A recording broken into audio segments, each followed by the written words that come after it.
You can achieve success in anything you do, and this book will show you how to do it.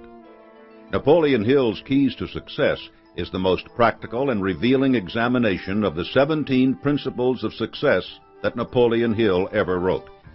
These 17 principles are the essence of the action and attitudes of everyone who has ever had a lasting accomplishment. If you make them your actions and attitudes, you will realize every one of your worthwhile goals. The work of a lifetime.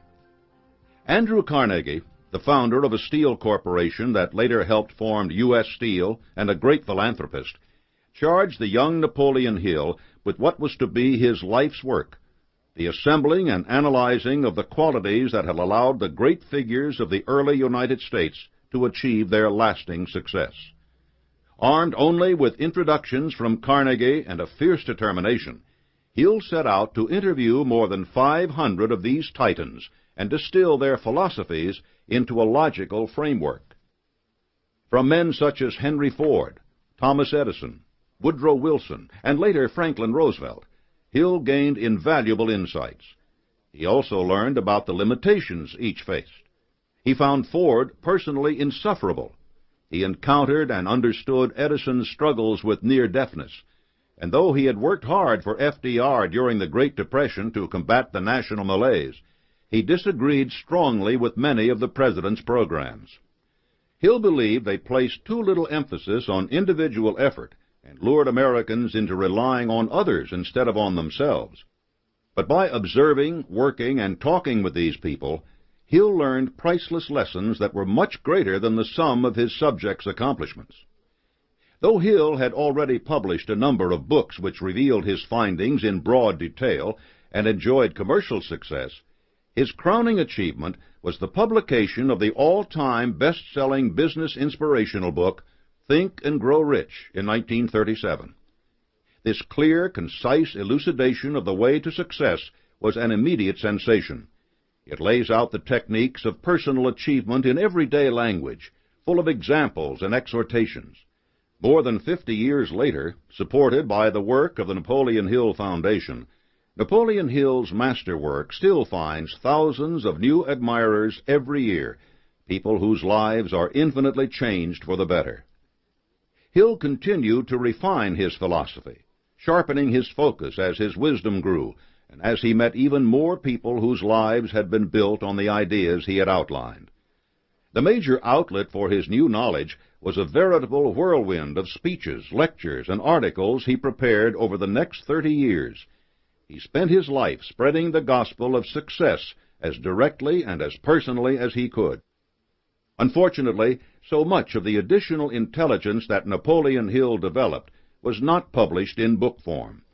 While he persisted in speaking all through his vigorous retirement, the hundreds of thousands of people who discovered Think and Grow Rich after Hill's death in 1970 have not had the advantage of his guidance on the many more practical points he pursued after the book was written. With this in mind, the trustees of the Napoleon Hill Foundation directed that the key elements of Hill's later inspiration be set forth in this book. A New Work. Napoleon Hill's Keys to Success gives you direct, simple, even brilliant advice on implementing the 17 principles of success, the major idea behind Think and Grow Rich, and the focus of Hill's lifetime of study. With it, you will see how to focus your ideas and enthusiasm into a coherent, comprehensive plan for prosperity. The techniques for applying the 17 principles, the methods by which you can develop them, and the practical insight into their influence on your life, all are here just as Napoleon Hill laid them out. The text of the book is Hill's own, compiled from manuscripts, lectures, and college course materials he wrote. The only addition to Hill's work is the inclusion of some contemporary examples of the 17 principles in action. Because Hill's wisdom was so universal and enduring, the benefits of following his advice are just as easily demonstrated in your lifetime as they were in Hill's. The hazards of ignoring the 17 principles are also still all too easy to see. They're included too.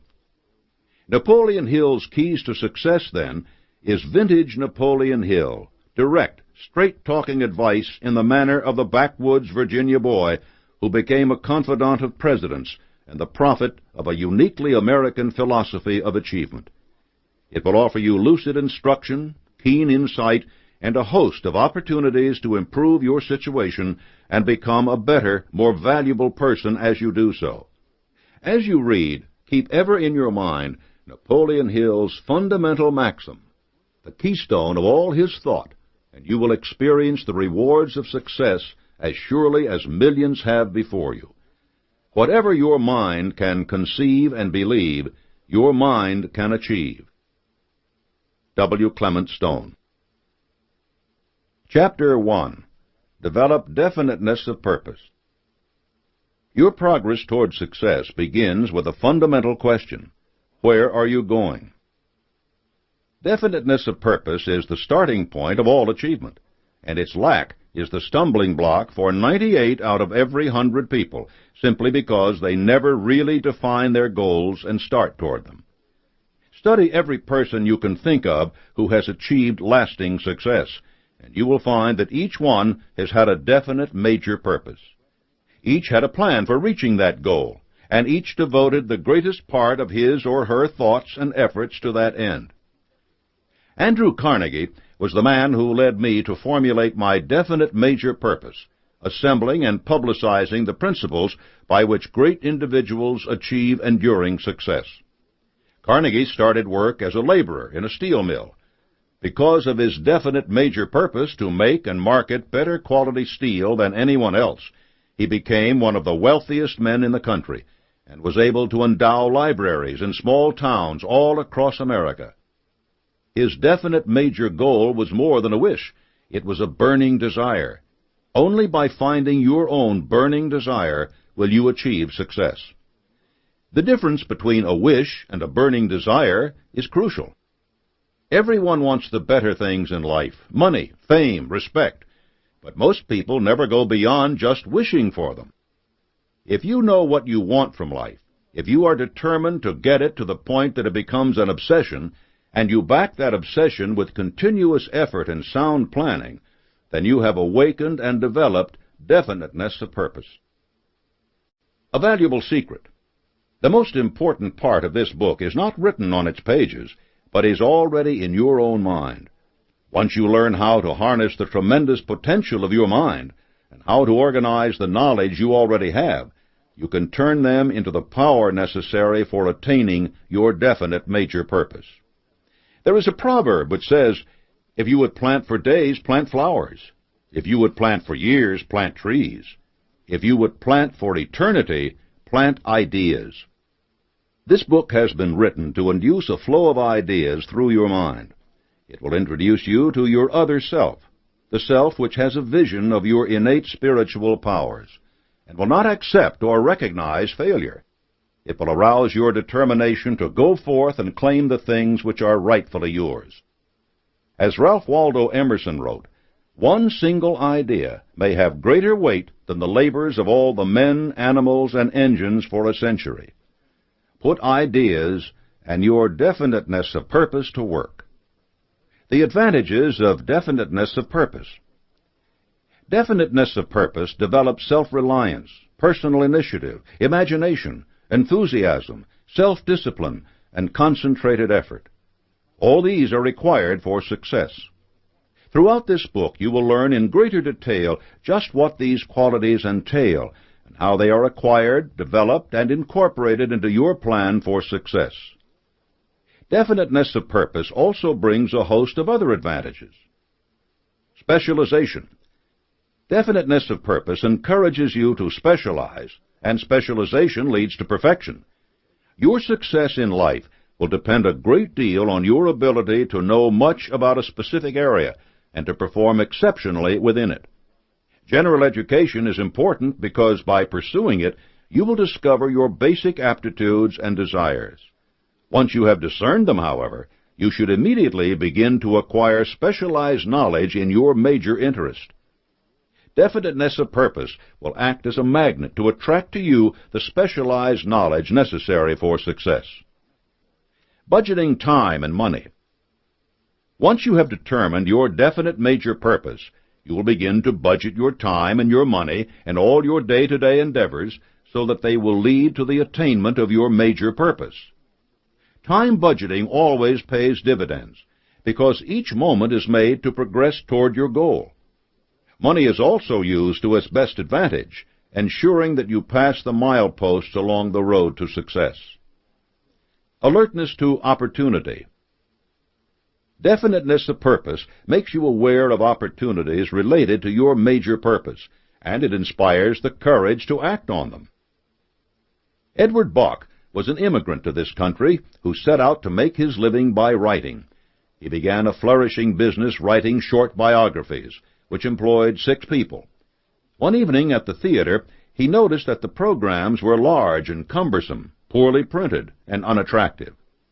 On the spot, he conceived the idea of producing a smaller program, easier to hold, better looking, and including appealing reading matter.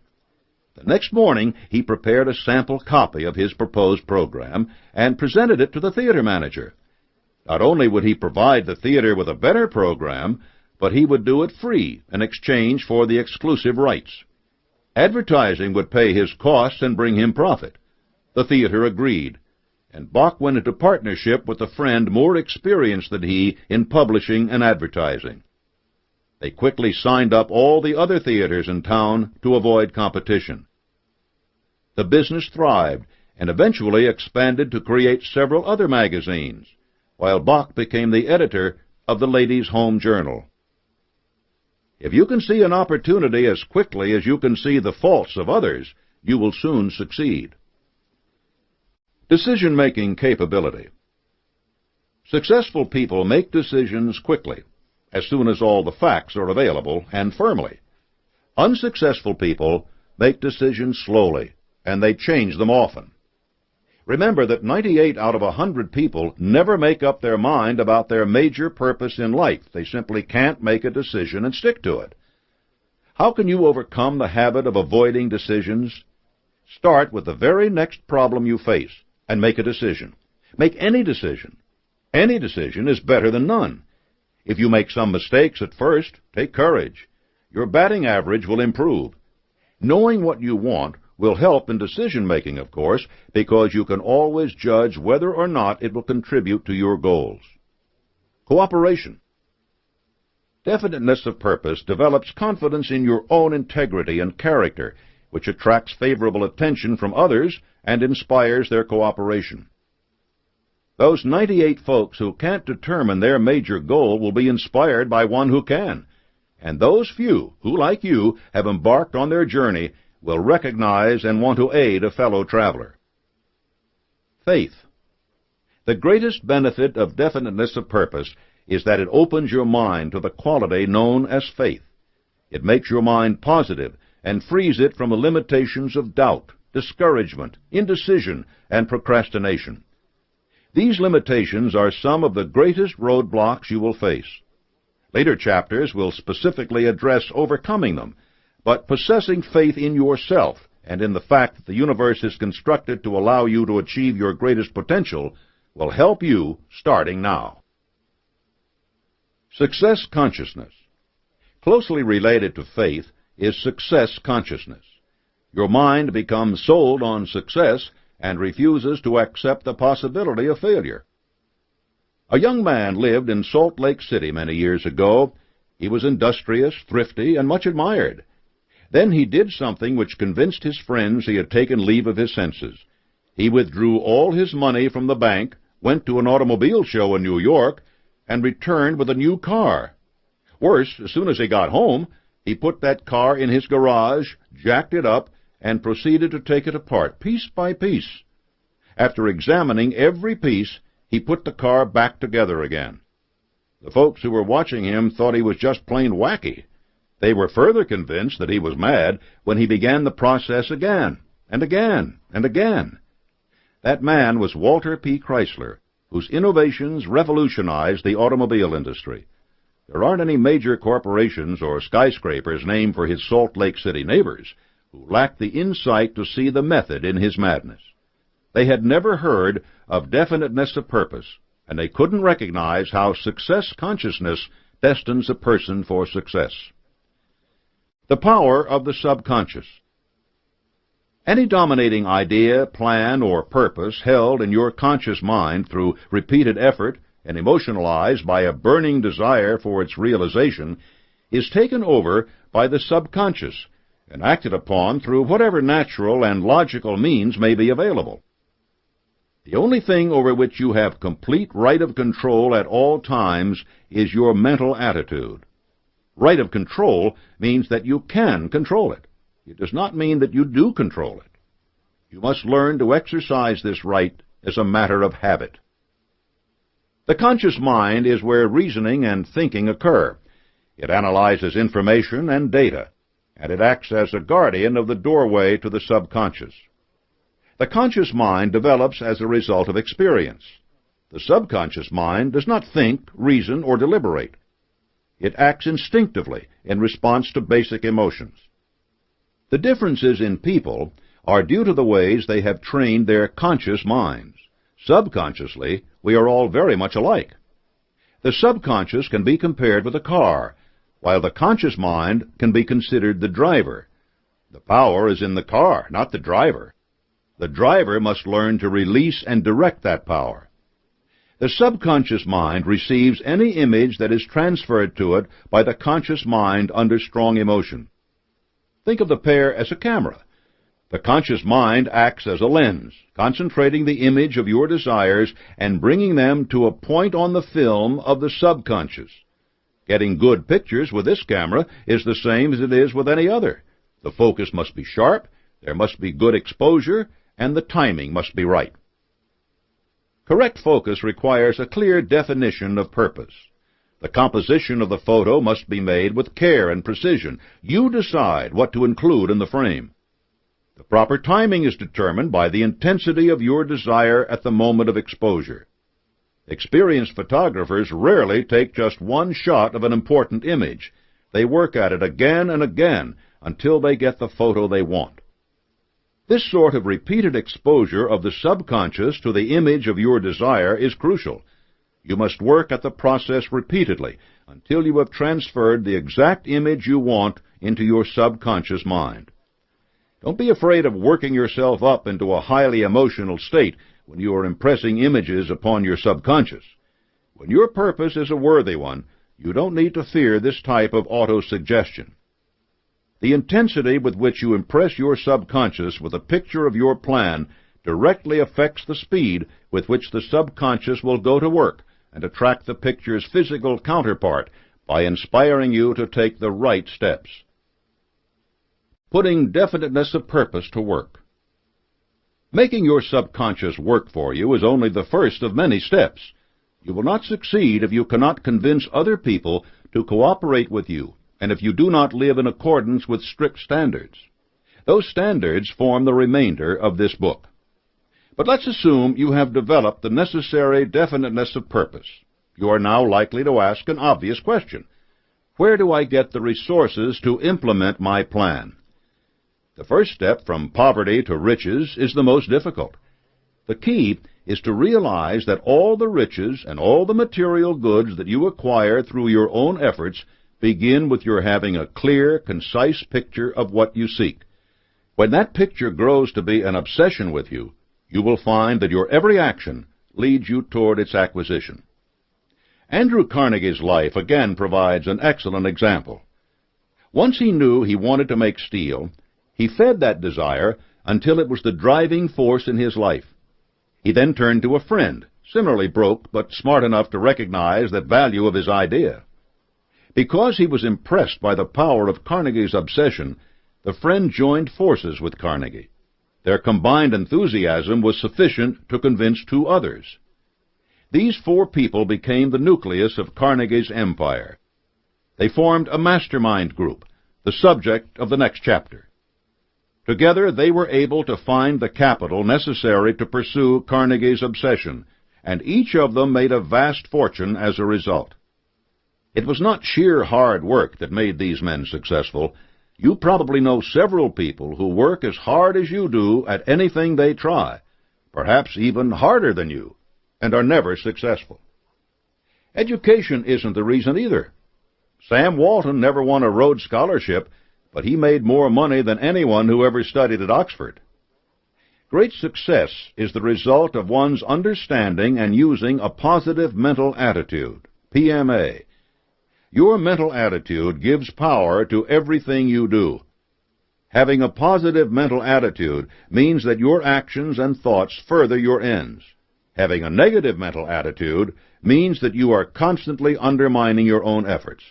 As you build your desire into an obsession and develop definiteness of purpose, you will also build and develop your positive mental attitude. It would be foolish to suppose that having developed your definiteness of purpose and PMA, you will immediately find that you have the resources you need.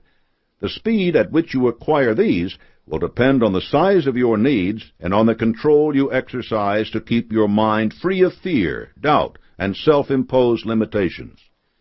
If you need $10,000 for your definite major purpose, you may be able to marshal it in a few days or even hours by impressing others with the quality of your enthusiasm and vision. If you require $1 million, it's likely to take longer. An important variable in this process is just exactly what it is you offer in exchange for that $10,000 or $1 million. The time required to deliver the service or the equivalent value you intend to supply is also significant. You must be clear about what it is that you will give before you can expect to get in return. Creating a plan. No one gets something for nothing. People who have money to give will expect to receive something in return, a product, a service, an increase in their own capital. You will not be successful overnight. In fact, you will not be successful until you have returned to everyone who has aided you everything that he or she is due. Your definite major purpose must include provisions for doing this. You may be nodding your head in agreement with this and deciding you will surely make this happen. But unless you have an extraordinarily disciplined mind, it is not enough to envision this part and every other part of your plan. You must write them down. Writing out your definite major purpose forces you to be specific about it. It reminds you of its strengths and will expose its weaknesses. If you cannot put what it is you're going to do into words, it's probably because you are not as sure about it as you think. Once you have written your plan, read it aloud to yourself at least once every day. This fuels your obsession and reinforces its nature in your mind. When you face a choice about how to proceed, having your written definite major purpose to read will clarify your goals and make sure that you continue to progress toward them. Even better, once you have assembled your mastermind group, you ensure that everyone stays focused on the same ends by use of a written plan. No single mind is complete. No one person can answer every question. But two or more minds, united behind a definite major purpose and working in harmony to achieve it, will accomplish great things. There are numerous examples of this power. Christ himself made an alliance with his disciples to carry out his work. The plan was his own, but it survived betrayal and his absence to achieve a success beyond human comprehension. Success is a worthy goal. Striving for success has its detractors. Some people will argue that those who acquire wealth do so at the expense of the people who work for them. But if you are going to achieve success, you will do so only by extraordinary effort that most people are not willing to make. People seldom profit by having money unless they earn it. How many times have you read about lottery winners who find themselves bankrupt only a few years after their windfalls? Or about heirs to great fortunes reared in atmospheres of indulgence who fall prey to addictions like alcohol or gambling? The value of the wealth that comes with success is that it carries with it the lessons you have learned in acquiring it. You will learn in achieving wealth that success comes about only because you are willing to assume great responsibility and to deliver unfailingly goods and services which are truly valuable. Most people would not choose to be as dedicated to a definite major purpose as you must be. If you were to accumulate a fortune and then offer it to them on the condition that they behave exactly as you have done, most would not accept the responsibility, but some would. It is the people who would make such a choice who will be most helpful to you. They can offer you aid of untold value, far above and beyond the efforts of those who are easily contented. They will become indispensable to you by their willingness to assume responsibility and relieve you of some of the load you are carrying. You must be willing to reward them generously for their efforts. People like this learn that they set their own salaries by the quality of their work. Everyone, in fact, does the same. A person's salary is determined by the sort of service he or she renders, the quantity and quality of that service, plus the mental attitude under which it is rendered. If millions of people are struggling to get by on the salaries they earn, it is because their highest aim is only to hold the jobs that they currently have. They are where they are, and they are making what they make solely because of the limitations they have set up in their own minds. Creating opportunity. There is a theory which pops up again and again that the opportunities for success are fewer now than they were in the past, that our nation has reached the plateau of its success, that the world is dominated by people who already have money, and that success is a finite realm already filled to capacity. This is nothing more than a theory. There is no scarcity of opportunity. There is only a shortage of imagination. Countless people gain new wealth every year, whether the economy is prospering or ailing. The only limits they recognize are those within their own minds. Anyone who cries, "No opportunity," is simply issuing an alibi for his or her own unwillingness to assume responsibility and use imagination. Offering a useful good or service is just as valuable now as it ever was, and new areas in which to do so open up every day. Consider Home Depot, which stood the idea of the corner hardware store on its head by offering a huge selection of items at low prices. Bed Bath & Beyond has done the same thing in its market. Robert Johnson founded Black Entertainment Television, targeting a market that the major networks only served part of the time. All these were unusual ideas in their time, yet they have been enormously successful in areas no one would have imagined a decade before. There's a story about a congressman around the turn of the century who wanted to introduce a bill to close the patent office on the ground that there was nothing else to be patented. Everything worthwhile had already been invented. If you laugh at that idea, then laugh again at anyone who tells you that the days of opportunity are over. The pursuit of opportunity has given this country its strength. If you lose yourself in an obsessional desire to make yourself useful to others, you will find yourself through the recognition of the good you are doing. If you forget that you must make yourself useful to others, you will stray from the path to success, no matter how long you have already walked it. Consider for a moment those great blue-chip companies such as IBM, which have learned such a lesson at their peril.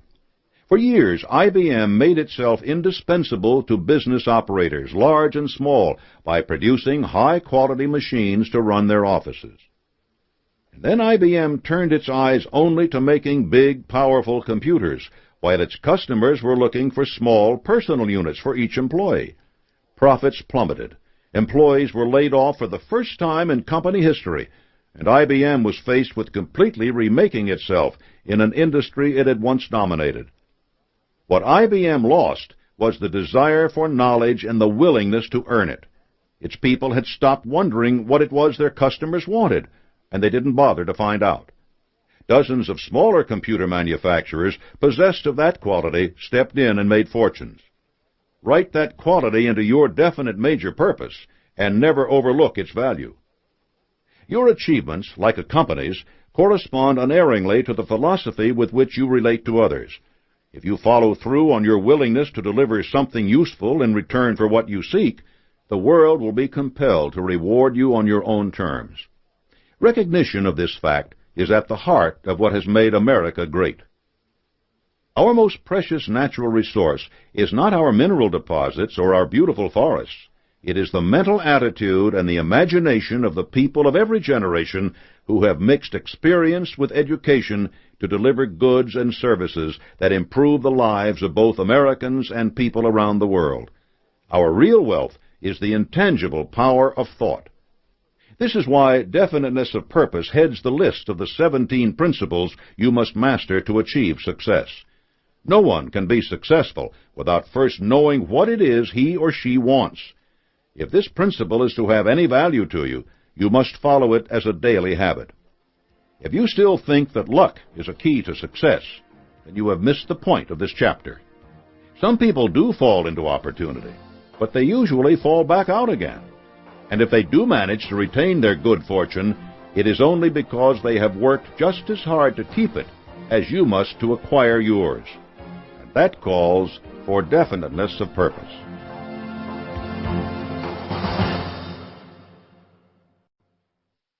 Chapter 2. Establish a Mastermind Alliance. A mastermind alliance is built of two or more minds working actively together in perfect harmony toward a common definite object. The mastermind principle lets you appropriate and use the full strength of the experience, training, and knowledge of other people just as if they were your own. You can overcome almost any obstacle you face, no matter what your own education or talents, if you use the mastermind principle effectively. No one has ever attained outstanding success in anything without applying the mastermind principle. No one mind is complete by itself. All truly great minds have been reinforced through contact with others that allowed them to grow and expand. Forming a mastermind alliance. For a model of a mastermind alliance at work, consider a train crew. The conductor, you, can take the train to its destination only because all the other members of the train crew recognize and respect your authority. What would happen if the conductor failed to signal the engineer that it was time to start? Passengers would abandon the train and find some other way to get where they wanted to go. If the engineer didn't bother to heed the signals along the track, the resulting crash could cost lives. For your mastermind alliance to function properly, you must give clear, unmistakable signals to your crew. They, in turn, need to be willing to cooperate fully with you. There are 4 simple steps to making sure this is the case. Step 1. Determine your purpose. The first step in putting together a mastermind alliance is to adopt a definite purpose for it to attain. Who would board a train without knowing where it went? Obviously, you cannot do this if you have not yet selected your own definite major purpose. You must be certain that the purpose of the alliance is either the same as yours or very closely aligned. If you have already written out your own definite major purpose and the means you will use to attain it, this step will be familiar for you. Writing out the plan for your alliance's success will make you aware of every one of the links of the chain you must forge. Inevitably, there will be links you have neither the skill nor the resources to join yourself, just as the conductor cannot simultaneously collect fares, work the dining car, and keep a hand on the throttle. This brings you to your second step. Step 2. Select the members of your alliance. Choosing the people who will help you attain your goal must be done carefully. You may initially select some people who you later decide are not appropriate, and you may discover that there are unanticipated needs for knowledge that must be filled. Trial and error will be a part of the process, but there are 2 qualities to keep foremost in your mind that will help you to avoid too many surprises. The first is ability to do the job. Do not select people for your alliance merely because you like and know them. Such people are valuable to you because they improve the quality of your life, but they are not necessarily suited to be a mastermind alliance. Your best friend may not be the most knowledgeable marketing professional in your area, but perhaps he can introduce you to someone who is. The other quality is the ability to work in a spirit of harmony with others. Without harmony, your alliance will falter, perhaps not right away, but at some crucial moment when everything is about to be won or lost. Andrew Carnegie once told me of a worldwide search he conducted for his chief chemist. His scouts found a brilliant man working for a German firm. His ability was without question. Carnegie entered into a 5-year contract for the man's services. Within a year, he had released the man from the bargain. Why? Because the chemist was so temperamental that he had an entire department in upheaval. None of the other chemists could work with him, and the fellow was so concerned with perceived slights that he spent all his time fuming and accomplished nothing. You must keep any thoughts of discord out of your alliance. There must be a complete meeting of the minds, without any reservations on the part of any member. Personal ambitions must be subordinate to the fulfillment and successful achievement of the definite purpose of the alliance. This includes your own. Being clear about your alliance's purpose will give you a basis for judging someone's ability to work in harmony with it. You may still have to make adjustments in the alliance's composition, but there are also steps you must take to build that harmony. Step 3. Determine your rewards. Clearly determined rewards for participation in your mastermind alliance are an important factor in its harmony. Determine at the outset what rewards you are offering in return for the work of others, and there will be little room for later recriminations. There are 10 basic motives toward action that can be the basis of these rewards.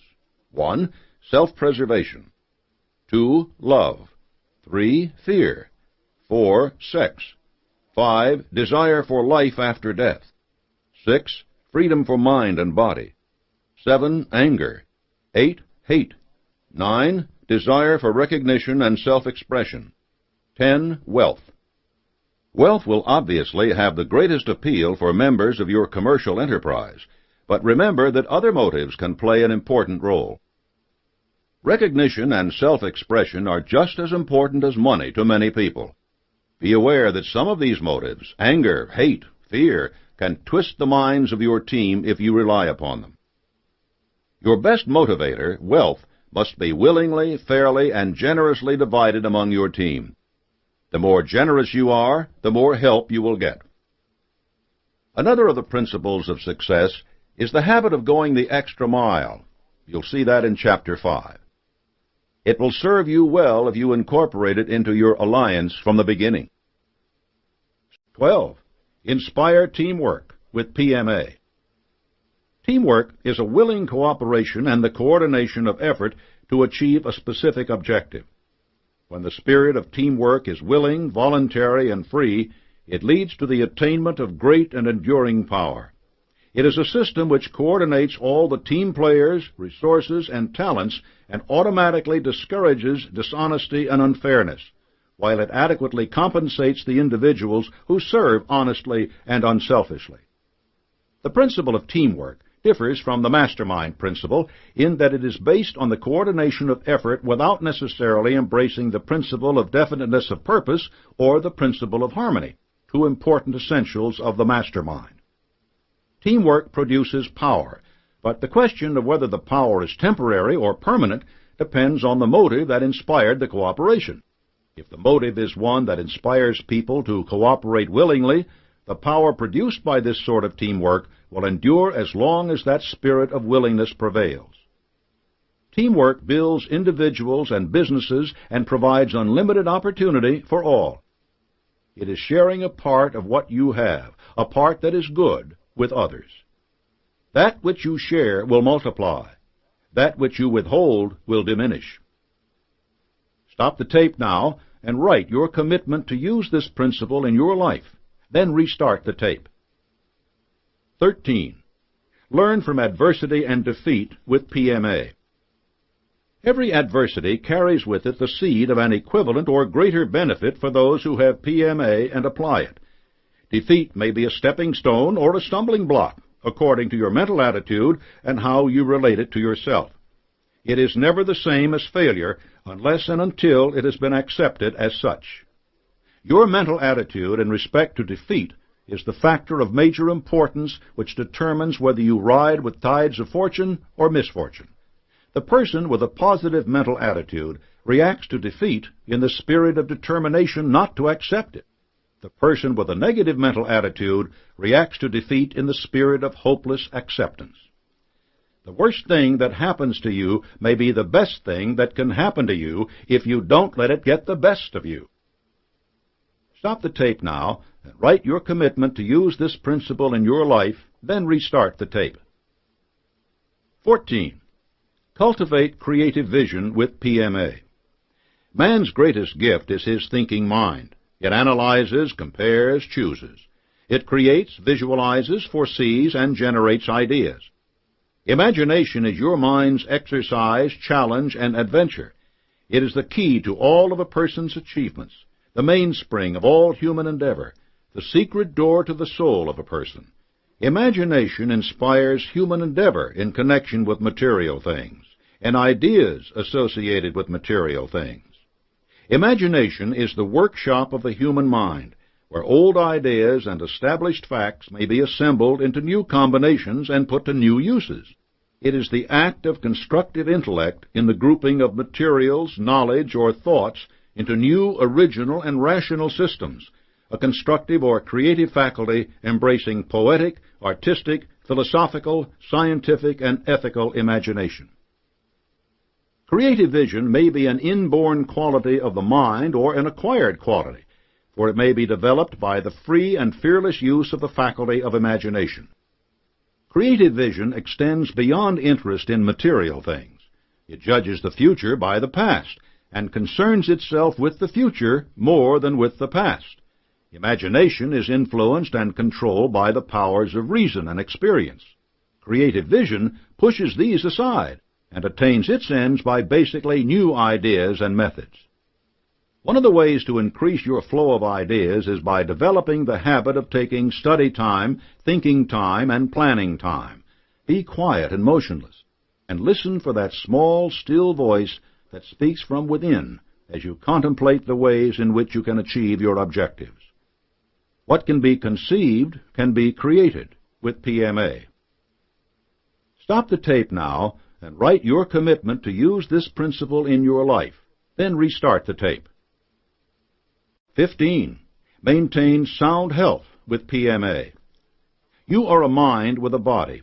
Inasmuch as your brain controls your body, recognize that sound physical health demands a positive mental attitude, a health consciousness.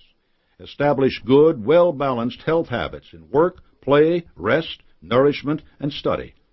To maintain a health consciousness, think in terms of good physical health, not in terms of illness or disease. Remember, what your mind focuses upon, your mind brings into existence, whether it is financial success or physical health. To maintain a positive attitude for the development and maintenance of a sound health consciousness, use self-discipline. Keep your mind free of negative thoughts and influence, and create and maintain a well-balanced life. Follow work with play, mental effort with physical effort, seriousness with humor, and you will be on the road to good health and happiness. A sound mind and a sound body are attainable if you will put PMA to work for you. Remember, you can enjoy good health and live longer with PMA. I feel healthy. I feel happy. I feel terrific.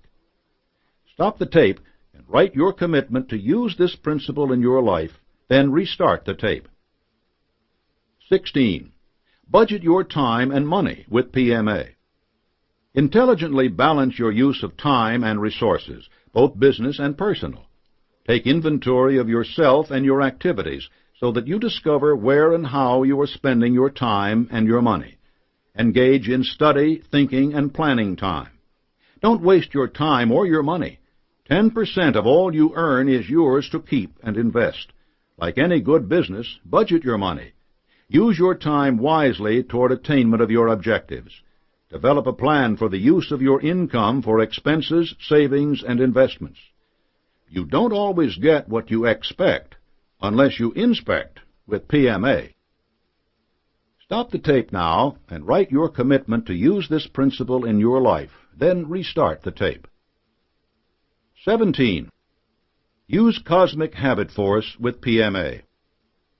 Cosmic habit force pertains to the entire universe and is the law by which the equilibrium of the universe is maintained through established patterns or habits. It is the law which forces every living creature and every particle of matter to come under the dominating influence of its environment, including the physical habits and thought habits of humankind. Cosmic habit forces are the powers which you apply with PMA when you use the universal laws or principles. Cosmic habit forces are employed when you use your mind powers, whether they pertain to your conscious or subconscious mind. That is how you think and grow richer, or achieve anything in life you desire, in principle, that doesn't violate the laws of God or the rights of your fellow man. All of us are ruled by habits.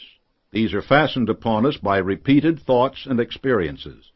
You have complete right of control over your thoughts. We create patterns of thought by repeating certain ideas or behavior until the law of cosmic habit force takes over those patterns and makes them more or less permanent, unless or until you consciously rearrange them. Habits. You have them, some good, perhaps others bad. Many you are aware of, but some that are undesirable you are blinded to. Each begins in your mind consciously or subconsciously, and each can be developed and neutralized or changed at will through the proper use of your mind. You have this power. You are ruled by your habits. It takes a habit to replace a habit. Develop positive habits that will be in harmony with the achievement of your definite purpose or goal. Sow an act, and you reap a habit. Sow a habit, and you reap a character. Sow a character, and you reap a destiny.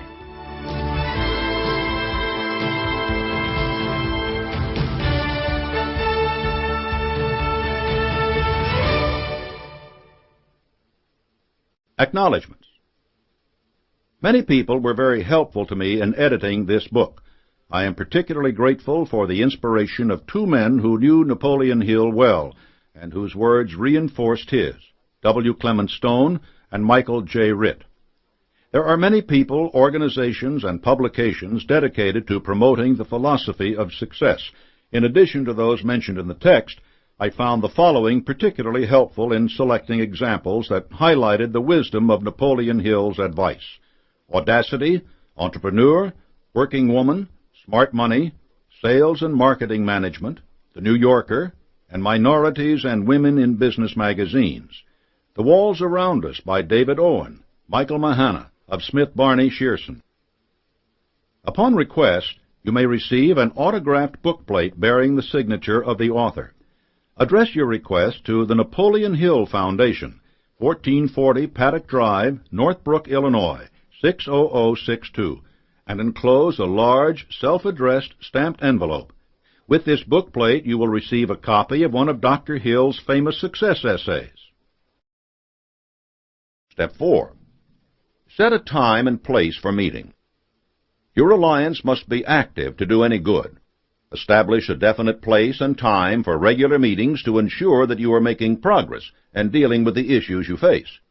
Your early meetings will likely involve fine-tuning the plan you have made for your success, drawing upon the specialized skills of your members. As your alliance matures and harmony grows among the members, you will find that these meetings create a flow of ideas into every member's mind. As you work together over time, more excitement will greet every meeting, and more harmony will arise. Think about a group of sales reps brought together for a conference. They may arrive in general agreement about their goals, but a day or a weekend spent reinforcing their determination, listening to and incorporating their suggestions for the plan at hand, will send them away fired up and eager to achieve their goals. Do not let the regular meetings take the place of frequent contact between the members. Telephone calls, notes, and even conversations in a hallway will keep the alliance primed for action when it meets in full, so that sudden developments can be addressed quickly. Maintaining your alliance. The harmony of your alliance is built upon the mutual agreement on your definite purpose. But like any construction, it must be preserved with diligent work. That work will be your task as its leader. Your attention should focus on 4 areas. Confidence. Confidence is reliance or trust based on proved fidelity, which means faithfulness to duty and loyalty to obligation.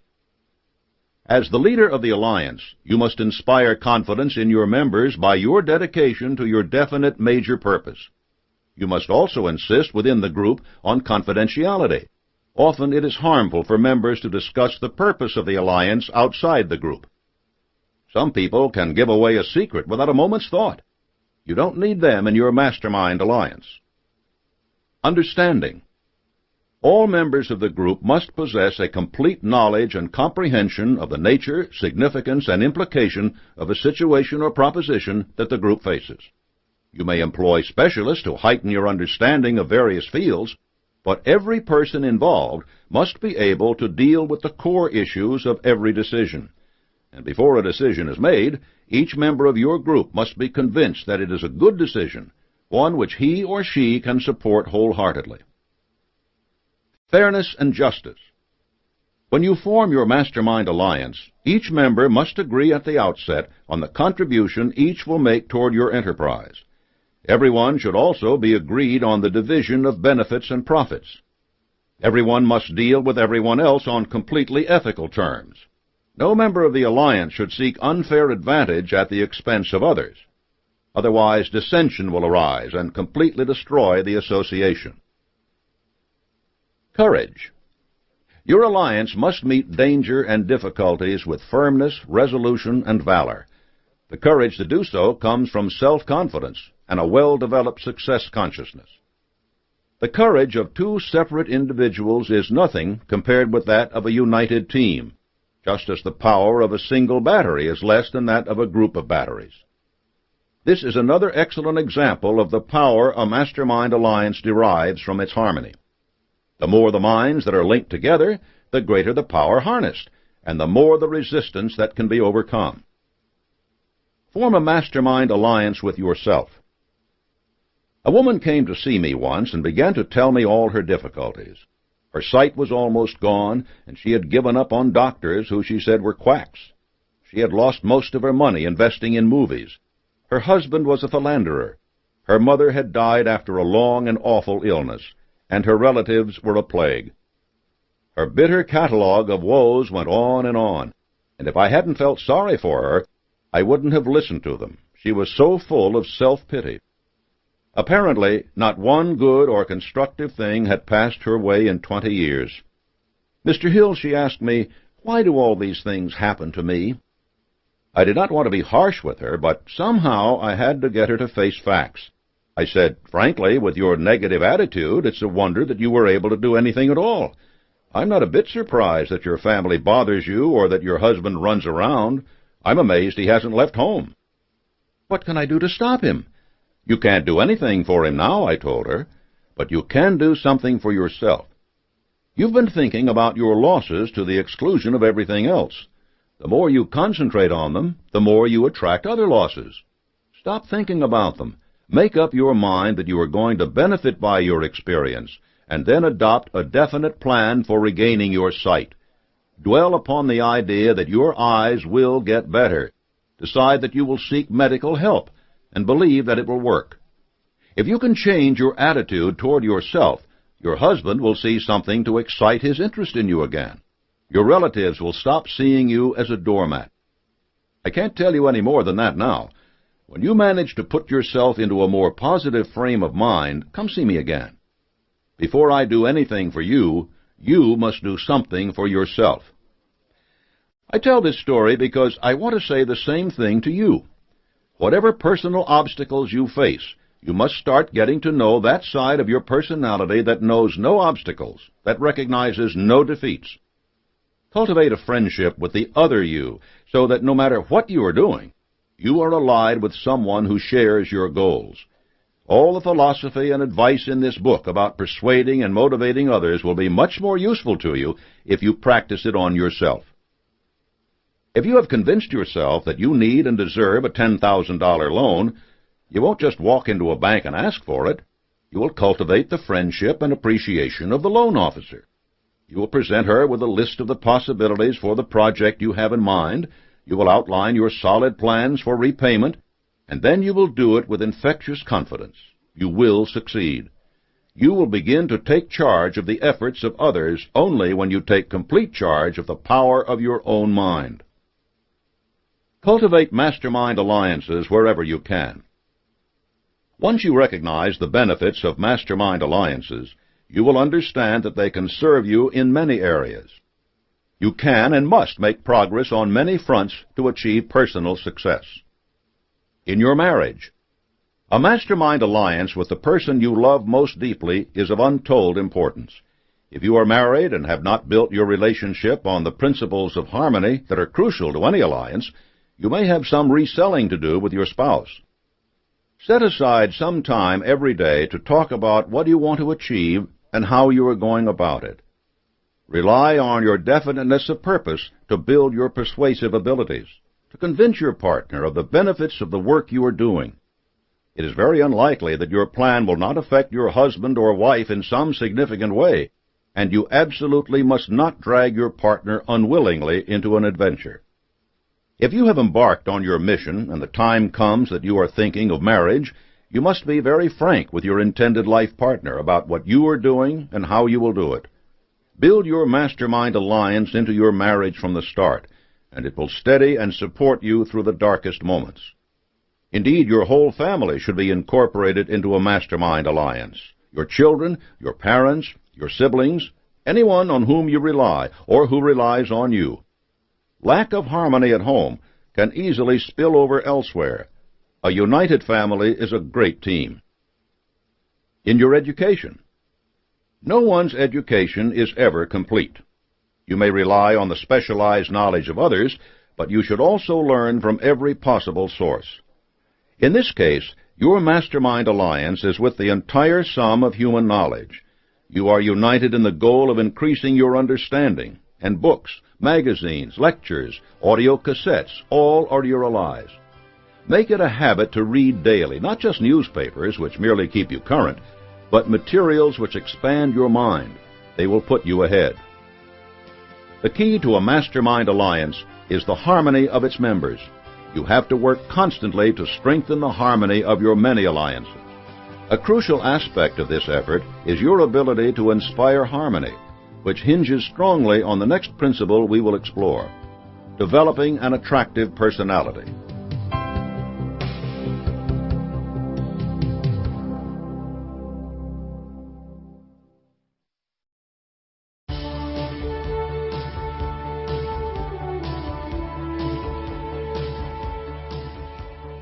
Chapter number 3.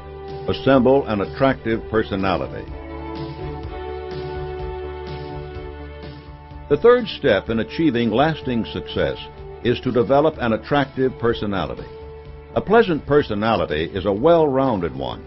Accordingly, there are 25 different aspects of your personality which you must strive to improve. Don't be intimidated by that number, for you'll find that many of the aspects are closely related. Working to bolster one will help you strengthen many others. Positive mental attitude, PMA. A positive mental attitude is the right mental attitude in any given situation, and is most often composed of the plus characteristics symbolized by such words as faith, integrity, hope, optimism, courage, initiative, generosity, tolerance, tact, kindliness, and good common sense. PMA is the most important aspect of any attractive personality. Indeed, it is crucial to many of the 17 principles of success. PMA influences your tone of voice, your posture, your facial expressions.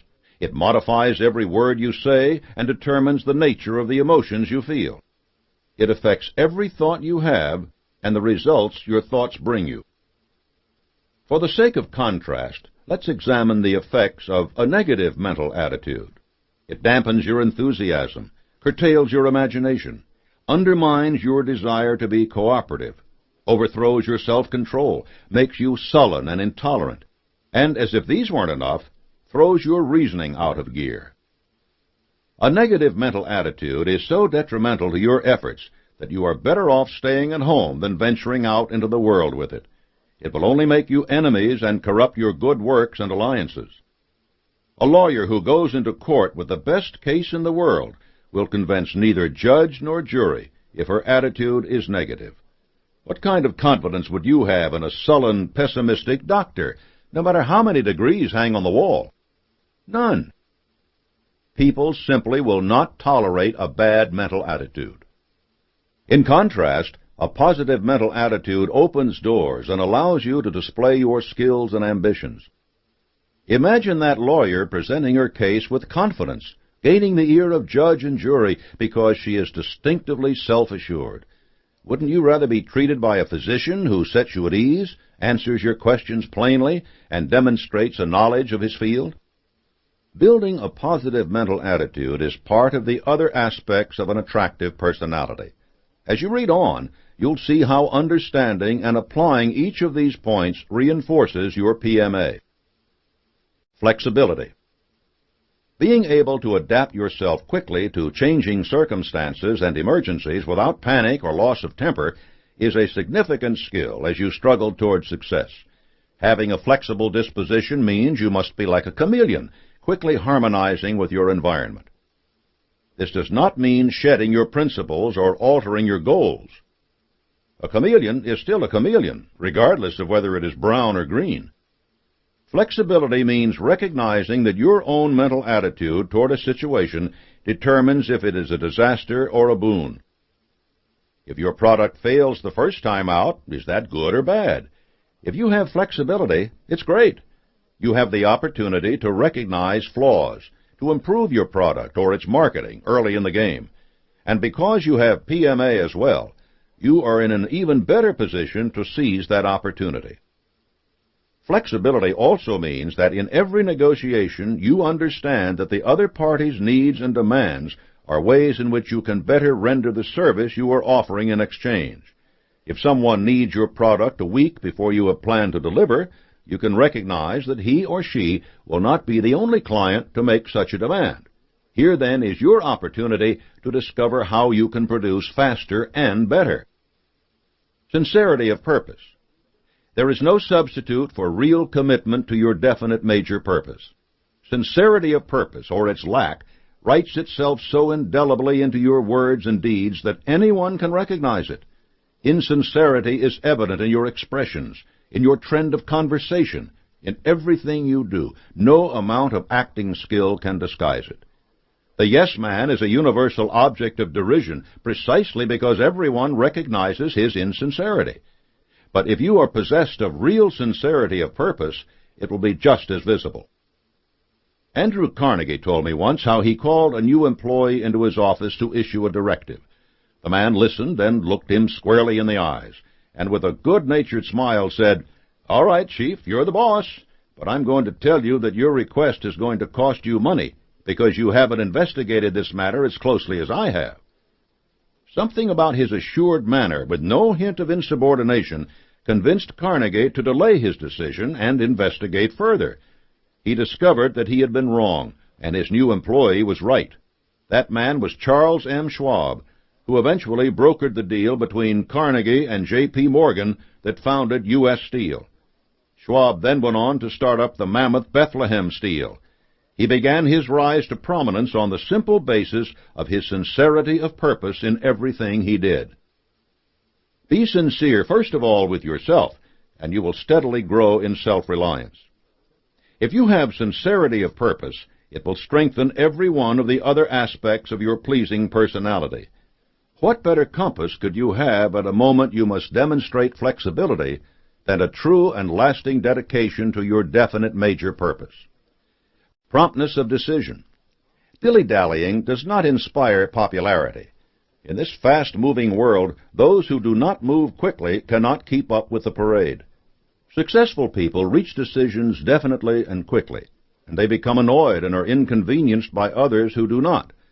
Prompt decision-making is a habit, and it is supported by your positive mental attitude, which gives you confidence. It is also closely tied to your sincerity of purpose. The more you are convinced of the value of your definite major purpose, the quicker you will be to discard distracting options and to select those which move you toward your goal. If your choice is between quick profit and a long-term relationship with a client, your sincerity of purpose allows you to make your decision quickly. Opportunity is everywhere, but it is fleet of foot. Even if you have the vision to recognize it, without a fast decision on your part, it will be gone. Courtesy. The cheapest and most profitable quality in the world is courtesy. It is absolutely free, save for the moments it takes to express it. Unfortunately, today it is also scarce, thus all the more valued when displayed. Courtesy is nothing more than the habit of respecting other people's feelings under all circumstances. the habit of going out of one's way to help the less fortunate, the habit of controlling selfishness in all forms. Do not mistake high-flown manners for courtesy. Using the correct fork at dinner will do nothing to appease the company president whom you insult by dominating the conversation. Courtesy demonstrates the self-awareness born of your positive mental attitude and projects the worthiness of your goals and proposals. Tact. There is a right moment and a wrong moment for everything. Tact is the habit of doing and saying the right thing at the right moment. Tact is so closely related to courtesy that you cannot practice one without the other. It is an invaluable skill, just as noticeable for its absence as for its presence. Here is a list of the most common ways people show their lack of tact. 1. Carelessness in their tone of voice, often speaking in gruff, antagonistic tones. 2. Speaking out of turn, when silence would be more appropriate. 3. Interrupting others who are speaking. 4. Overworking the personal pronoun so that every sentence features the word I.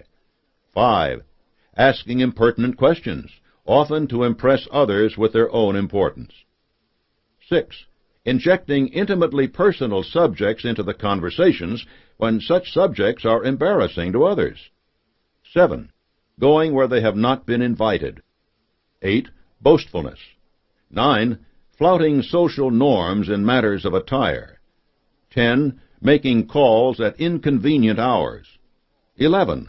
Holding people on the telephone with needless conversations. 12. Writing letters that are overly familiar to people they hardly know. 13. Volunteering unsolicited opinions on any subject under the sun, without regard to their knowledge. 14. Openly questioning the soundness of others' opinions. 15. Declining requests from others in an arrogant manner. 16. Speaking disparagingly of people in front of their friends. 17. Rebuking people who disagree with them. 18. Commenting on people's disabilities. 19. Correcting subordinates and colleagues in the presence of others. 20. Complaining when requests for favors are refused. 21. Presuming upon friendship in asking for favors. 22. Using profane or offensive language. 23. Expressing dislikes at a drop of a hat. 24. Dwelling on ills or misfortunes. 25. Complaining about politics or religion. 26. Displaying general overfamiliarity. If these faults seem small to you, consider how quickly they compound one another. Would you want to be associated with someone who displayed just 3 of them regularly? They reveal a lack of perception and careful consideration that undermines one's confidence in another's mental powers. Anyone who desires an attractive personality will avoid them all. Tone of voice. Speech is the method we use most often to express our personality. Controlling the tone of your voice so that it carries meaning beyond mere words is invaluable. You can say the same sentence in different tones of voice and convey very different things. I need that shipment by Tuesday can be pronounced with full confidence, letting your supplier know that your request is something you have every reason to expect as a normal part of your relationship. Say it anxiously, and you may find you've given him the idea that you're in a bind, and perhaps he can demand a higher price. Say it angrily, and you can undo years of good partnership. Practice controlling your tone of voice, listening to the way you sound. When you speak confidently, your PMA and sincerity of purpose should show through. The habit of smiling. Don't underestimate the importance of a frequent and sincere smile in making your personality appealing to others, or its effect on yourself. Try smiling the next time you're angry. This simple action is calming, and it's a reminder of the positive focus you want in your mental attitude. A smiling face defeats the cruelest of antagonists, for it is difficult to argue with someone who smiles while speaking. Practice smiling in front of a mirror, preferably while working on voice control. The two aspects are related, both in the way others will perceive you and in their effect on your own actions. Facial expression. Here is another facet of an attractive personality that goes together with your tone of voice and your smile. You can tell a great deal about what is going on in people's minds by the expressions on their faces. Each of us makes judgments on this basis all the time. Master salespeople are particularly good judges. The more you learn to be aware of and in control of your facial expressions, the better you will be able to interpret the expressions of others. And since you'll already be in front of the mirror to practice your tone of voice and smile, you will have the perfect opportunity to develop this aspect as well. Tolerance. Tolerance is the disposition to be patient and fair toward those whose opinions, practices, and beliefs differ from yours. Holding your mind open to new ideas and new information is not simply a way to make yourself more pleasing to be around. Though it is closely related to tact as a social skill, tolerance makes you better able to identify and seize advantages. You may not make every new idea you encounter your own, but you will examine and try to understand it. Intolerance brings a host of disadvantages. 1. It makes enemies of those who would like to be friends. 2. It stops the growth of the mind by limiting the search for knowledge. 3. It discourages imagination. 4. It prohibits self-discipline. 5. It prevents accuracy in thinking and reasoning. The more intolerant you are, the more you close yourself off to the diversity of the world and to the power of the spiritual side of the mind, which can flourish only when it is ready to accept new ideas. Frankness of manner and speech. Everyone resents people who use subterfuge instead of dealing frankly with associates. People who are so slippery that they cannot be pinned down to direct, clear-cut statements cannot be depended upon. The problem with these people is not that they lie outright, but that they do what amounts to the same thing. They deliberately withhold facts from those who have a right to know them. This is base dishonesty, which undermines the soundest characters. Truly sound characters have the courage to speak and deal directly with people, and they follow this habit consistently, even though it may at times be to their disadvantage. If you read about some of the earlier aspects and assume that they could be used to engage in deceitful schemes, you are vastly mistaken. Without true frankness, none of your other skills will be successful. If you have to resort to trickery, what kind of confidence do you have in your definite major purpose, and what kind of attitude are you approaching it with? A keen sense of humor. A well-developed sense of humor aids you in becoming flexible and adaptable to the varying circumstances of life.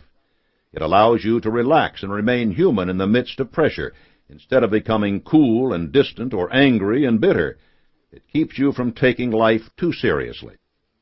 People who cannot laugh when laughter is exactly what is called for are denying themselves a wonderful mental tonic. If you discover some flaw in your product or plan, recognizing the comedy of the situation allows you to back up and start again. Otherwise, you will be trapped in your frustrations. And a sense of humor makes the simple act of smiling so much easier and does wonders for your PMA. Faith in infinite intelligence. Faith is woven into every principle of the philosophy of achievement. Faith is the essence of every great achievement, no matter what its nature or purpose. Neglecting your faith while carrying out your definite major purpose would be like trying to study astronomy without referring to the stars. Faith is so important that it is actually one of the other 17 principles of success, and will be covered in more detail in the following chapter. Faith in infinite intelligence inspires faith in other human beings as well. Confidence begets confidence. Those who have faith in infinite intelligence, faith in themselves, and faith in others inspire others to have faith in them. The greatest outlet for the expression of initiative, imagination, enthusiasm, self-reliance, and definiteness of purpose is faith. The human mind is an intricate machine designed to accomplish things. The power that operates this machine comes from outside the mind, and faith is the master gate through which we gain full and free access to that tremendous power. The mechanism which opens that gate is desire or motive. There is no other way to open the gate. It is opened by degrees, which are dependent on the intensity of those same motives and desires. Only a burning desire will open the gate to its fullest. A burning desire is accompanied by deep emotional feeling. Sheerly logical motives do not open the gate as widely as those which spring from the heart. Faith wipes out obstructions like intolerance by freeing your mind of human limitations. For what is intolerance but a closed mind? Just as darkness is dispelled by a simple light, so intolerance is eliminated by opening the mind to the influx of power that gives the brain the vision to encompass all of life's realities instead of just a few of them. Faith provides us with the widest perspective on the world about us and the people who live in it. That perspective paves the way for a better understanding of all human relationships. Thus, faith supports all the traits of an attractive personality. It also gives us the power to see past worldly obstacles, to envision new solutions and new ideas on our paths to individual achievement. As one man has aptly stated, where faith is the guide, the individual cannot lose his way. The power of faith is inexhaustible. It is the ultimate renewable resource, a reflection of the Creator's desire that we use it in every way possible. Faith's power is easily attained by any person. No fee must be paid. It is simply appropriated through the desire for its use. The only things over which you have complete control are your thoughts. The only real privacy you have is in your mind. It is there that you can make full and complete use of the power of faith to remove limitations from your mind. A keen sense of justice. Unless you deal justly with others, you cannot hope either to cultivate an attractive personality or to succeed in your definite major purpose. The essential component of a keen sense of justice is a dedication to intentional honesty. Many people are honest for the sake of expediency, but this kind of honesty is so flexible that it can be contorted to serve in any situation which furthers their interests. By cultivating frankness of speech, you are already taking an important step in practicing intentional honesty. You must adhere to that honesty so closely that you practice it under any circumstance, whether or not it promises you any immediate gain. Even if a keen sense of justice prevents you from seizing every opportunity, it carries with it a host of practical benefits. 1. It establishes the basis of confidence without which you cannot have an attractive personality. 2. It builds a fundamentally sincere and sound character, which by itself is a powerfully attractive trait. 3. It not only attracts people, but offers opportunities for real and lasting personal gain. 4. It builds your sense of self-reliance and self-respect. 5. It strengthens your relationship with your conscience, and thus allows you to act more promptly, since your motives and desires are clearer. 6. It attracts worthwhile friends and discourages your enemies. 7. It opens your mind to faith. 8. It protects you from destructive controversies.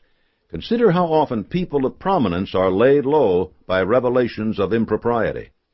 9. It inspires you to move toward your definite major purpose with greater personal initiative. A keen sense of justice is not merely a tool for gaining material rewards. It enhances every human relationship. It discourages avarice and selfishness and gives you a much better understanding of your rights, privileges, and responsibilities. With it, every aspect of an attractive personality grows stronger. The appropriate use of words. People who achieve success do it by careful and attentive effort. Your use of language must reflect this quality just as astutely as any marketing plan. Do not make it a habit to litter your speech with curses, obscenities, or casual misusage. Instead, work to make sure that you use words with precision, and that you have the force and power to convey your meaning with all the clarity you desire. If you are unsure of your language skills, you can improve them by reading. One man I knew read the dictionary for half an hour every day. Yes, he actually read the entries. I never heard him speak badly, and I was always impressed by the distinct messages he conveyed. If this approach strikes you as too academic, Consider the wide variety of self-improvement books and tapes which offer programs for vocabulary expansion. You cannot lose by increasing your mastery of language. Doing this will also rid your speech of cliches and other overused words which make your conversation leaden and induce sleep, not excitement, when you talk. This skill is so important because people make many assumptions about you based on the way you speak and write. If your conversations and letters are direct, clear, and easily comprehended, all the other aspects of your attractive personality will be revealed much sooner and in much better light. And without the deft use of language, the harmony of a mastermind group will be disrupted by confusion over goals and the means for obtaining them. Effective speech. There is more to effective speech than the vital aspect of appropriate word choice. Combining frankness, word choice, and other aspects of a pleasing personality will make you a powerful communicator, able to speak with conviction and persuasion, whether you are addressing a convention, a round table, or one person. Dramatic, inspiring speech has had incredible influence on the course of civilization. The destiny of nations has been changed and defined by the power of those who know how to speak effectively. And those people have earned a permanent place in history. Your ambition may not be so grand, though why shouldn't it? To master dramatic technique, you must learn to speak forcefully in ordinary conversation.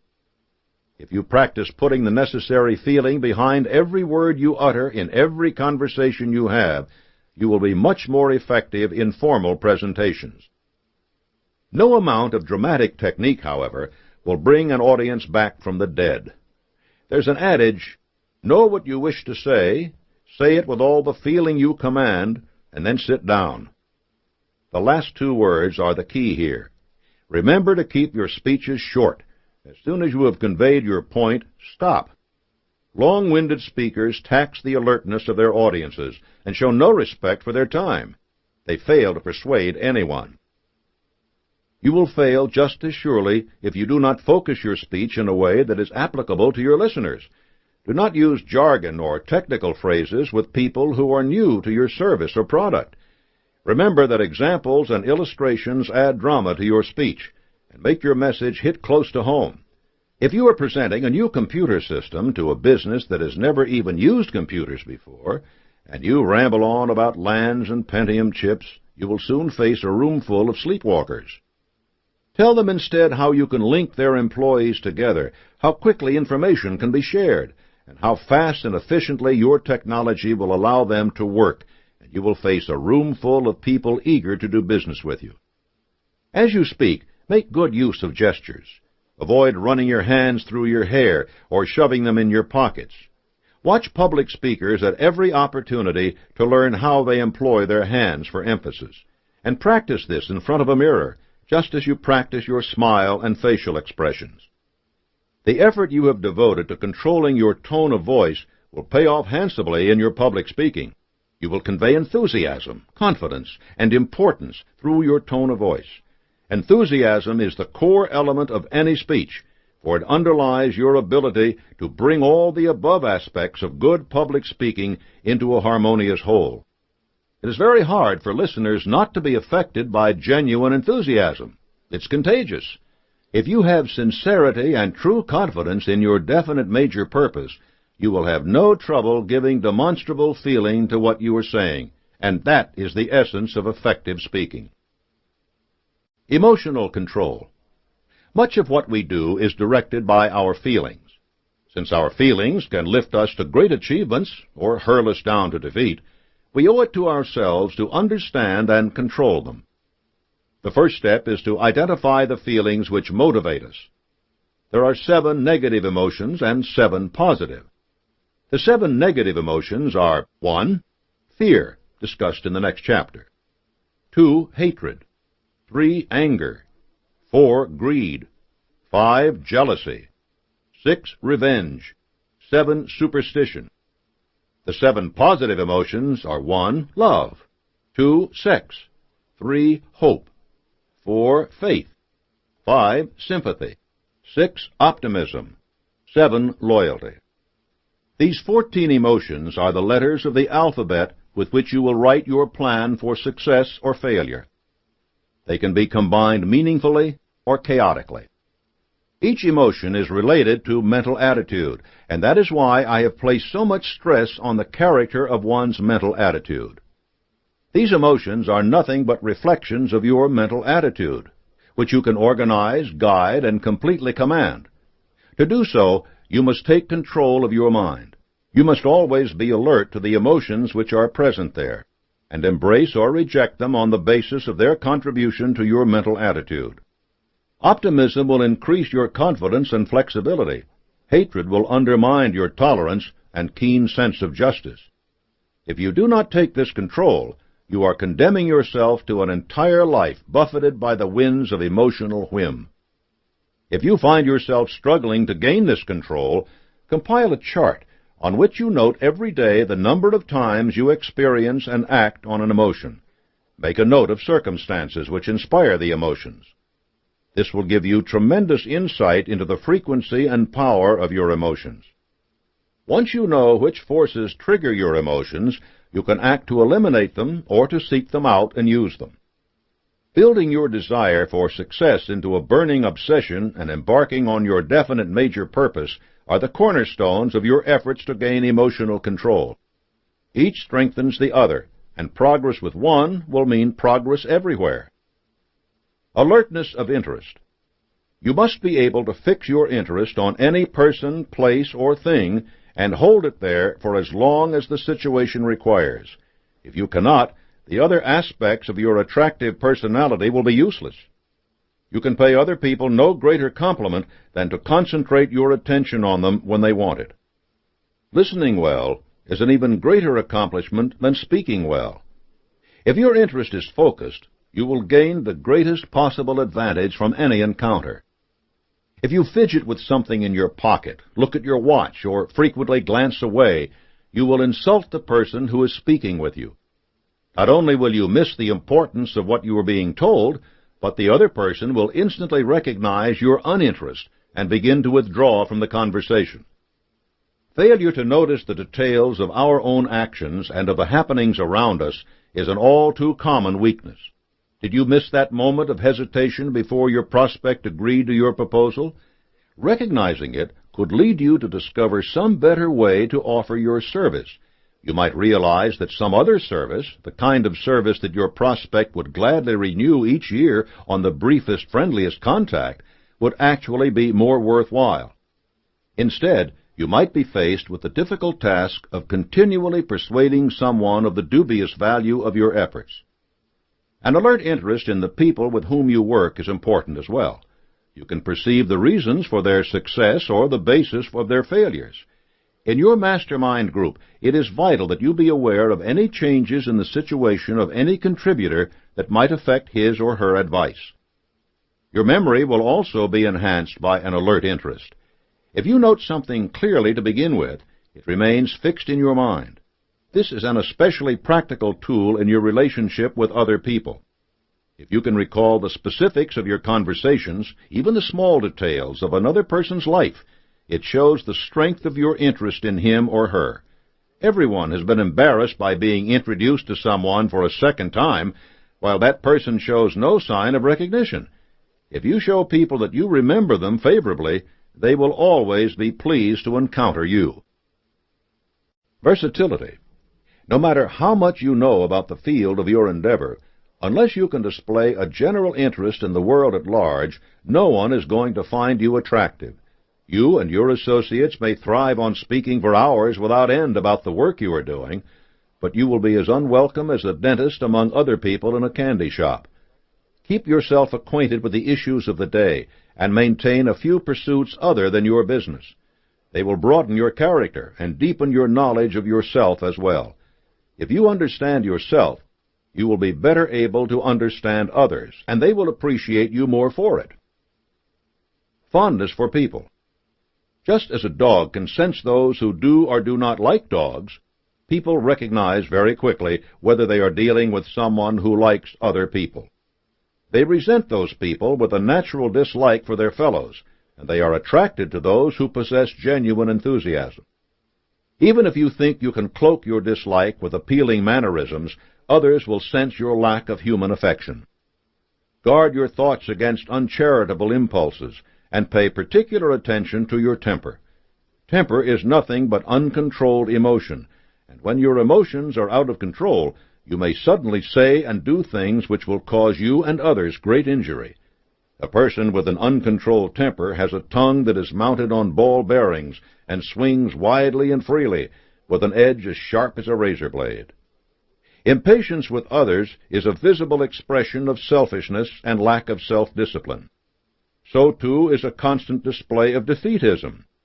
You do no one any favors by harping on your recent misfortunes or your feelings of aimlessness. People will forgive those who aim high and miss.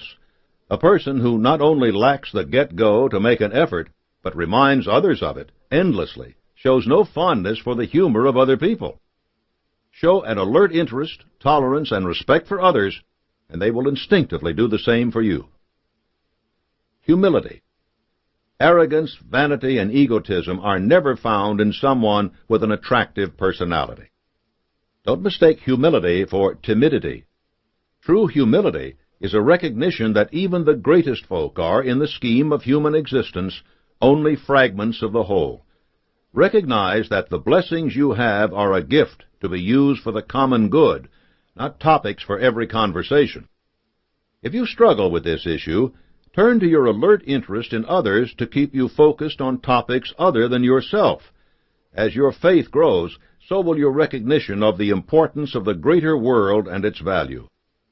People who are strong in faith are always humble of heart, and these qualities are always much admired.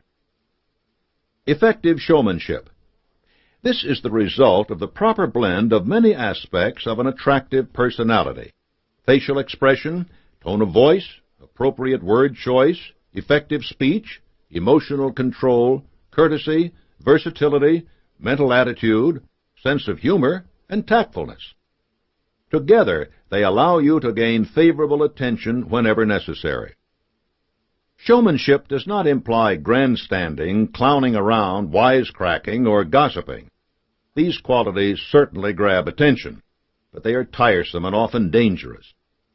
Effective, positive use of the traits which combine to form good showmanship will serve you well whether you are dealing with one person or 1,000. Clean sportsmanship. Win without boasting, lose without squealing, and others will soon respect you. Athletics can make this a habit in many people, but even if you have never set foot on a playing field or a court, you can inspire others to cooperate with you if they know that at the end of the game your presence will not be unbearable. Your outside interests are a good place to cultivate this trait. Flexibility, tact, and humility will aid you in its display. Let your manner always be friendly, no matter what the outcome, and people will be glad to have worked with you. A good handshake. This is a simple skill, really, but it is invaluable at first impression and every time a contact is renewed. Make your grasp firm and friendly, not crushing. You want to establish enthusiasm and cooperation, not competition. A limp handshake will display disdain or weakness. Coordinate your handshake with a greeting and grip the other person's hand for emphasis on key phrases. Maintain your grip as long as you speak your greeting in order to strengthen the impression you are making. Be direct and assertive in your greeting, and people will associate those qualities with the whole of your personality. Personal magnetism. This last trait is a polite way to describe sexual energy. Of all the aspects of an attractive personality, this is the only one which is innate and cannot truly be developed by personal effort.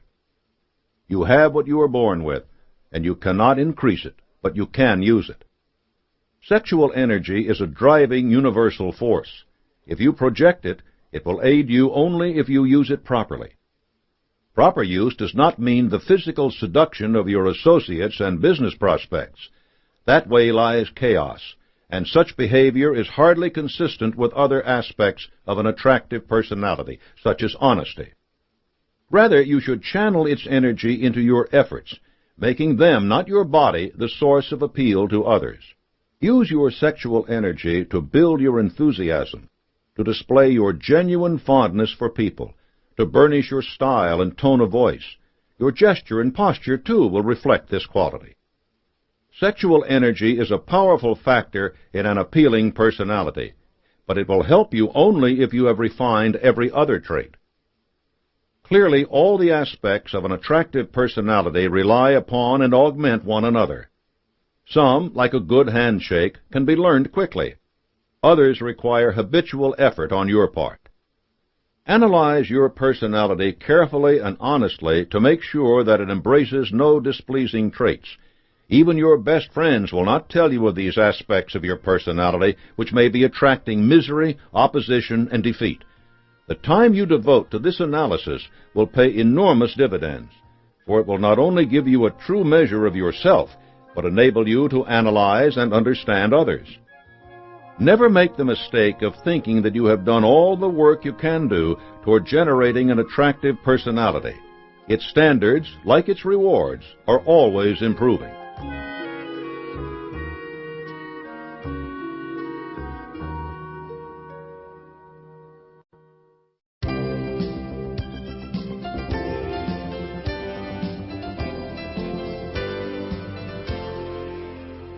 Chapter 4.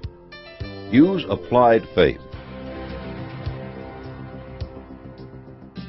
Faith is your awareness of, belief in, and harmonizing with the universal powers. You should not simply have faith, you must use it. No doubt you have heard and read numerous definitions of faith, many of which involve religious convictions. For the purpose of this chapter, your own spiritual beliefs are not important, except that you will learn to put them and much more into daily practice. Faith is a state of mind. For it to be useful to you in achieving lasting success, it must be an active, not a passive faith. Active faith is the process of relating yourself to the vital forces of the world, which I call infinite intelligence. Understanding infinite intelligence. It is impossible to have active, applied faith without a positive, definite belief in a supreme being. There are many approaches to gaining such a belief. Observation, experimentation, feeling, prayer, meditation, and thought all are legitimate paths. You learn things by seeing their effects, or by accepting the statements of people you trust. In your search for knowledge about infinite intelligence, you may search within the external universe or within yourself. The external world. Thinking people have always seen evidence of infinite intelligence in the external world. Every process of nature is orderly. The sun does not rise in the east today and the west tomorrow. Natural law endures and obtains everywhere. Such order, such continuing adherence to law, clearly implies intelligent planning and definiteness of purpose, ample evidence of infinite intelligence. As Tennyson wrote, the sun, the moon, the stars, the seas, the hills, and the plains, are not these, O soul, the vision of him who reigns? Look at the wristwatch on your arm. You know that your watch did not come into existence without the aid of organized intelligence. And you know that in this case the particular intelligence was a human one. You know equally well that this human intelligence did not originate in that single mind, but that it was merely an instrument expressing the force of the natural order of the universe. You could take that watch apart, put the pieces in a hat, and shake them about. Never in a million years would they, or could they, reassemble themselves into the smoothly functioning machine called a watch. That process requires deliberate, organized intelligence with a definite plan. Like a watch, the universe simply could not exist as it does without being the product of an infinite intelligence. The internal world. You have many senses which allow you to evaluate the external world: touch, sight, hearing, taste, smell. But you also have senses which put you in touch with another reality. The beauty of a mastermind alliance is that it puts you in touch with the creative powers of others, connecting mind to mind, opening the subconscious of each member to the power of infinite intelligence. Your conscience is a tool which puts you in touch with these forces. Similarly, when you engage in prayer, you explore this internal world. The power of these experiences have shaped human history again and again. The still small voice that whispered to Saul of Tarsus changed the shape and direction of Christianity. The spiritual convictions that drove Mahatma Gandhi affected not only India, but the approach to social and political changes across the globe. This ability of the human mind to discover, embrace, and disseminate fundamental ideas and concepts is further proof of our ability to enter into a definite, positive relationship with infinite intelligence. You can enter this relationship and adapt it to your purposes in life. This is accomplished by applied faith. Overcoming disbelief. Remember, faith is a state of mind which develops by conditioning your mind to receive infinite intelligence. Applied faith is the adaptation of the power of infinite intelligence to your definite major purpose. Applied faith is the dynamo of the science of personal achievement, the source of the energy to put your thoughts into action. In faith, you temporarily relax your own reason and willpower and open your mind completely to the inflow of infinite intelligence. The chapter on definiteness of purpose teaches that your mind is the only thing over which you have the right to complete control. You must control your mind so that it is regularly open to the power of infinite intelligence. Whatever your mind can conceive and believe, it can achieve. Therefore, do not allow self-imposed limitations and restrictions to block the flow of infinite intelligence. As sunlight passing through a prism is broken up into its component rays, so infinite intelligence passing through your mind is broken up into a variety of forms. The belief that you cannot succeed, that you are not worthy, that others stand in your way, that some things cannot be done, each of these will act as an imperfection in the prism of your mind, distorting and scattering the power of infinite intelligence. And if you close the window of your mind to the power of infinite intelligence through disbelief, you will never experience its benefits. You cannot simply announce to yourself that you have faith and expect instant results. Faith is a state of mind which must be cultivated. Set aside at least an hour a day to contemplate your relationship to infinite intelligence. Look for the ways in which it is manifested in your life and for places where its power can be applied. Clear your mind of all negative thoughts of want, poverty, fear, ill health, and disharmony. And then take these 3 easy steps to build your faith. 1. Express a definite desire for the achievement of a purpose, and relate it to one or more of the basic human motives. 2. Create a definite and specific plan for attaining that desire. 3. Start acting on that plan, putting every conscious effort behind it.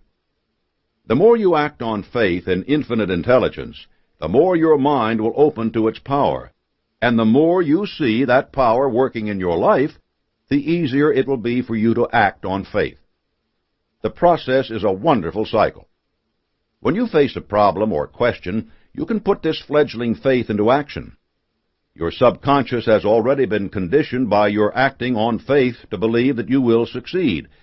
Relax your reason so that it does not interfere with listening to the ideas, hunches, and intuitions that your subconscious conceives on the basis of this faith in your success. Look among these suggestions from your subconscious for the solution to your problem. You will recognize this solution by the soundness of the plan that occurs to you and by the feeling of enthusiasm which accompanies its recognition. As soon as you do recognize the plan, act on it at once. Do not hesitate, argue, challenge, worry, or fret about it. Act on it. If your plan does not work out exactly as you had expected, repeat this procedure. It takes time to build faith, to open your mind to its application. But remember, you cannot expect infinite intelligence to do your work. That's what applied faith means. If the plan you conceive through faith requires the cooperation of other people, you must work to gain it. It will not just happen. If your plan requires capital, it will not appear on your doorstep in a grocery bag. You must seek it out with the best of your abilities. You must put your faith into action. A final word. If you make your prayers an expression of gratitude and thanksgiving for the blessings you already have, instead of requests for things you do not have, You will obtain results much faster. Overcoming fear. An important part of opening your mind to faith is ridding your mind of the fears which limit your belief. There are 7 basic fears. Nearly everyone suffers from at least one. Some of us must conquer them all. Here are the 7 fears, how you can recognize their presence in your life, and how you can banish them. The first fear, poverty. This is the most destructive of the 7 basic fears, and the hardest to master, because it brings so much suffering and misery. Much of the fear of poverty comes from our bitter experiences in dealing with others who have proved untrustworthy and willing to exploit us for their own benefit. If you resent poverty and are determined to be rid of it, analyze yourself fully for signs of this fear. Then fasten your mind on substitutes for the negative habits which this fear inspires. Lack of ambition. Do you accept whatever life hands out without challenging it? Are you mentally and physically lazy? Then adopt a positive, driving ambition to vanquish the symptom of the fear of poverty. Failure to make your own decisions. Do others determine everything that happens in your life? Do not surrender the most precious gift of your Creator. Make your own decisions and become self-determining. Making excuses for your failures. Do you offer alibis for your lack of achievements? Do you envy and criticize the success of others? Accept that only you are responsible for what happens to you. A negative mental attitude. This is the greatest limitation the fear of poverty imposes, and it can encompass all the others. Discard pessimism. Expect that things will go your way and act accordingly. Do not put things off, avoid responsibility, or live beyond your means. Instead, work to make your life better, and it will be. Developing definiteness of purpose is the first step toward replacing a negative mental attitude with a positive one. Find out what you want and look for it all the time. Demand much. Set a high goal. Believe that you will attain it with the aid of infinite intelligence, and you will leave the fear of poverty far behind. The second fear, criticism. Fear of criticism can affect you in ways both trivial and serious. It can lead you to buy the latest fashions, the fanciest cars, the most sophisticated stereo audio systems, because you fear being left behind the times, out of step with what everyone is doing. More insidiously, it can prevent you from presenting and acting on ideas that are revolutionary, ideas that would give you independence. It robs you of your individuality and your faith in yourself. Following are the most obvious symptoms of a fear of criticism and the steps you can take to eliminate them. Keeping up with the Joneses. Trying to maintain the front of being the most current, most affluent person on the block can cripple you, both financially and emotionally. Buy what you need and put your fiscal and mental resources to work elsewhere. Bragging about your achievements. You do this to cover up feelings of inferiority. You imitate success rather than attain it. It's fine if your definite major purpose includes community recognition, but if you gain a false recognition, you will be constantly haunted by the prospect of exposure as a fraud. Take pride in what you have actually accomplished, and remember that there will soon come a time when your real achievements will stand for themselves. Being easily embarrassed. This causes you to be unable to make firm decisions, to fear meeting people, and to lack self-confidence. Determine that whatever you do in pursuit of an honorable, definite purpose is worthy. Remember how the neighbors laughed at Walter P. Chrysler, and how short and hollow that laughter was. Fear of criticism is a common fear. If you let it, it will sap your initiative and imagination. But for every step you take away from it, it will take 2 steps away from you. Once you begin your journey, it will grow easier by the day. The third fear, ill health. This fear is closely related to a later one, the fear of death, but it is much more dependent on habits for its growth. You may very well have acquired it simply by growing up around others who shared it. It, too, can prevent you from taking risks, and its simple presence can actually bring about the very situation you so fear. Remember that whatever your mind can conceive and believe, it can achieve. This works just as effectively in creating illness as in maintaining health. Norman Cousins effectively demonstrated the power of laughter in healing the sick, himself included. You want the power of your mind focused on maintaining your health, but certain habits demonstrate your enslavement to the fear of ill health. You must break them. The drugstore habit. Do you run to the pharmacist every time some new cure-all is advertised? Have you consumed mountains of garlic, ginseng, and oat bran? Taking care of yourself is important, but looking to pills diverts your attention from recognizing that your own mental attitude toward your health is the most important factor in your good health. The habit of self-pity. Do the slightest pains and discomforts keep you in bed? Is some condition your excuse for not acting? Dwell on that condition, surrender to it, and you are finished. It is an obstacle to be overcome, and it may take effort to overcome it. But every skill you develop in overcoming your condition will serve you throughout your plan for achieving success. The habit of substance abuse. It may be drink, it may be drugs, but it's there only to cover up your fear of some mental or physical pain. You must seek out the source of that pain and address it. This process will take time, but every step of progress you make on that path will not only bring progress in overcoming your other fears, but also free your time, money, and energy for achieving success. Overcoming your fear of ill health can bring you wonderfully concrete results in so many ways. You, your family, your friends, and your ambitions will all be better off. The fourth fear, loss of love. I knew a man once who lost everything he had, money, social position, the love of his family, when it was discovered that for years he had been cheating his business partners and evading taxes. His only explanation was that he had lavished all his ill-gotten gains upon his wife, out of fear that otherwise he would have been unable to hold on to her affections. The bitterest irony was that since he had so long focused all his efforts on the single aim of satisfying her every want, his wife had come to see him only in that light. As soon as he was no longer able to provide for her, she left him. Once she had truly loved him, but out of fear he had cultivated only one aspect of the relationship, and her affections naturally withered. What had he offered her to love but his money? The fear of the loss of love is so intimate and so easily understood that it isn't necessary to elaborate on its symptoms. Simply cultivate your relationships with a positive mental attitude. Give them your all, and instead of being a source of fear to you, they will be a bastion of strength and courage. The fifth fear, old age.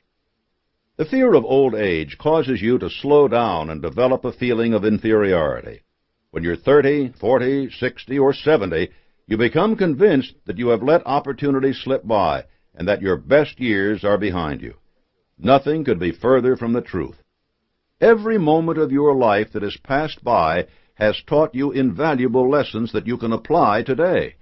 You should have a positive appreciation for the wisdom and understanding you have gained. Most of the great achievements in human history have come from people who have blown out more than a few birthday candles. The best way to confront this fear is to jump on it with both feet and laugh about it. Whenever you have a birthday, subtract a year from your age instead of adding one. Don't make the mistake of trying to act like a teenager, adopting the dress and speech you see on TV. That will only make you feel and look foolish. And don't ever say to yourself, if only I were younger, I would do something that you know you must. There was a time when every morning as I arose, I saw Father Time sneaking up alongside me. At first I was terrified. But one day I looked him in the eye and shouted, "Get out of here, old man, and stay out. I don't need you. Get out." Try this yourself whenever the idea occurs to you that you are too old to do something, and you will find that this response is quickly retrieved from your subconscious, ready to defend you whenever the fear of old age threatens. The sixth fear, loss of liberty. No matter where you live in any country, the fear of the loss of freedom is present. For those suffering in police states rather than enjoying the liberty that Americans possess, the fear is great. But many other forces can work to limit your freedom. the political ambitions of your neighbors, the demands of your daily life. And this fear can paralyze you and distract you from your definite major purpose. The only way to fight this fear is to take an active role in defending the institutions that preserve your liberty. The rights we enjoy in this country were won through bitter years of struggle, and they can be maintained only by constant vigilance. You must be aware of the struggles that are taking place. You must take an active role in them. And you must also be sure that you are doing nothing that encroaches upon the liberties of others. If you become a tyrant in the pursuit of your definite major purpose, seeking to dominate your family, your mastermind alliance, and your employees, you will be rolling back the cause of freedom just as certainly as does any revolutionary extremist. You cannot be free of this fear yourself if you are not in harmony with the very forces of liberty which make your own success possible. The seventh fear, death. This fear is the grandfather of all the others. It is very difficult to whip because it is so universal in our society, and because it is constantly reinforced on a daily basis. There is no escape from death, and no matter what faiths we have, death is an unknown, for we have never experienced it. Complete, absolute answers about its nature are impossible, and it is human nature to fear anything we do not understand.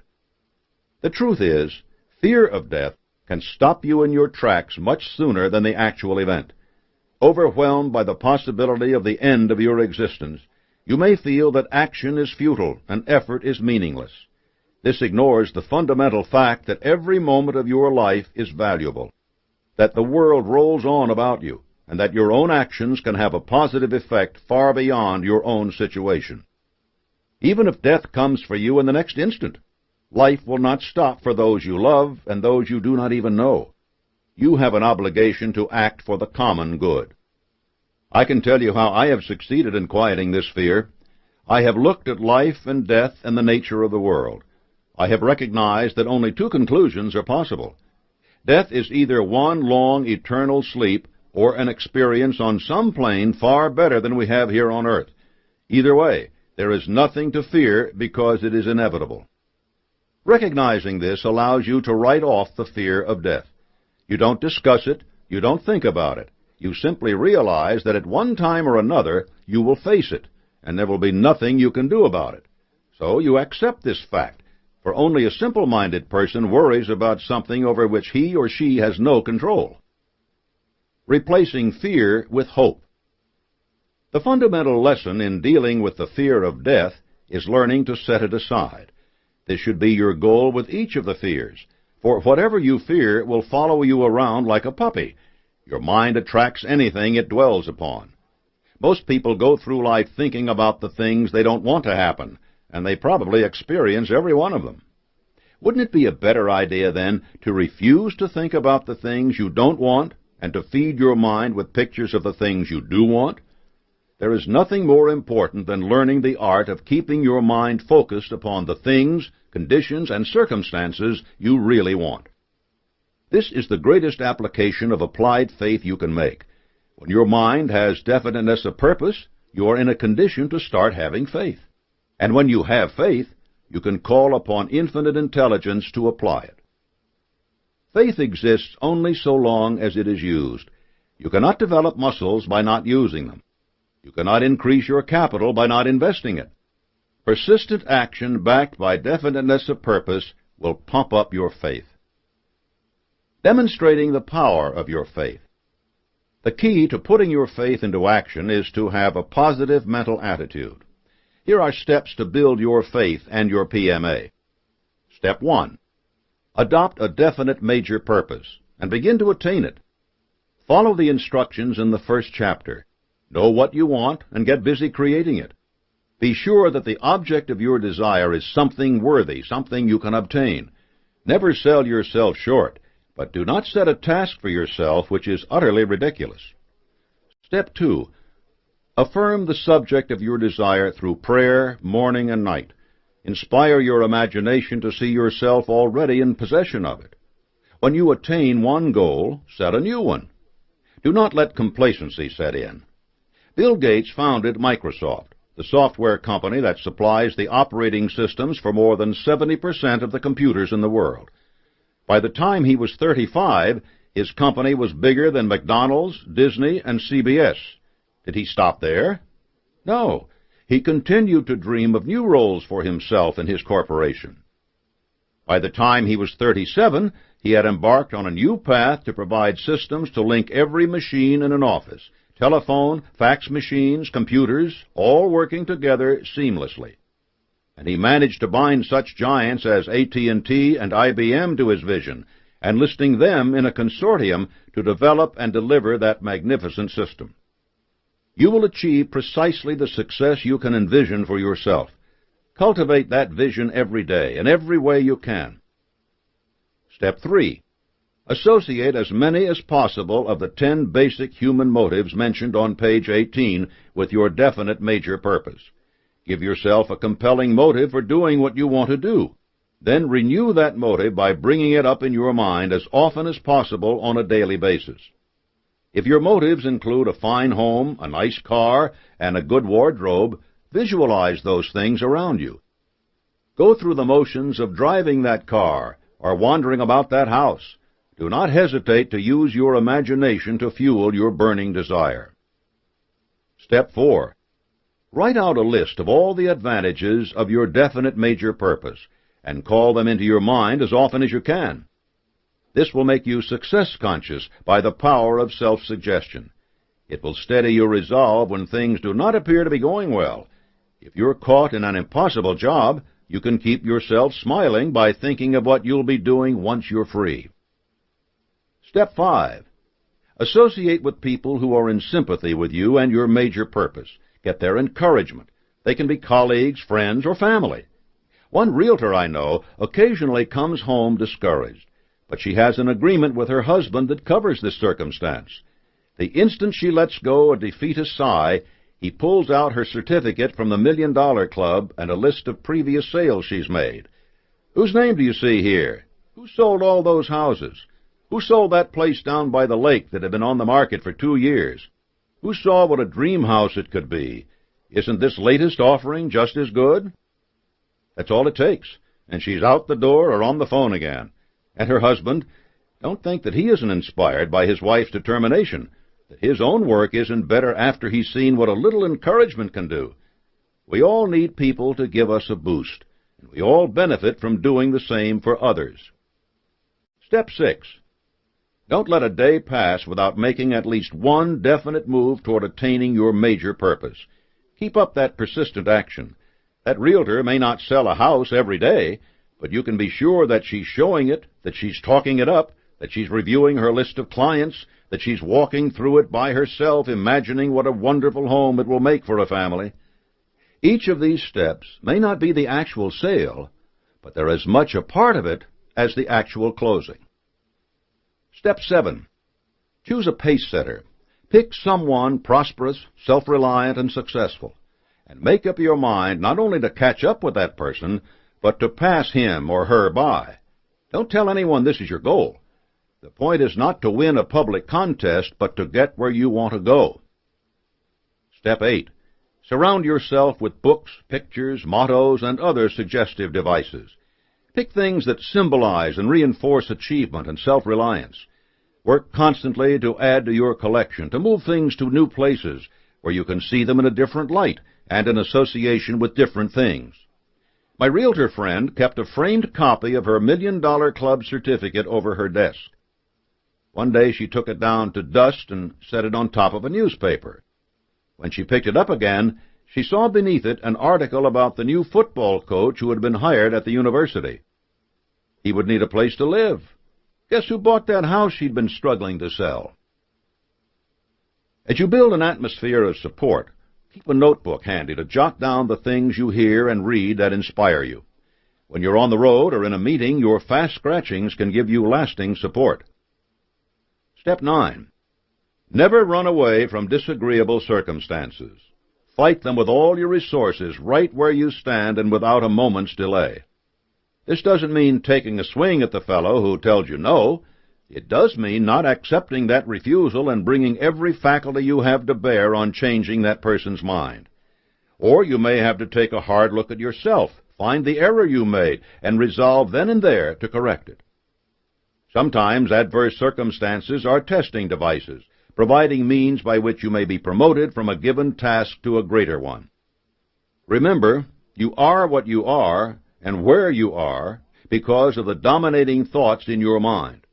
Procrastination in dealing with these thoughts only sentences you to further limitation and frustration. Step 10. Recognize that anything worth having has a definite price tag. Anything worth having is worth working for. The price of self-reliance is eternal vigilance in applying your faith.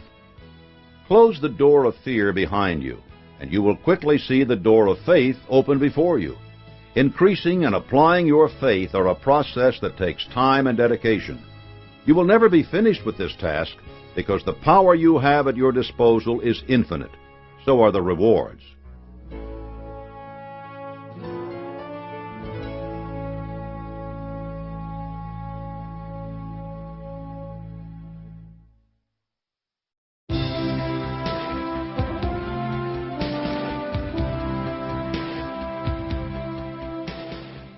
Chapter 5.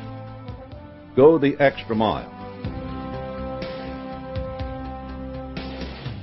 Render more and better service than you are paid for, and sooner or later you will receive compound interest from your investment.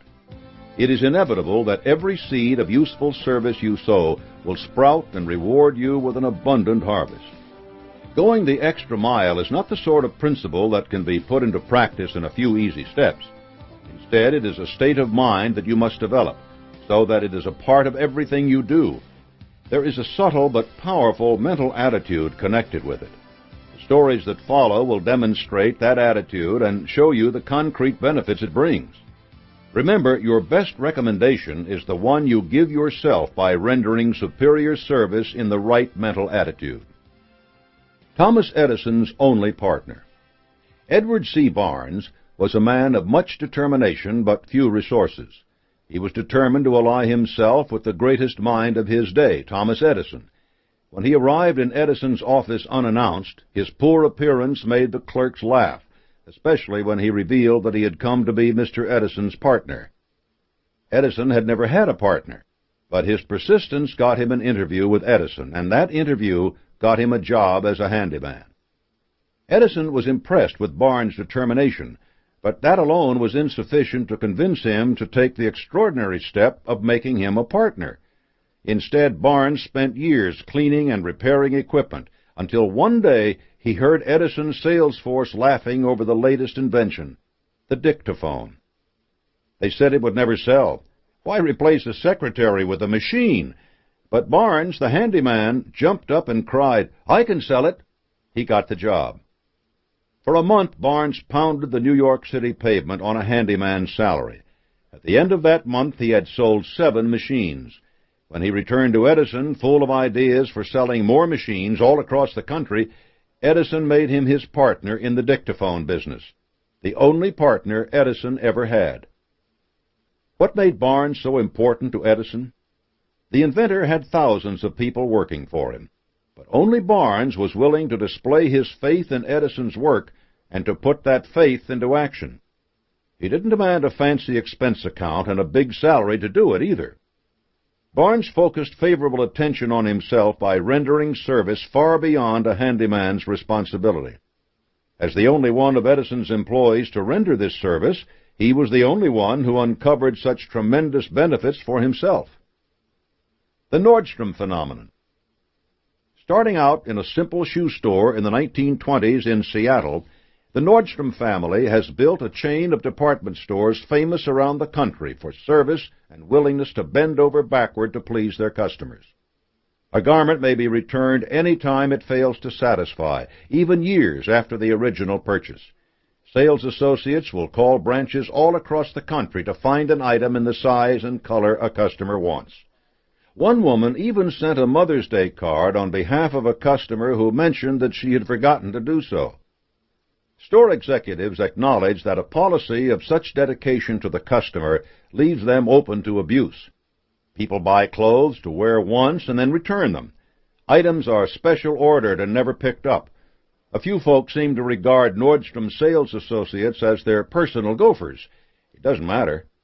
By delivering service that is so far and above that of any department store in the country, Nordstrom has developed tremendous customer loyalty. In an economic climate that saw giants like Macy's, Bloomingdale's, Marshall Field, Sears, and J.C. Penney closing stores or laying off employees, Nordstrom continued a slow and steady expansion coast to coast, never opening a new store until it was sure it had assembled a crew of employees dedicated to its own brand of going the extra mile service. My own journey. I accepted Andrew Carnegie's commission to organize and publish the Principles of Success when I was a law student at Georgetown University. Other than reimbursement for some traveling expenses, I got no compensation from Carnegie for my efforts. My dedication to my task placed strains on my life. I had a family to support, and many of my relatives ridiculed me for my goal. In spite of this opposition, I worked for 20 years, interviewing presidents, inventors, founders of great companies, and famous philanthropists. Because these people were often unaware of the principles they employed, they just did it. It took a great deal of time for me to observe them and determine whether the forces I supposed were operating actually were. Instead of making money for myself, I had a job to do for others. Believe me, there were times when between the needling of my relatives and the hardships I endured, it was not easy to maintain a positive mental attitude and persevere. Sometimes in barren hotel rooms, I almost believed my family was right. The thing that kept me going was my conviction that one day I would not only successfully complete my work, but also be proud of myself when it was finished. Sometimes, when the flames of hope dwindled to a flicker, I had to fan them with everything I possessed to keep them from going out. It was my faith in infinite intelligence that tided me over these rough spots and saw me through. Did it pay to go the extra mile for 20 years and endure all those hardships? The answer is obvious.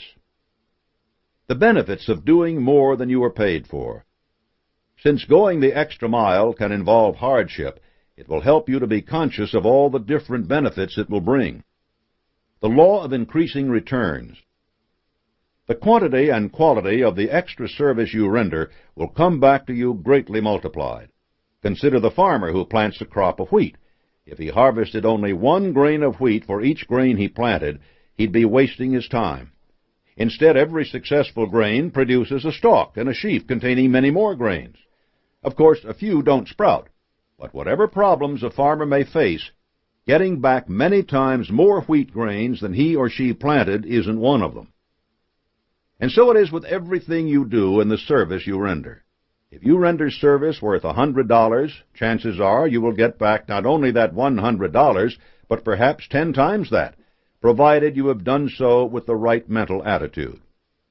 If you render extra service unwillingly or resentfully, you will probably get nothing back. It's as if the farmer had sown his wheat on the interstate road instead of the fertile field, and if you render your service only with a sharp eye out for your own benefit, you will get nothing except perhaps a poke in the eye. One rainy afternoon, an elderly lady walked into a Philadelphia department store. Most of the clerks ignored her, but one solicitous young man asked if he could help her. When she replied that she was just waiting for the rain to end, he didn't try to sell her something she didn't want, and he didn't turn his back. Instead, he brought her a chair. When the rain let up, the lady thanked the young man and asked for his card. A few months passed, and the owner of the store received a letter asking that this young man be sent to Scotland to take orders for furnishing an entire castle. The letter writer was the elderly lady for whom the clerk had provided a chair. She also happened to be Andrew Carnegie's mother. By the time the young clerk had his bags packed for Scotland, he was a partner in that department store. This was the result of the law of increasing returns, all because he had shown a little concern and courtesy when no one else would. The law of compensation. The law of compensation ensures that everything you do will bring you some sort of result of the same kind. To benefit from this, you must always render the most service you are capable of, with the best attitude, and you must do so regardless of your immediate compensation, even if it appears you will receive no immediate compensation. The issue here is not some unlooked-for benefit such as might come from offering a chair to a senior citizen. It is a matter of honesty and earnest effort. Dishonest, lazy people look to get something for less than is required, or even nothing. If you decide to boost your profits by raising your rates and providing less service, it's going to catch up with you. AT&T learned this lesson the hard way. Its rates continued to climb, and it did nothing to offer its customers any new advantages. Along came deregulation, MCI, and Sprint, and bang! Customers began switching their long-distance service by the hundreds of thousands. AT&T saw its error quickly, though, cut its rates, and began offering innovative packages. It still faces heavy competition, but it now knows quite a bit about the law of compensation. In contrast, consider mobile home builder Jim Clayton. His company, Clayton Homes, was already growing rapidly when Hurricane Andrew decimated South Florida. The need for new mobile homes was enormous and fast. Clayton could have followed the examples of many Florida business owners and jacked his prices skyward. Instead, Clayton Homes kept its prices level and jacked its production skyward. The law of compensation meant that the company still made a reasonable profit on its services. It also means that thousands of home buyers in South Florida have reason to remember Clayton Homes very fondly when it comes to the next purchase. Your day-to-day life may not offer such dramatic examples, but the most concrete one is your paycheck.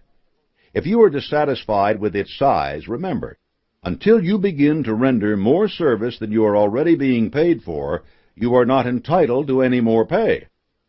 If you are convinced that you are already doing more work than you are being paid for, ask yourself why the law of compensation doesn't seem to be working. The sad fact is that most people have no definite purpose greater than getting that paycheck. No matter how hard they work, the wheel of fortune turns right past them because they neither expect nor demand more. What are you doing that shows you expect and demand more than what you currently get? Gaining favorable attention. People who need your work have things to offer you. You probably are not the only person capable of providing what they need. What will distinguish you from the crowd? The attention you generate by doing more than you are being paid to do. Early one morning, Charles Schwab arrived at one of the steel mills he managed. There, in the dawn's faint light, was a clerk from the company's stenography pool. When Schwab wondered what he was doing there, the man explained that he had come in case there were any letters or telegrams Schwab wanted sent right away. It would be hours before the rest of the staff arrived. Schwab thanked the fellow and told him he might need him later that day. And he did. That night, as Schwab headed back to the main office, he took along his new personal assistant, the fellow who had gotten his attention so early in the morning. It wasn't the fact that this young man was an extraordinary stenographer that got him attention. It was his habit of showing his personal initiative in going the extra mile. Becoming indispensable. Whether you are an employee or the head of your own company, going the extra mile makes you indispensable to others. You do for them what no one else does. There may be others with more knowledge, skill, or prestige, but you are the only one who provides something absolutely necessary. There may be 7 other companies providing public relations expertise, but if you are the one who can be called upon at 2 in the morning with a can-do attitude when a disaster strikes, people will remember and value that.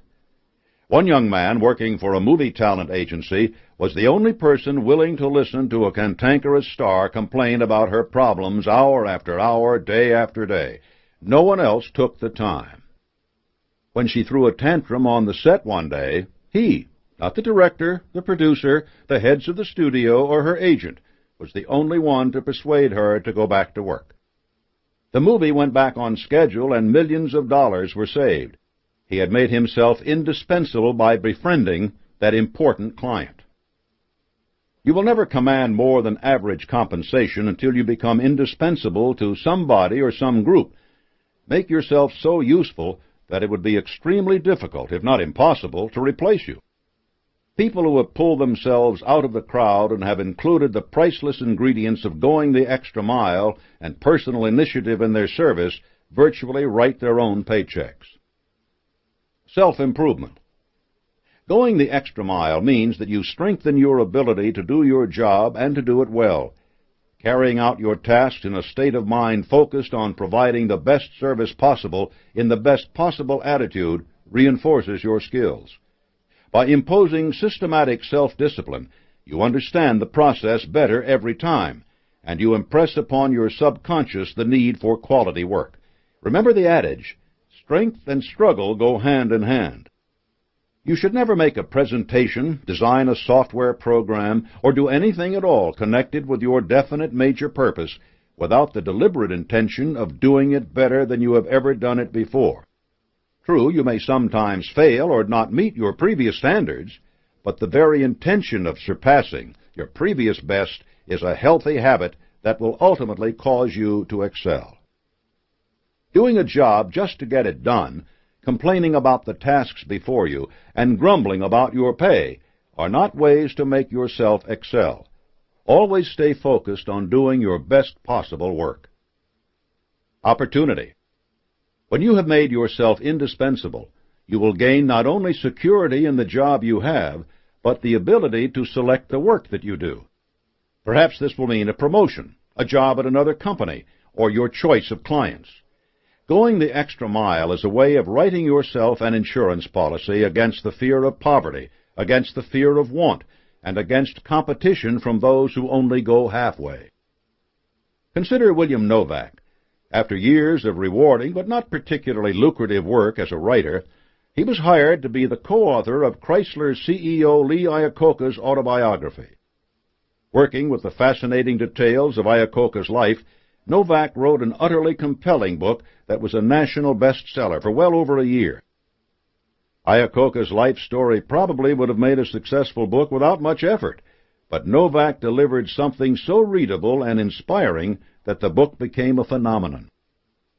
Now Novak's name as co-writer on any project opens every door in the publishing world and commands advances much higher than those written by other people.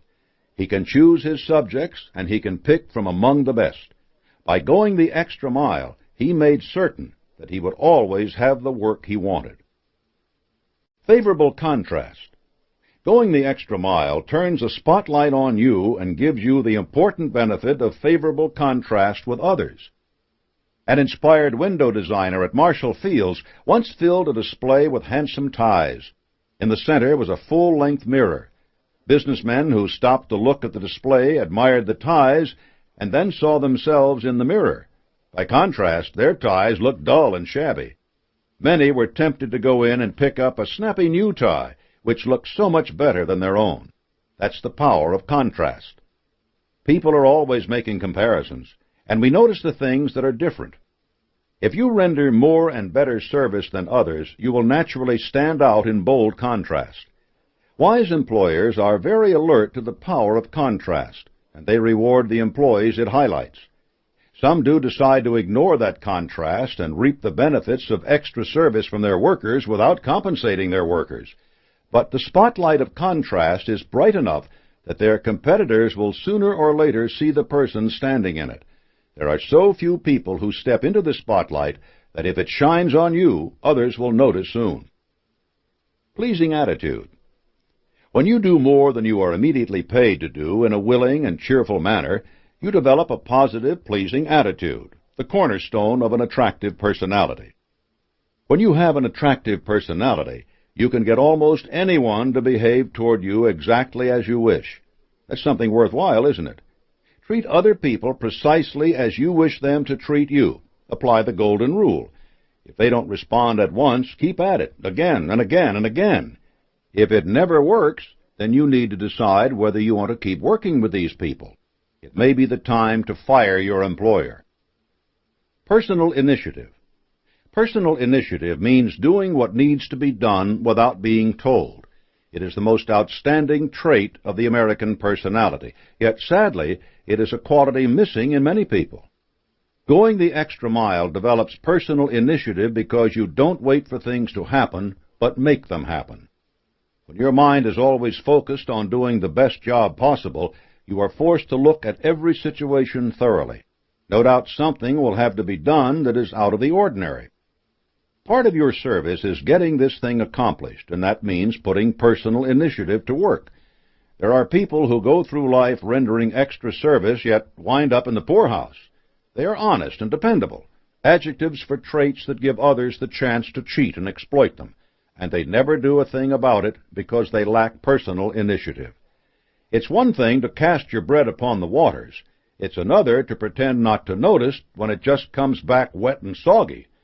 You must use personal initiative to see that your efforts are expanded in the right areas.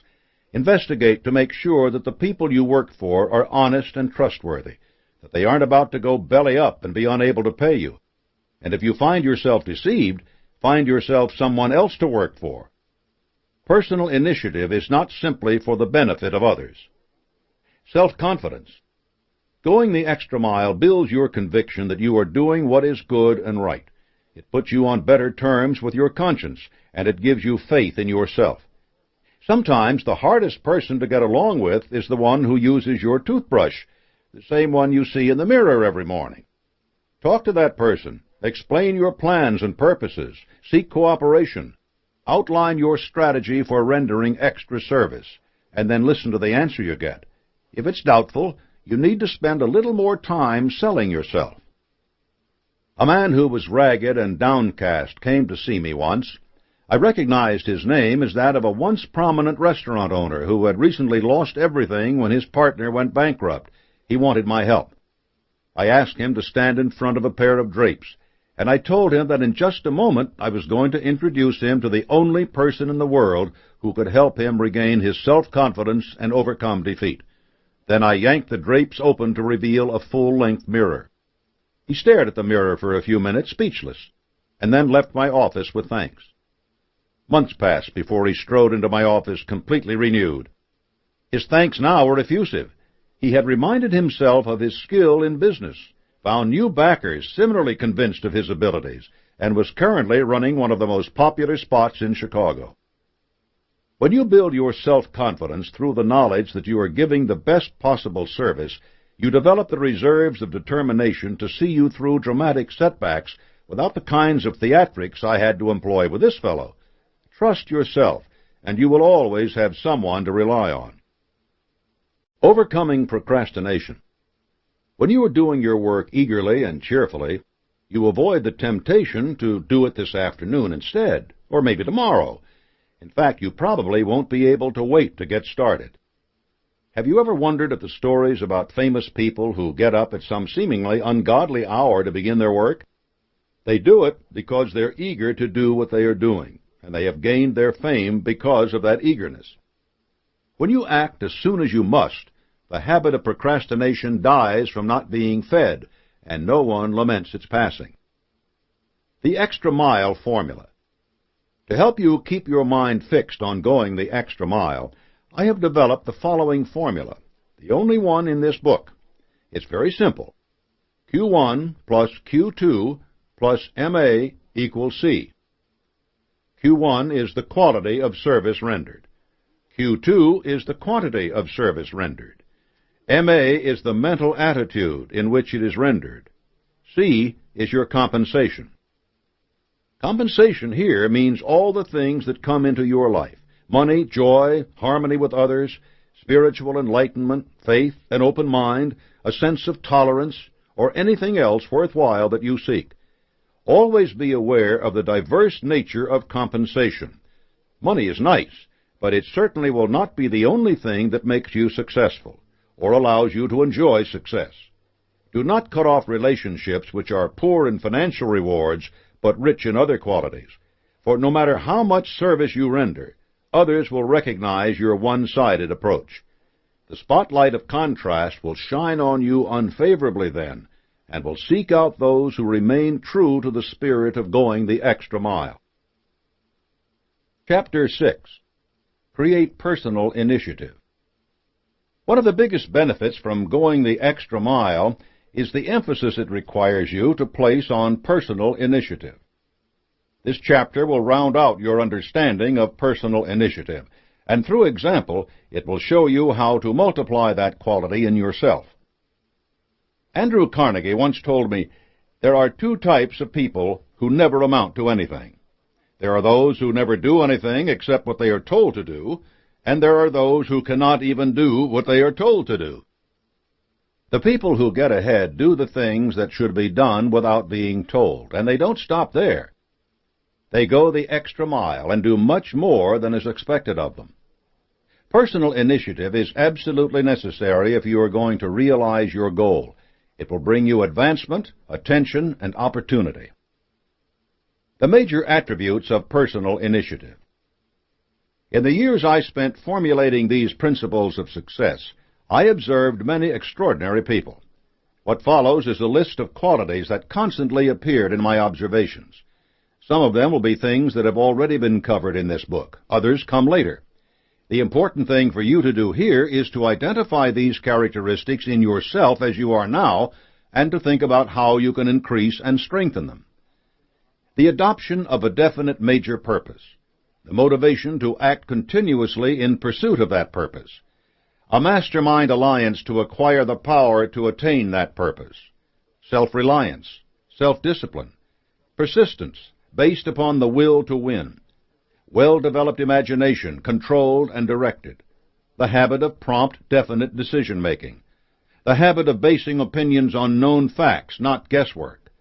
The habit of going the extra mile. The capacity to generate enthusiasm at will and control it. A well-developed sense of details. The capacity to listen to criticism without resentment. Familiarity with the 10 basic human motives.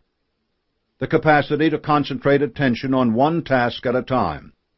Assuming full responsibility for one's own actions.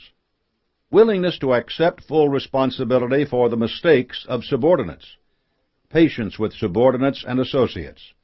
Recognizing the merits and abilities of others. A positive mental attitude at all times.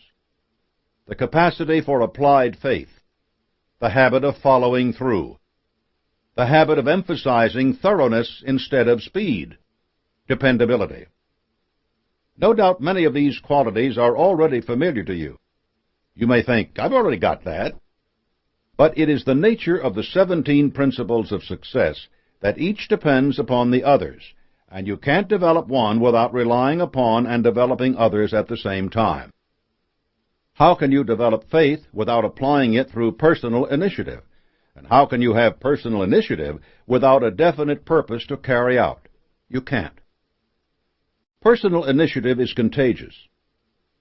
During the Second World War, Henry Kaiser astounded the world by the speed and efficiency of his shipbuilding. What made his achievement so remarkable is that he hadn't been a shipbuilder before he responded to the needs of the war. The quality that made this possible was his personal initiative, and the most obvious manifestation of this quality was his habit of following through. When Kaiser ordered a trainload of steel to be delivered at his shipyards on a given date, he made sure that the railroad was alerted, that his own workers were prepared to accept the shipment, and first of all, that the steel was being produced on schedule. He sent an expediter to the steel mill to keep him informed of progress, and then to travel with the shipment to see that it wasn't sidetracked or delayed. Because Kaiser was so attentive to the details of his operation, everyone who worked for him knew that the same quality was expected of themselves. If something went wrong along the way, the expediter was expected to do whatever was necessary to correct the problem and make up for lost time, and he seldom failed.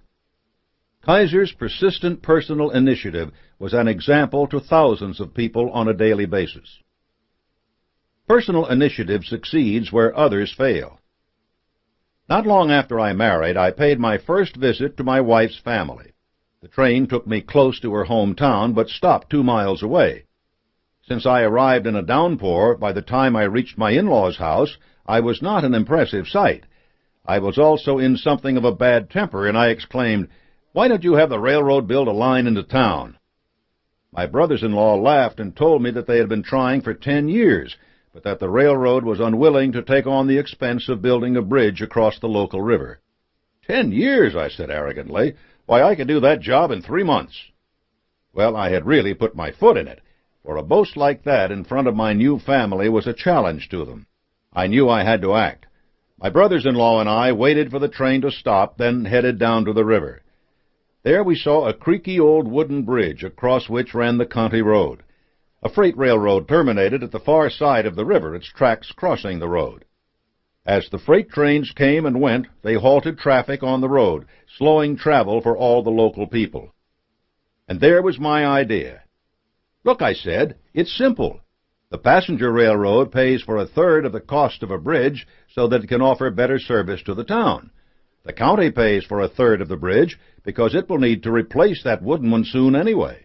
And the freight railroad pays the final third so it gets the traffic off its tracks and prevents the inevitable accident from having all those people lined up waiting to cross. It was that simple. In a week, my brothers-in-law and I had all three parties agreed to the plan, and in 3 months the new bridge was up and the town had passenger rail service. Now, I hope that your personal initiative won't have to get you out of the kind of trap I set for myself, but if you apply it at every opportunity, especially after you have made a foolish mistake, then it will benefit both you and your community. Personal initiative creates work. I once knew a rather plain fellow who didn't seem suited for much. He had been apprenticed to a plumber, but because he showed no real aptitude for plumbing, his boss tried him out as a sales rep. He didn't show an aptitude there either. Since his handwriting was neat, the boss made him a bookkeeper next. Again, the results were discouraging. But the bookkeeping experience taught him something: the importance of accurate inventory. So he sat down to take an inventory of himself. He decided he had these positive qualities. 1, the habit of saving money. 2, the ability to figure accurately the costs of a plumbing job. 3, the ability to recognize superior skills in others that he lacked himself. 4, persistence. 5, the ability to induce others to work in harmony. What could he do with these skills? The answer was obvious. He set out to open his own plumbing business. He found a location, sought out the best workers he could find, and began to pursue contracts. Within a year, his schedule was filled, and because he was able to bring his work in at the projected cost and to do it with quality labor, he quickly gained a reputation as the best plumber for the job, even though he was a poor plumber himself. It was only by acting on personal initiative that this man was able to make anything of his life. Starting with a definite major purpose, step by step, he built a mastermind alliance of skilled employees, delivered extra service, and attained success. If he hadn't struck out on his own, his former boss would have soon thrown up his hands and fired him. This fellow created a job for himself. Personal initiative creates opportunity. Neil Walter was a carpenter's apprentice making just $400 a week when he was hired to build some shelves in a closet. By the time he was finished and saw how grateful his client was to have better use of his space and how happy he was with the quality of his work, Walter had an idea. With money from that first satisfied customer, Walter started the California Closet Company. The incredible transformation of a crowded closet into efficient space was such a popular idea that within 12 years, Walter had more than 100 franchises around the country. Other entrepreneurs were so impressed with his idea that copycat companies sprang up across the nation. And in 1989, Walter sold his company for $12 million to Williams-Sonoma. Neil Walter could have been content just learning to be a carpenter, but he identified his skills, set himself a definite goal, and succeeded beyond the wildest dreams of any apprentice. Personal initiative creates the future. Herbert Bass and Alex Geisler were doing production work at a Philadelphia television station in the 1960s. They saw that videotape had much more flexibility for the television market than film did. Even though they were not considered top production experts, they decided to strike out on their own. They created Unitel Video. Because they couldn't offer production expertise that would stand out in the market, they chose to provide something else just as valuable. They offered the best in equipment and space to other production companies. Even though they were getting in on the business early, they still faced competition. To build their share of the market, they took on clients who couldn't work anywhere else because nobody thought they could pay their bills. Bass and Geisler also knew the importance of going the extra mile. They knew that their clients had their own clients to keep happy. By offering the latest technology, they offered their clients an advantage. As Geisler told Success magazine, "We show our client techniques he wouldn't have thought of. He gets the credit, we get paid." Besides doing production work for shows like The Simpsons and Star Trek: The Next Generation, Unitel now provides training seminars for video technicians around the country. It also offers corporate communication services for companies like IBM and Citibank, putting together video conferences that can link people in New York, Los Angeles, San Antonio, and Minneapolis just as if they were in the same room.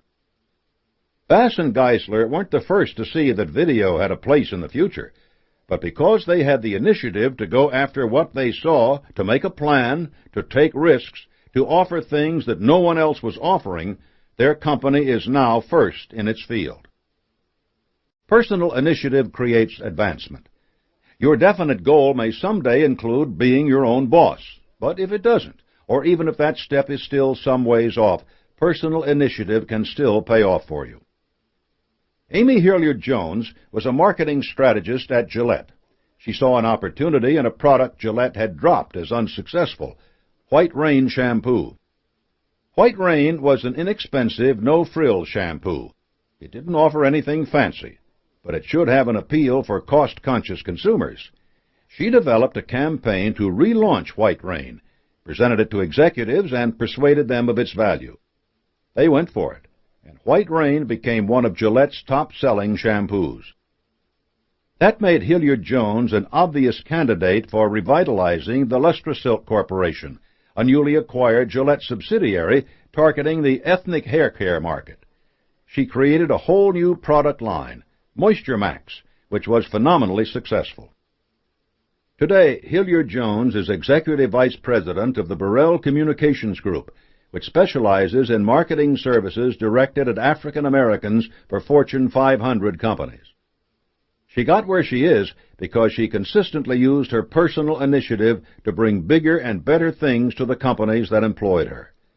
Those companies recognized her dedication to offering service above and beyond what was expected. So did the Harvard Business School, which gave her the Max & Cohen Award for Excellence in Retailing, and Dollars and Cents magazine, which named her one of the top 100 business and professional women. Personal initiative paid off for Amy Hilliard-Jones in recognition, advancement, and the opportunity to do exactly what she wanted. Putting personal initiative to work. The time to begin exercising your personal initiative is the moment you decide upon your major purpose. Begin creating your plan of action. Start assembling your mastermind alliance. You may find that your purpose changes as a result of things you learn in accomplishing these tasks, but the important thing is to begin work immediately. It is better to act on a plan that is still weak than to delay acting at all. Procrastination is the arch enemy of personal initiative, and if you let it become habit this early in the game, it will plague your every move. Do the best job you can putting your plan into action, and learn from your mistakes. Ignore the doomsayers who tell you that you are heading for disaster. When Andrew Carnegie went into the steel business with the goal of dropping the price of steel from $140 a ton to $20 a ton, there were plenty who scoffed. None of those people made a penny when Carnegie achieved his goal. If you need advice, seek out skilled experts and pay them for their counsel. The free advice you will get on every hand from colleagues and friends will be worth exactly what it cost you. Nothing. Never wait for some outside force to trigger your actions. Of course, you will have to respond to surprises and your competition, but you must be moving forward according to your own plan on a daily basis. Feed your burning desire with images of your successful self. Stoke its flames so high that they burn your seat, so that you won't be able to sit back in your chair and take it easy when you ought to be following up on your work of the day before. When a task is completed, examine it. Is it the best job you could have done? What might have made it better? Why don't you take that step right now? Personal initiative depends on your being alert to every opportunity and acting on that opportunity as soon as you discover it. Clearly, personal initiative is a demanding quality, and its practice requires a good deal of mental resources. When your initiative is flagging, you can turn to the principle which breathes life into and restores every one of the others. positive mental attitude.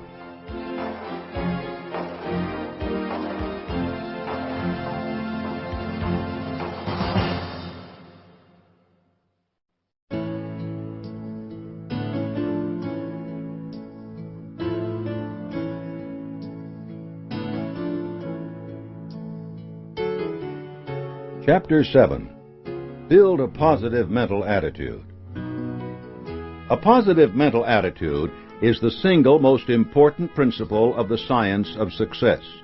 You will depend upon it in everything you do. You cannot get the maximum benefit out of the other 16 principles without understanding and employing PMA. The choice of two envelopes. At birth, you arrive figuratively clutching two sealed envelopes. One is labeled rewards and the other penalties. The first envelope contains a list of all the benefits you will enjoy from taking possession of your own mind and using it to get what you want. The second carries a list of the consequences that will befall you if you neglect controlling your mind and directing it toward a worthwhile goal. Read that paragraph again. Now read it once more. Its message is that important. This chapter will open those envelopes for you and reveal their specific contents. You will see that these envelopes are real, that the rewards and penalties they contain are real.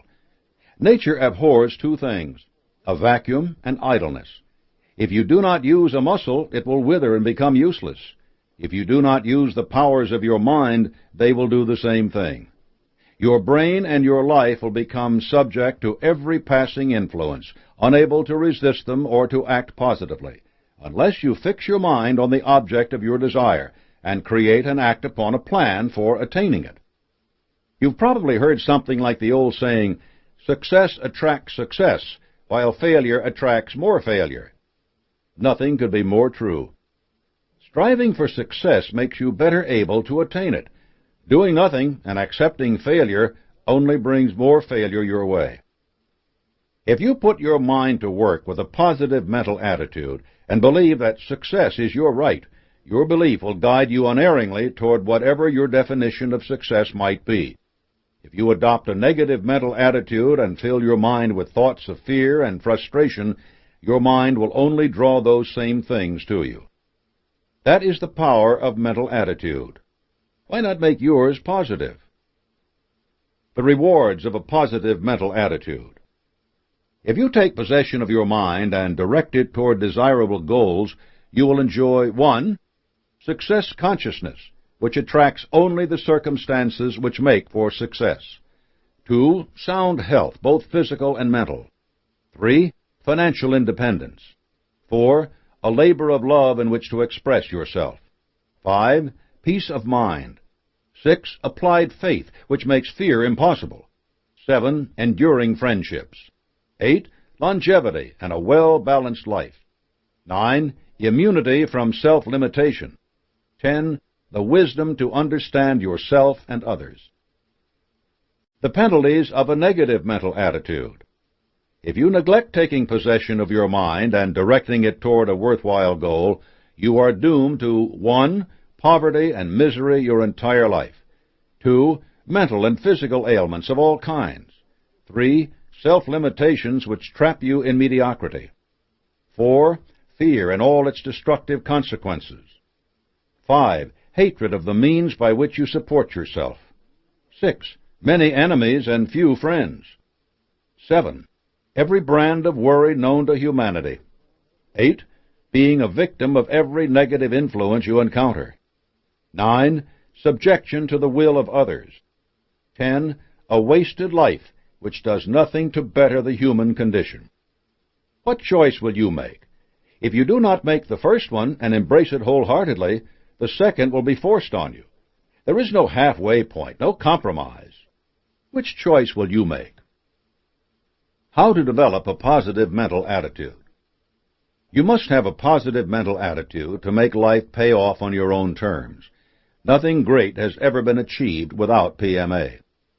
Recognize that your mental attitude is the only thing over which you, and only you, have complete control. Exercise that control and direct it by using PMA.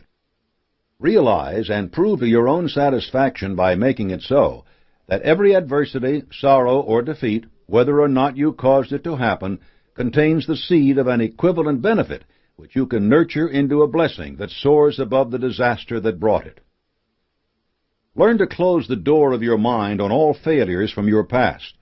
Clear your mind of any influence which does not support a positive mental attitude. Find out what you want most in life and go after it. Do it right now by helping others to acquire similar benefits. This way you put the principle of going the extra mile into action. Select the person who, in your opinion, is the finest person in all the world, past or present. Make him or her your pace-setter for the rest of your life, emulating him or her in every possible way. Determine what kind of resources you need. Set up a plan for acquiring them based on the idea of not too much, not too little. Don't think small, but remember, greed more than anything else has destroyed ambitious people. Form the habit of saying or doing something every day which will make someone else feel better. You can do this with a phone call, a postcard, or a simple act of kindness.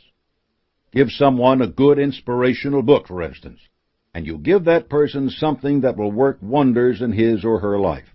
One good deed a day will keep old man gloom away.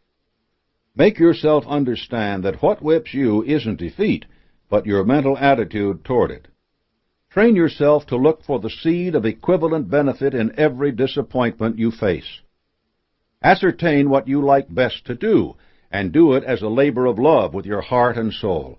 Perhaps it will simply be a hobby. That's fine. Just remember that an idle mind quickly becomes a negative mind. It's called brooding. Understand that often when you have searched in vain for a solution to a problem, you can find it by helping someone else solve his or her problem. By the time you have solved the other person's problem, you will have the insight to solve your own.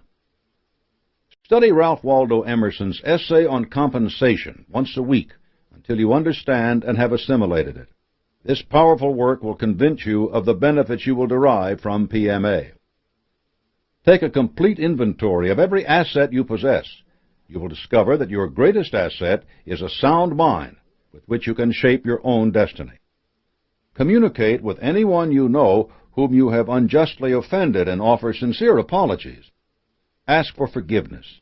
The more bitter this assignment is, the more you will be free of negative mental influences when you have completed it.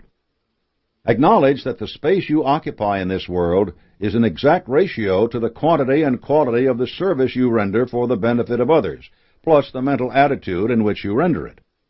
Break bad habits. Abstain from your vices one at a time for a month until you show yourself who is boss. If you need help from a counselor or a support group, get it. Don't let your pride master you. Comprehend that no one can hurt your feelings, make you angry, or frighten you without your full cooperation and consent. Close your mind to anyone who wants to exert a destructive influence. Perceive that self-pity is an insidious destroyer of self-reliance.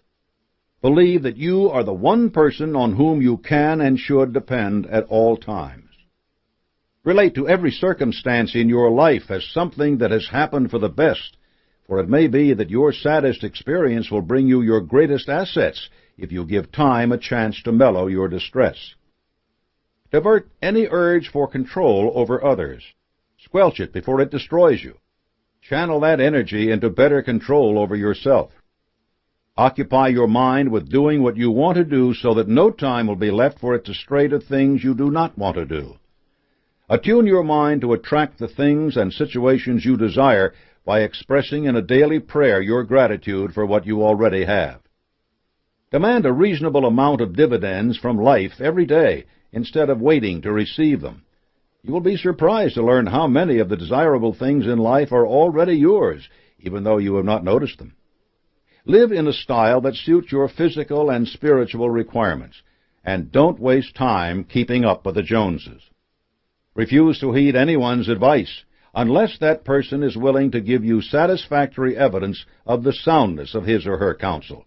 You will save yourself from hucksters, the misguided, and fools. Discern that personal power does not come from the possession of material things alone. Mahatma Gandhi led his nation to freedom without a fortune.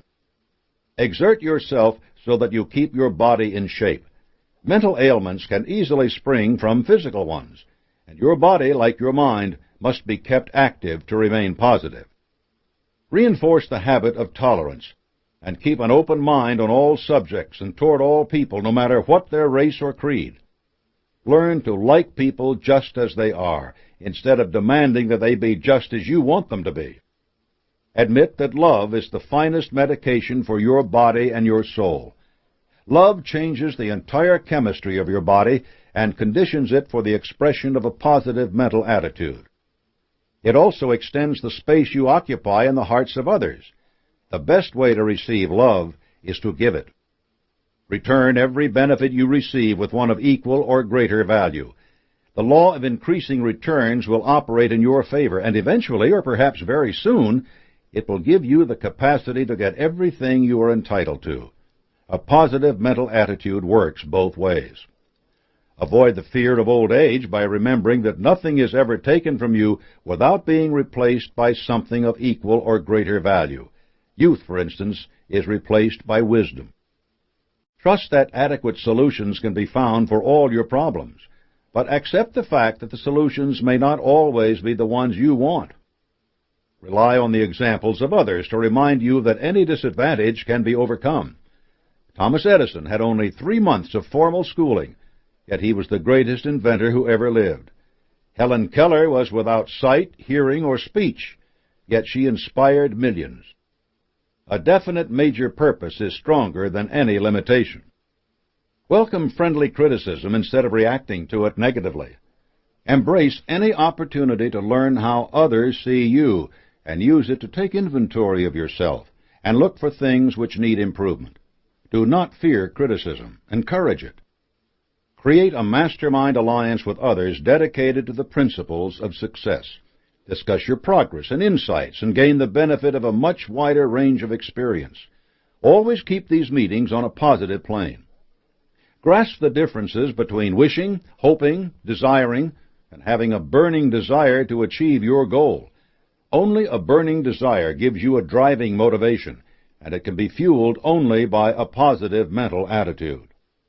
Abstain from negative conversations, especially carping, gossip, or tearing apart other people's reputations. These activities condition your mind to think negatively. Discipline your mind to shape your destiny toward whatever purpose in life you have chosen. Seize every one of the benefits in the rewards envelope and make them yours. Be yourself at all times. Neither you nor anyone else trusts a phony. Say nothing that does not reflect your positive mental attitude. Believe in the existence of infinite intelligence, which makes it possible for you to draw on all the power you need to take possession of your own mind and direct it toward whatever you choose. Believe in your ability to become free and self-determining, and put that belief to work by acting upon it. Do it now. Believe that the American form of government guarantees you the freedom and privileges necessary to pursue your definite major purpose. Work to defend those freedoms as needed. Believe in the people you are associated with, and recognize that if they are not worthy of your belief, you have the wrong associates. And finally, read this lesson once a week for 6 months. You will so thoroughly indoctrinate yourself with these habits and mind conditioners that your mental attitude will become and remain positive at all times. The 2% who succeed. The overwhelming majority of people never recognize the difference between wishing and believing. They never take 6 steps that will help them use their minds to attain their desires. These steps are summarized below, along with my observations, based on a lifetime of study of the percentage of people who attain each one. 1. Most people go through life merely wishing for things. These wishes are as fleeting as the wind. They have no power to shape anything. The number of people who stop here, 70%. 2. A much smaller percentage develop their wishes into desires. They want the same thing constantly, but that is the end of their commitment. They represent 10%. 3. A still smaller percentage develop their wishes and desires into hopes. They dare to imagine from time to time that they might get what they seek. I estimate they constitute 8%. 4. An even smaller group translates that hope into belief. They expect what they want will actually happen. These people number 6%. 5. A smaller group of people crystallize their wishes, desires, and hopes into belief, then into a burning desire, and finally into faith. They constitute 4%. Finally, number 6. Very few people take the last 2 steps and then make a plan to get what they want and carry it out. They apply their faith with positive mental attitudes. This group is only 2%. The outstanding leaders in every walk of life are the people in the 6th group. They recognize the power of their own minds. They seize that power and direct it toward whatever they choose. When you take this step, the word impossible will have no meaning for you. Everything will be possible for you, and you will manage to get it. Join the 2% Club. Here are the requirements for membership in the 2% Club. Only you will measure your success in meeting them. 1. Adjust yourself to other people's states of mind and peculiarities so that you can get along peacefully with them. Observe a dog and learn the art of self-control by watching how quickly it adjusts itself to its master's moods. 2. Ignore trivial circumstances in your relations with others. Do not let them become controversies. Big people look past small slights. 3. Establish control of your mind at the start of each day, using the techniques for building a positive mental attitude.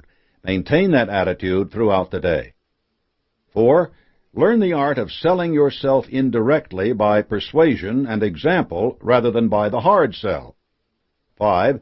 Develop a hearty laugh as a means to release anger. 6. Analyze all your setbacks and determine their causes. Discover the seed of equivalent benefit in each circumstance. 7. Concentrate your mind on the can-do portion of the tasks you face.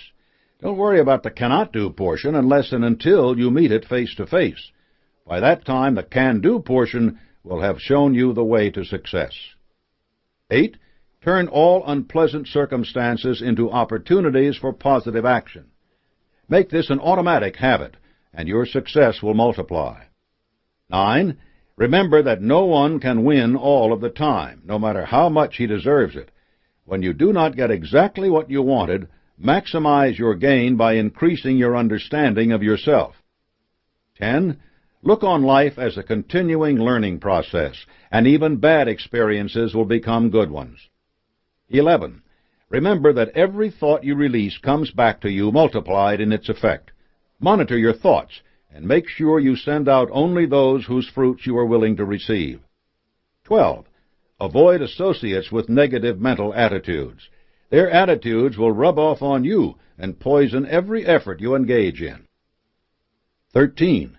Be aware of the dual nature of your personality. You have a positive side with a great capacity for belief and a negative side with an equal capacity for disbelief. Exercise the first, and the second will wither away. 14. Recognize that prayer brings the best results when you have sufficient faith to see yourself already in possession of the things you are praying for. This calls for a positive mental attitude of the highest order. You can see how a positive mental attitude relies upon and reinforces so many of the principles crucial to personal achievement. You need a definite major purpose, applied faith in that purpose, and the personal initiative to act in ways that express your PMA. The next 2 chapters will teach you more principles that both support and sustain your PMA. The cultivation of success is a complex, organic process. Whenever you advance in acting on one of its tenets, you advance in others. Chapter 8. Control your enthusiasm. Enthusiasm bears the same relationship to your PMA and your progress toward success as gasoline to a car's engine. It is the fuel that drives things forward. In working on your PMA, you will learn to control your mind. The same control can be used on your enthusiasm, so that it is continually fed into the cylinders of your mental engine, where it is ignited by the spark of your definite purpose and explodes, pushing the pistons of applied faith and personal initiative. Enthusiasm is power. With faith, It can transform adversity, failure, and temporary defeat into action. This transmutation depends on your control of your thoughts, for they can just as easily be expressed negatively as positively. By controlling your enthusiasm, you can change any negative expressions and experiences into positive ones. The next chapter on self-discipline will further strengthen your ability to do this. The benefits of controlled enthusiasm. Controlled enthusiasm has many positive effects. As you develop it, you will 1. Increase the intensity of your thinking and imagination. 2. Acquire a pleasing and convincing tone of voice. 3. Reduce the drudgery in your work. 4. Have a more attractive personality. 5. Gain self-confidence. 6. Strengthen your mental and physical health. 7. Build your personal initiative. 8. Overcome physical and mental fatigue more easily. 9. Spread your enthusiasm to others. Enthusiasm stimulates your subconscious mind in much the same way that PMA does. By filling your conscious mind with enthusiasm, you impress upon your subconscious that your burning obsession and your plan for obtaining it are certain things. When your conscious enthusiasm dims, your subconscious will be there, full of images of your success, to help you stoke your conscious fires of enthusiasm once again. The dangers of uncontrolled enthusiasm. Enthusiasm, as I've said, is like gasoline. Properly employed, it can do magnificent things. But if you spill it out carelessly, you run the risk of a catastrophe. One danger is that your enthusiasm can lead you to monopolize conversation. If you do nothing but talk about yourself, people will tune you out, forget anything worthwhile that you have to say, and refuse to offer you aid and advice when you seek it. How gladly do you suffer bores? You must also take care that your enthusiasm does not cloud your judgment. Don't reveal your plan to competitors because you think it's so good. If you can see its value, so will others. Don't rush ahead when your plans for your definite purpose call for resources or circumstances that have not appeared. And don't let your enthusiasm find expression in the wrong things, like roulette wheels or the racetrack. It's fine to enjoy diversions which bring other benefits, like relaxing fishing trips or mind-broadening reading. But if you pour all your enthusiasm into these things, you won't have any left for your definite major purpose, and soon you won't have the resources for your diversions either. How to develop controlled enthusiasm. Here are the steps to building your enthusiasm. 1. Adopt a definite major purpose. 2. Write out a clear statement of that purpose and your plan for attaining it. Include a statement of what you intend to give in return for its realization. 3. Back your purpose with a burning desire. Fan that desire, coax it, let it become the dominating thought in your mind. 4. Set to work immediately in carrying out your plan. 5. Follow your plan accurately and persistently. 6. If you are overtaken by defeat, study your plan carefully and change it if necessary. Do not change it simply because you have met defeat. 7. Ally yourselves with others whose aid you need. 8. Keep away from joy killers and naysayers. Stick with the optimists. 9. Never let a day pass without devoting some time to furthering your plan. You are developing enthusiasm as a habit, and habits require reinforcement. 10. Keep yourself sold on the idea that you will obtain your definite major purpose, no matter how far away that moment seems. Autosuggestion is a powerful force in developing enthusiasm. 11. Keep your mind positive at all times. Enthusiasm will not thrive in a field full of fear, envy, greed, jealousy, doubt, revenge, hatred, intolerance, and procrastination. It needs positive thought and action. Does this list sound like things you are already doing? It should. Enthusiasm is the natural outgrowth of all your efforts toward success. What is important is that you now recognize that every appropriate move you make is building your enthusiasm as well. Examine each move for the presence of enthusiasm. Understand how it has helped you, and you will be in a better position to apply this tool consciously when you need it. Enthusiasm boosters. If you think that your enthusiasm needs work, that it hasn't been growing apace with your progress on the other principles, you can stimulate it with some simple exercises. To be enthusiastic, act enthusiastically. Does this advice seem redundant? It isn't. If you enter a meeting with your enthusiasm low, ignore it. Shake hands confidently. Reply definitely to questions. Assert the value of your ideas and proposals. Ideally, enthusiasm makes these things automatic. But if you consciously perform the actions, you will begin to see their positive results. This stokes the fires of enthusiasm. Keep an enthusiasm log. When your enthusiasm runs high, make a note of it in a notebook. Write down the circumstances that inspire you and the manifestations of that enthusiasm. Were you spurred to action? Did you solve a problem? Did you persuade someone of something? Also, keep a written copy of your definite major purpose and your plan for it inside your notebook. Then, whenever your enthusiasm is ebbing, pick up your valuable book. Not only will it remind you of the reason you should be enthusiastic, but it will also review for you the benefits of that enthusiasm. Enthusiasm is a spiral turning inward or outward, rising or falling. To give your enthusiasm a push in the right direction, refer to your notebook when the spiral is collapsing in on itself.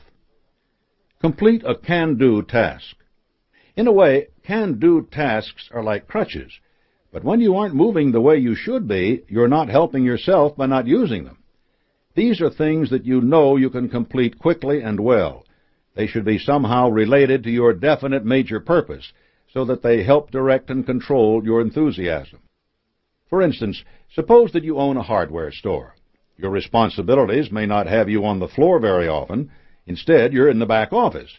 But you remember how much you enjoyed working on the sales floor. Go back to that floor. Make a few sales. Renew your enthusiasm by returning to its roots. A word of warning. If you have to resort to enthusiasm boosters frequently, something is wrong. You have strayed from the definite purpose you were pursuing. You will need to take a serious look at your plan for that purpose and think about realigning it so that it reflects your ambitions more closely. Enthusiasm and the Mastermind Alliance. One of the most important places where your enthusiasm will go to work is in your Mastermind Alliance. If you share your enthusiasm with the other members, you will increase theirs. They, in turn, will be able to feed and support your enthusiasm. Sometimes all members of the group benefit equally from this process, but it is more likely that you, as the leader, will benefit most. The law of increasing returns will reward you for your initial originating enthusiasm in a way that far exceeds either your own contributions or the dividends paid to the other members. Increased enthusiasm in your alliance will mean increased faith as well. With that additional faith will come more insight into infinite intelligence and thus more creativity. Other ways to increase your own and your alliance's creativity are discussed in Chapter 14. Criticizing without destroying enthusiasm.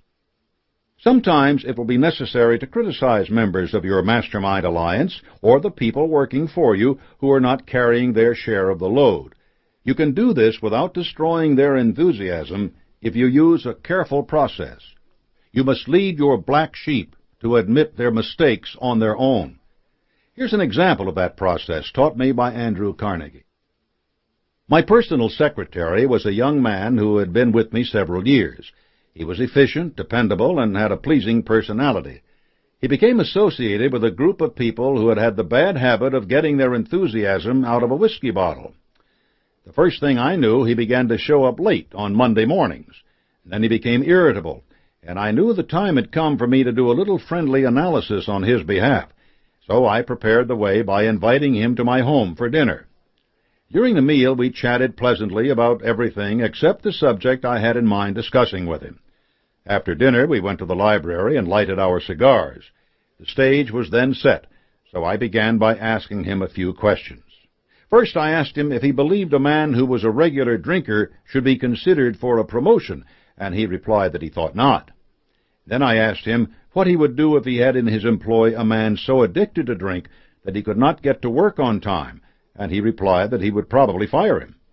By this time he had begun to squirm in his chair, and I waited a while to give him the chance to do some serious thinking. Then I asked him if he thought it might be possible for a sensible man to change his habits in time to save himself from ruin. He waited for a couple of minutes before answering, and then straightened up.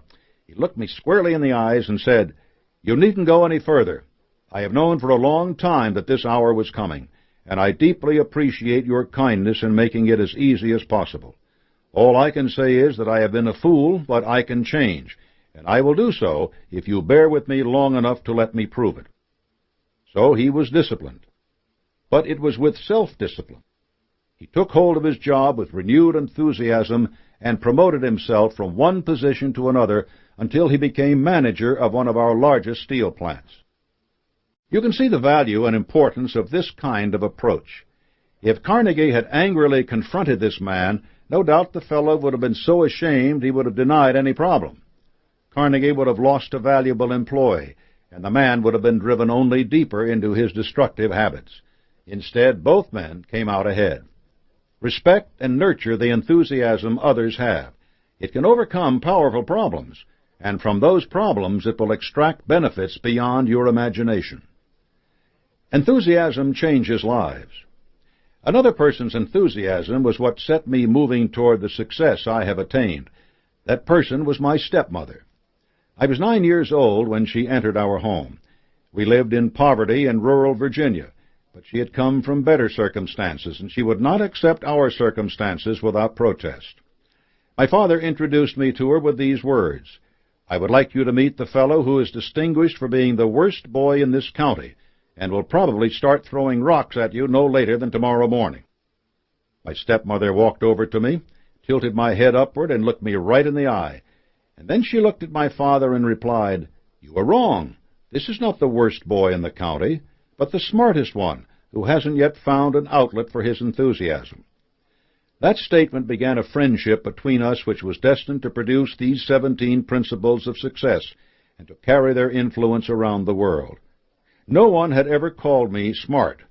My family and neighbors had built me up in my own mind as being a bad boy, and I had done nothing to disappoint them. My stepmother, in one brief statement, changed all that. She changed many things. She persuaded my father to go to dental school, from which he was graduated with honors. She moved our family into the county seat, where my father's practice could flourish and my brothers and I could be better educated. My father resisted these efforts at first, but her enthusiasm always won him over. When I turned 14, she bought me a second-hand typewriter and told me that she believed I could become a writer. I knew her enthusiasm, I relished it, and I saw how it had already improved our lives. I accepted her belief and began to write for local newspapers. I was doing the same kind of writing that fateful day I went to interview Andrew Carnegie and received the charge that became my life's work. My stepmother's enthusiasm had not just put me in a position to grasp such an opportunity, but given me the self-confidence and enthusiasm of my own to succeed at it. I wasn't the only benefactor. My father became the most prosperous man in town. My brothers and stepbrothers became a physician, a dentist, a lawyer, and a college president. What power enthusiasm has! When that power is released to support definiteness of purpose and is constantly renewed by faith, it becomes an irresistible force for which poverty and temporary defeat are no match. You can communicate that power to anyone who needs it. This is probably the greatest work you can do with your enthusiasm. Excite the imaginations of others. Inspire their creative vision. Help them connect with infinite intelligence. Building, demonstrating, and sharing enthusiasm are a perfect manifestation of the moral principles behind the science of success. When you deliver your work with enthusiasm, you are already going the extra mile. You create a success consciousness around you that inevitably affects others for the better. The more enthusiasm you direct into the world, the better you are preparing yourself to attain exactly what you want.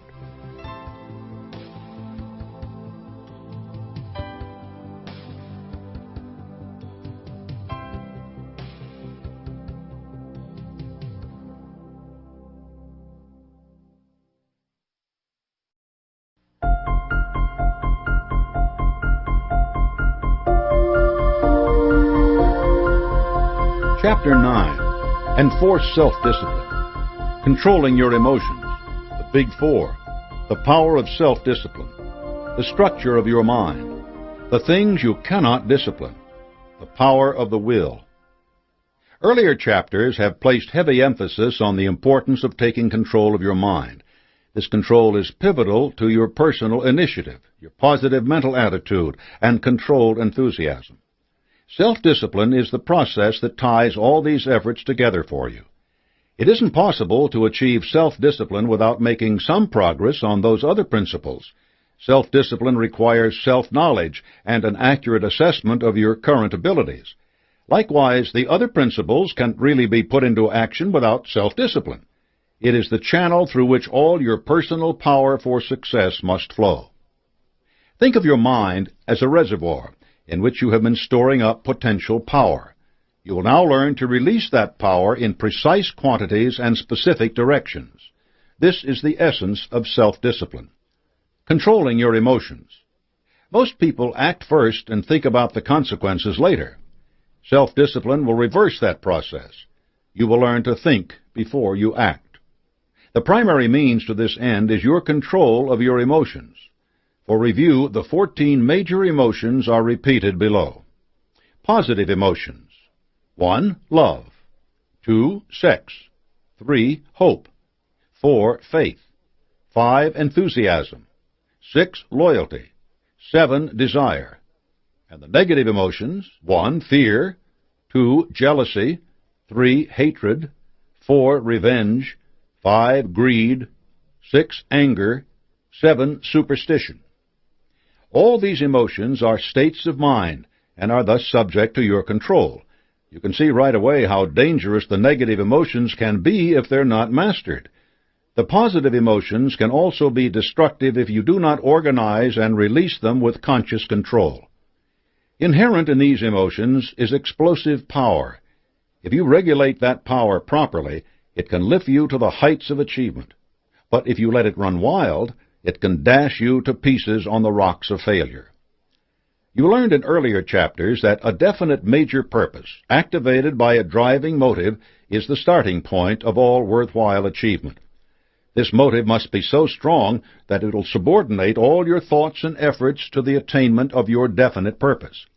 But your drive, your emotions, must also be subject to your own good judgment, so that your enthusiasm and desire will not run over your wisdom.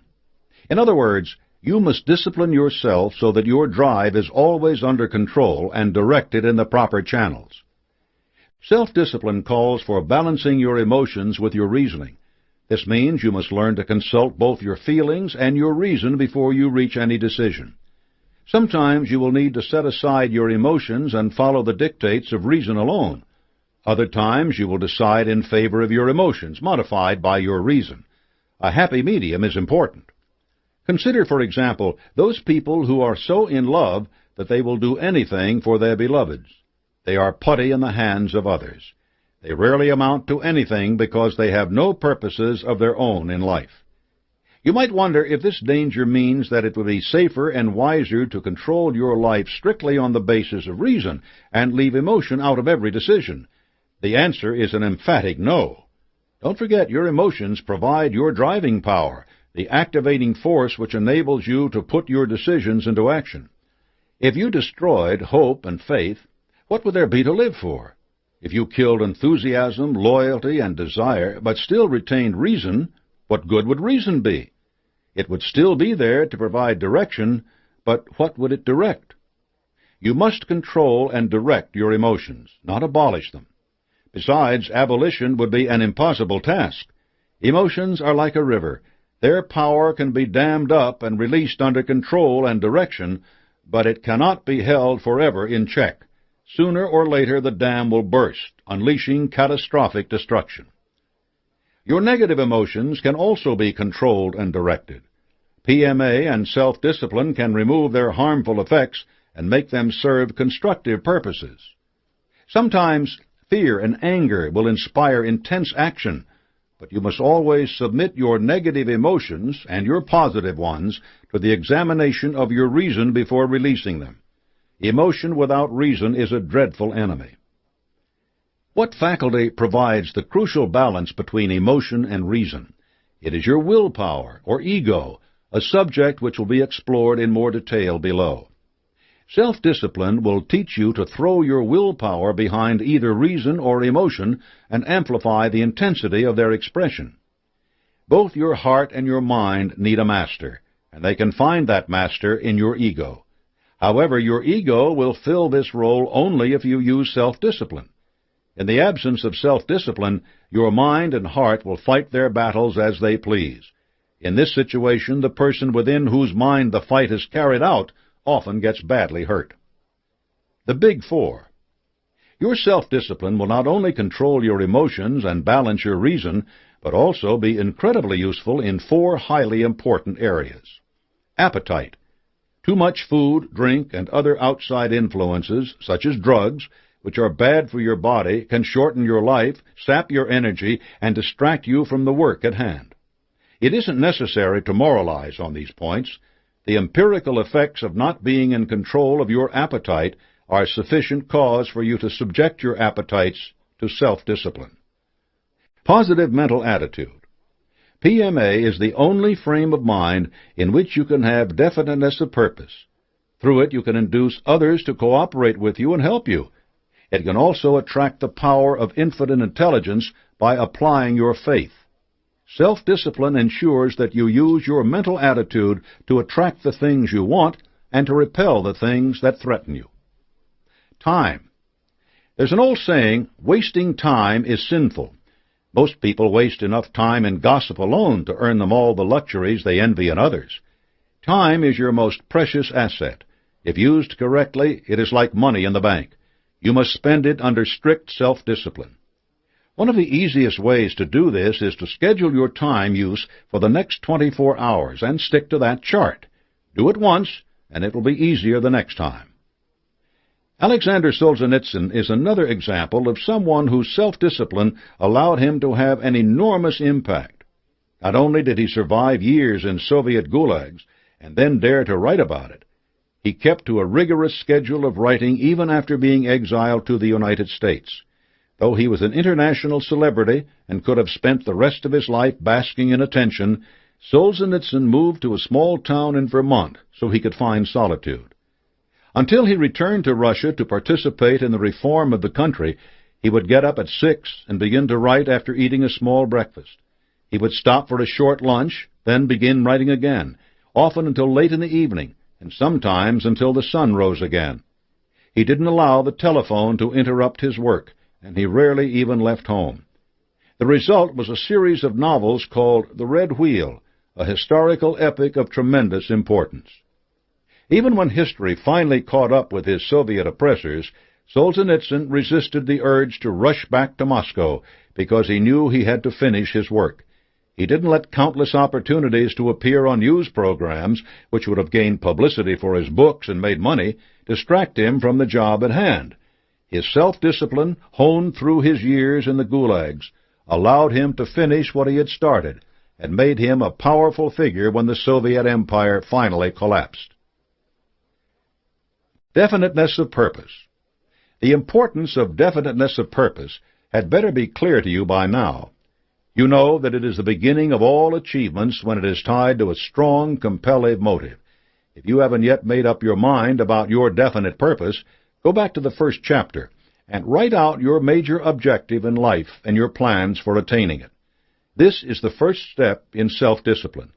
Even infinite intelligence can't help you get where you're going if you haven't made up your mind about exactly where you want to go.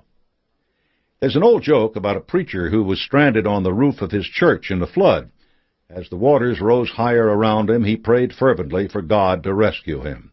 The Lord will provide, he told himself. Soon a boat floated by. The occupants called to the preacher to swim to them. Don't worry about me, the preacher called back. The Lord will provide. Reluctantly, the people on the boat went on. The waters rose higher and soon were lapping around the knees of the man of God. Another boat appeared within a few yards of the church rooftop. The rescuers inside called to the preacher, and again he replied, The Lord will provide. This boat went on, and the preacher prayed even more fervently. Just as the water reached the preacher's chin, a third boat appeared. It came so close that the preacher could have jumped right on. But the terrified man clutched his steeple and cried, "Save someone else! The Lord will provide for me!" And the boat went on.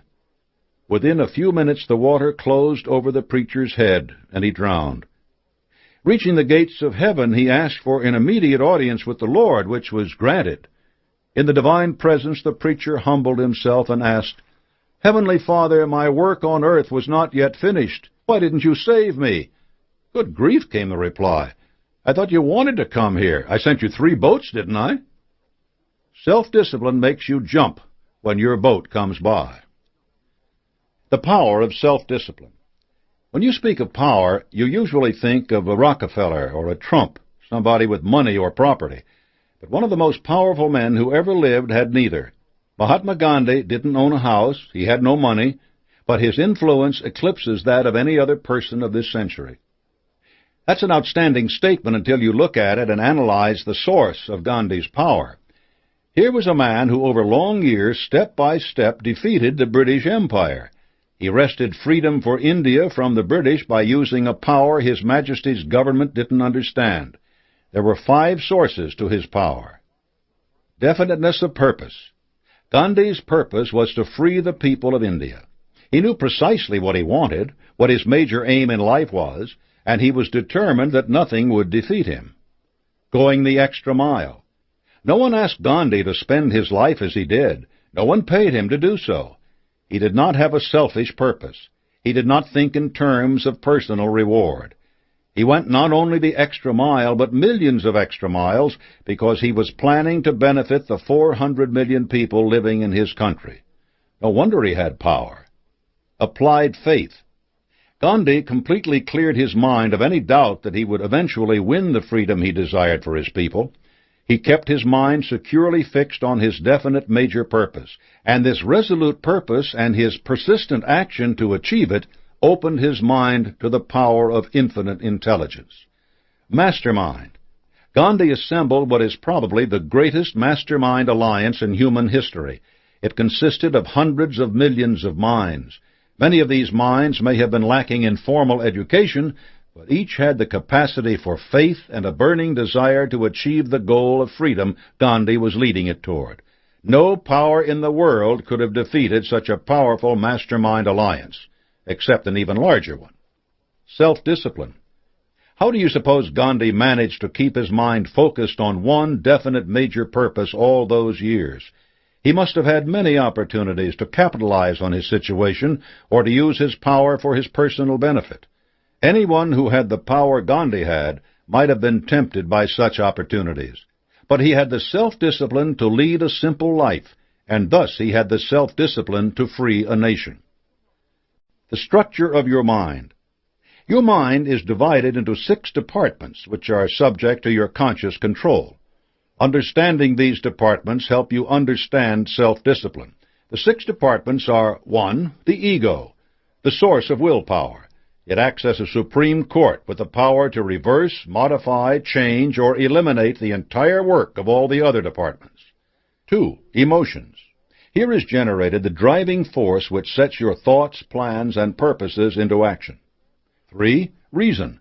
This is where you weigh, eliminate, and properly evaluate the products of your imagination and emotions. 4. Imagination. This is where you create ideas, plans, and methods of attaining your desired ends. 5. Conscience.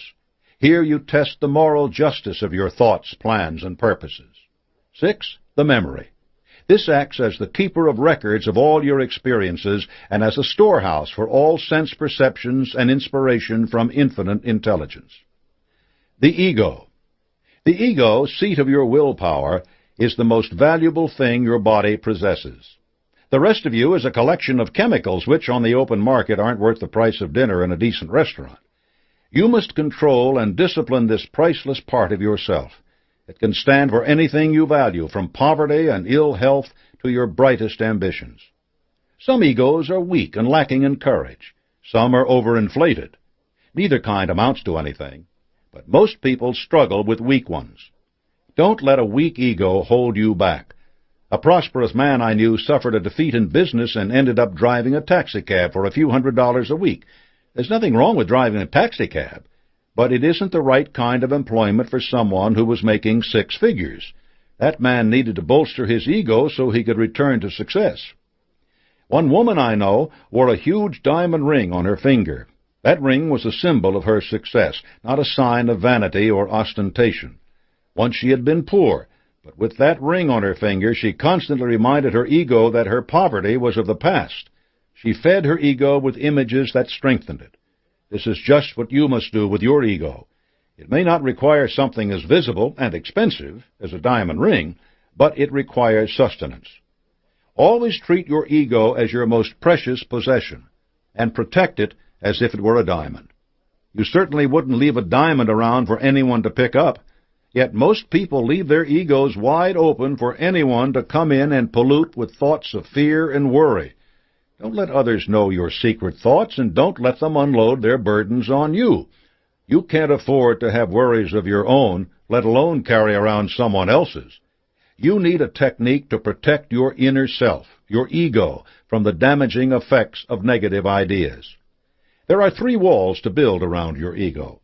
The outermost wall is just high enough to keep out people who have no business getting in to take up your time. This wall should have several doors, and if someone can establish a reasonable right to your time, let that person in. But make sure he or she establishes that right first. The middle wall is much taller, and it has a single door you must watch closely. You should admit only a few people, the ones who have established the fact that they have something you want or something in common which will be mutually helpful. The third and innermost wall is so tall that no one will ever scale it. It has no doors. You should not allow anyone inside that wall because it protects your ego. If you let people wander in, they will wander back out with things you cherish, leaving behind worry and anxiety. Build this wall around your ego and make a place where you can retire by yourself and communicate with infinite intelligence. Emotions. Earlier in this chapter, we talked about the need for balancing your emotions with the faculty of reason. Here we will look at a different aspect of the emotions. Consider for a moment the serious problems which can arise in your mind when old disappointments and failures surface again and again in your emotions. Self-discipline is the only real solution to such problems. It begins with the recognition that there are only 2 kinds of problems, those you can solve and those you can't. Problems that can be solved should immediately be dealt with by the most practical means available. This is why you were told in an earlier chapter to make amends for old wrongs you may have done. Problems which can't be solved should be put out of your mind and forgotten. Think of this forgetting as closing the door on whatever it is that disturbs your emotional equilibrium. Self-discipline allows you to close this door and lock it securely, instead of standing in the door and looking wistfully back at what might have been. Look forward instead into the future. One method is to visualize some symbol of the unsolvable problem floating deep in space. Imagine a giant envelope opening next to that symbol and the symbol sliding gently into that envelope. Let the envelope close, and then watch it drift away into the void. Whether you close a door or dispatch an envelope, you are employing a valuable technique. It requires a good, strong will, and repeated practice of this process only strengthens your will. Door closing does not make you hard, cold, or unemotional, but it does require firmness. Self-discipline cannot permit lurking memories, and you cannot waste time worrying over the unsolvable. Doing so destroys your creative force, undermines your initiative, disturbs your faculty of reason, and just plain confuses all the departments of your mind. Closing the door on fear and worry allows you to open the doors of hope and faith. Reason. If your ego functions as a supreme court, your reason functions as a superior court, handling the more routine functions of judgment. It evaluates the creations of the imagination, modifies the expression of the emotions, and ratifies the decisions of the conscience. You train your rational faculties by observation, study, and analysis of truth. Imagination. Your imagination is responsible for all creative effort. New ideas are assembled here, and you must allow your reason to control its activities carefully. Keep your imagination workshop focused on things related to your definite major purpose, not on fantasies about winning the lottery, because imagination is responsible for creating everything new in the world. It is an invaluable tool for your progress along the path to success. Conscience. Your conscience keeps an eye on the moral justice of all your thoughts and deeds. If you always consult it and heed its advice, it will repay you by keeping you honorable and esteemed by others. If you ignore its advice, be careful. At the least, you will alienate the members of your mastermind alliance, cut yourself off from the power of infinite intelligence, and be plagued by countless fears. At the worst, you will discover that society has built many special rooms for people who don't obey their consciences. The view from these rooms is usually obstructed by bars. The memory. Here you store all the impressions of both your conscious and subconscious minds.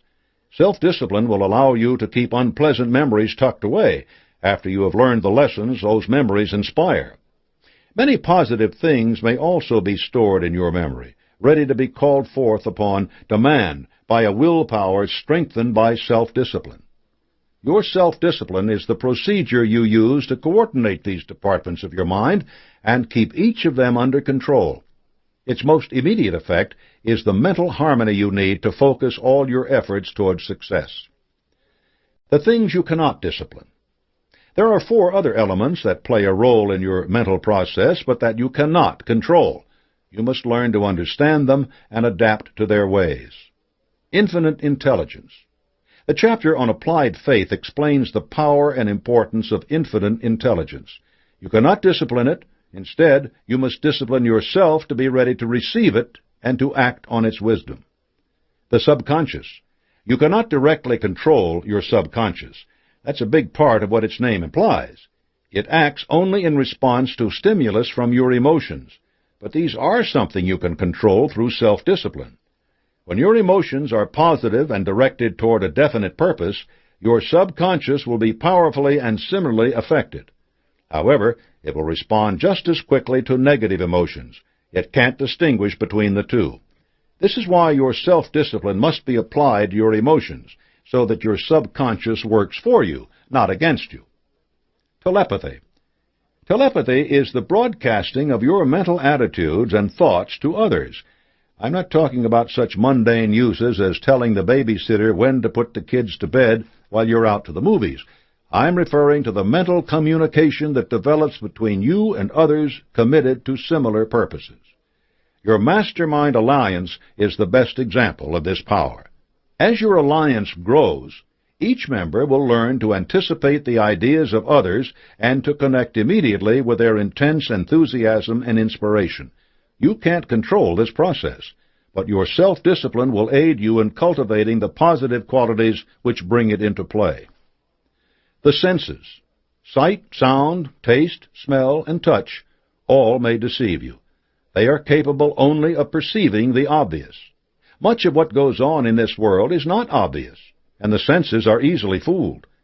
While you can, to an extent, train your senses to serve you better, you must always evaluate the messages you receive from them by applying your reason. All 4 of these things must be a part of your mental processes. Your self-discipline will not give you direct authority over them, but it must, make you more aware of their operations at all times. The power of the will. The greatest manifestation of self-discipline is in the strength of your will. As I have pointed out, your will is the supreme court of your mind. It may have the theoretical authority to order all your mental processes, but that authority depends upon constant, consistent, and ethical exercise. The power of a will trained by self-discipline is an irresistible force.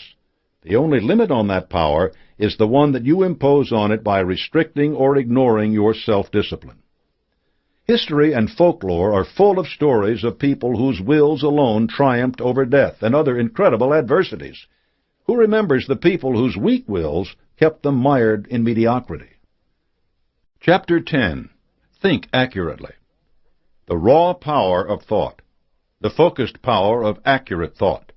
The thinking process. Techniques for evaluation. The sources of your thought habits. 2 big mistakes. Controlled habits. Think of your mind as a piece of land. Through diligent, planned work, it can be cultivated into a beautiful and productive garden. Or it can lie fallow, overrun by weeds sprouting from seed carried by passing birds and the wind. Harvesting the bounty of your mind depends on careful effort and preparation by you, the gardener. This organization and its successful implementation are the result of accurate thinking. All plans, purposes, and achievements are created by thought. Your thoughts, you have already learned, are the only thing over which you have complete control. You can use them wisely or unwisely, but however you do it, your thoughts have power. The raw power of thought. An unknown paper hanger used thought powerfully. He sat moodily in a prison cell, contemplating the fact that life offered some people power and riches, while he was confined for a time. His very act of thought changed his life. The next the world heard of this man, he had written a book in which he frankly revealed the purposes of his mind and put the world on notice of his specific goal in life. Some people read the book and smiled tolerantly. Others didn't even bother, since they thought it was the work of a lunatic. A little more than a decade later, this madman had half of Europe under his heel, and the other half frightened out of its wits and fighting for dear life. His actions were setting the world on fire, but people in America went complacently about their business, believing that the fire would burn itself out. Adolf Hitler found the opportunity to use his power so destructively because so many other people failed to use theirs constructively. Although his thinking was not accurate in the sense that you will come to understand, it still had the power to cause death and suffering for countless millions of innocent people. His thoughts were abominations, but they had force. Applied accurate thinking is crucial to your desire for success, but you should also recognize that exercising it is a moral duty you owe to every other person in the world.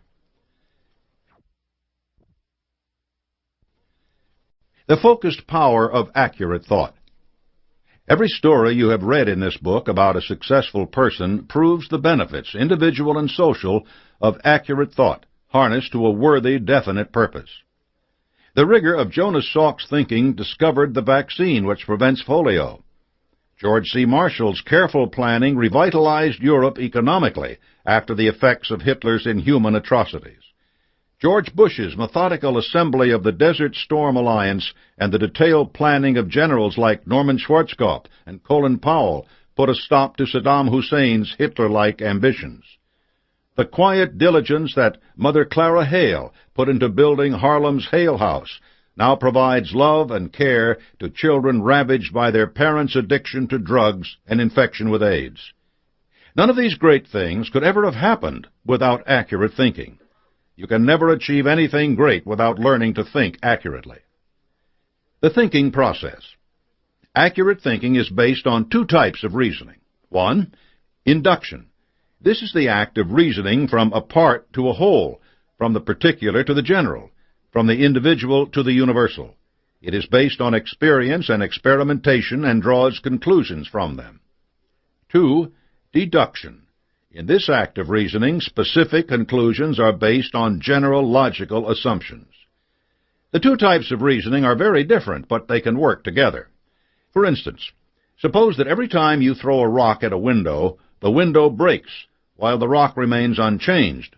The results of your repeated efforts cause you to reason inductively that the glass is fragile and that the rock is not. From this inductive reasoning, you can then proceed to deductive reasoning, which would suggest to you, among other things, that another non-fragile object, a baseball, for example, would also break the glass, or that the rock might also penetrate other fragile things like paper. Of course, your reasoning in this case would be limited, since you have not accounted for many variables. A fragile object could also break the window. Certainly a bottle could, and some fragile objects like cloth might simply collapse about a thrown rock instead of breaking. I am sure you can think of many other contingencies which would apply in this case. This example shows how easy it is to make false conclusions, and why accurate thinking is important, and why your reasoning must be rigorous. You must examine the results of your reasoning consistently and look for flaws. You should apply this process just as stringently to the thinking of other people. To be an accurate thinker, you must make two important steps. 1. Separate facts from opinions, fictions, unproved hypotheses, and hearsay. 2. Separate facts into two categories, important and unimportant. Everyone except accurate thinkers has an overabundance of opinions, and these are usually worthless. Many of them can be dangerous and destructive, especially when they occur in conjunction with personal initiative. Hitler is an obvious example. You cannot accept an opinion offered to you unless it is based on facts or sound hypotheses about the facts. You should not offer any opinions except on the same grounds. Accurate thinkers never act on freely offered opinions without giving them the closest scrutiny. They permit no one to do their thinking for them. They obtain facts, information, and counsel from others, but they retain the right to accept or reject it in whole or in part. Newspapers, gossip, and rumor are unreliable sources from which to procure facts, as the events they cover are so changeable, and these particular media are often not subject to verification. Remember the famous headline, "Dewey defeats Truman"? If you had believed it, you would probably still be wondering why General MacArthur lost the job. Wishes are often fathers to popularly accepted facts, since people naturally assume facts to be things that harmonize with their wishes. But these kinds of facts are so freely offered that you should remember that real facts generally have a price tag attached, the price of the painstaking labor needed to examine them for accuracy. For a few days, not so long ago, our nation was in the grip of the rumor that hypodermic needles were appearing in Pepsi cans everywhere. There were reports of incidents from more than 20 states. On the basis of this fact, the price of Pepsi stock dropped dramatically, and many investors sold PepsiCo shares for much less than they had paid for them, even though the company's executives assured the country that this kind of tampering was highly unlikely. Accurate thinkers recognized the improbability of such a widespread tampering scheme and bought Pepsi stock. Then the FDA and the FBI declared every single report to be a hoax. Who benefited? The panicky sellers who had bought high and then prematurely sold a very solid company, or the accurate thinkers who bought the stock at a discount price? Techniques for evaluation. As an accurate thinker, you must scrutinize every bit of information you encounter. You have to realize that some things contain facts while being colored, modified, or exaggerated, either intentionally or carelessly. Any political campaign will demonstrate this point in glorious detail. You should apply some test to information you encounter. If you read a book, for example, you should ask questions like these. 1.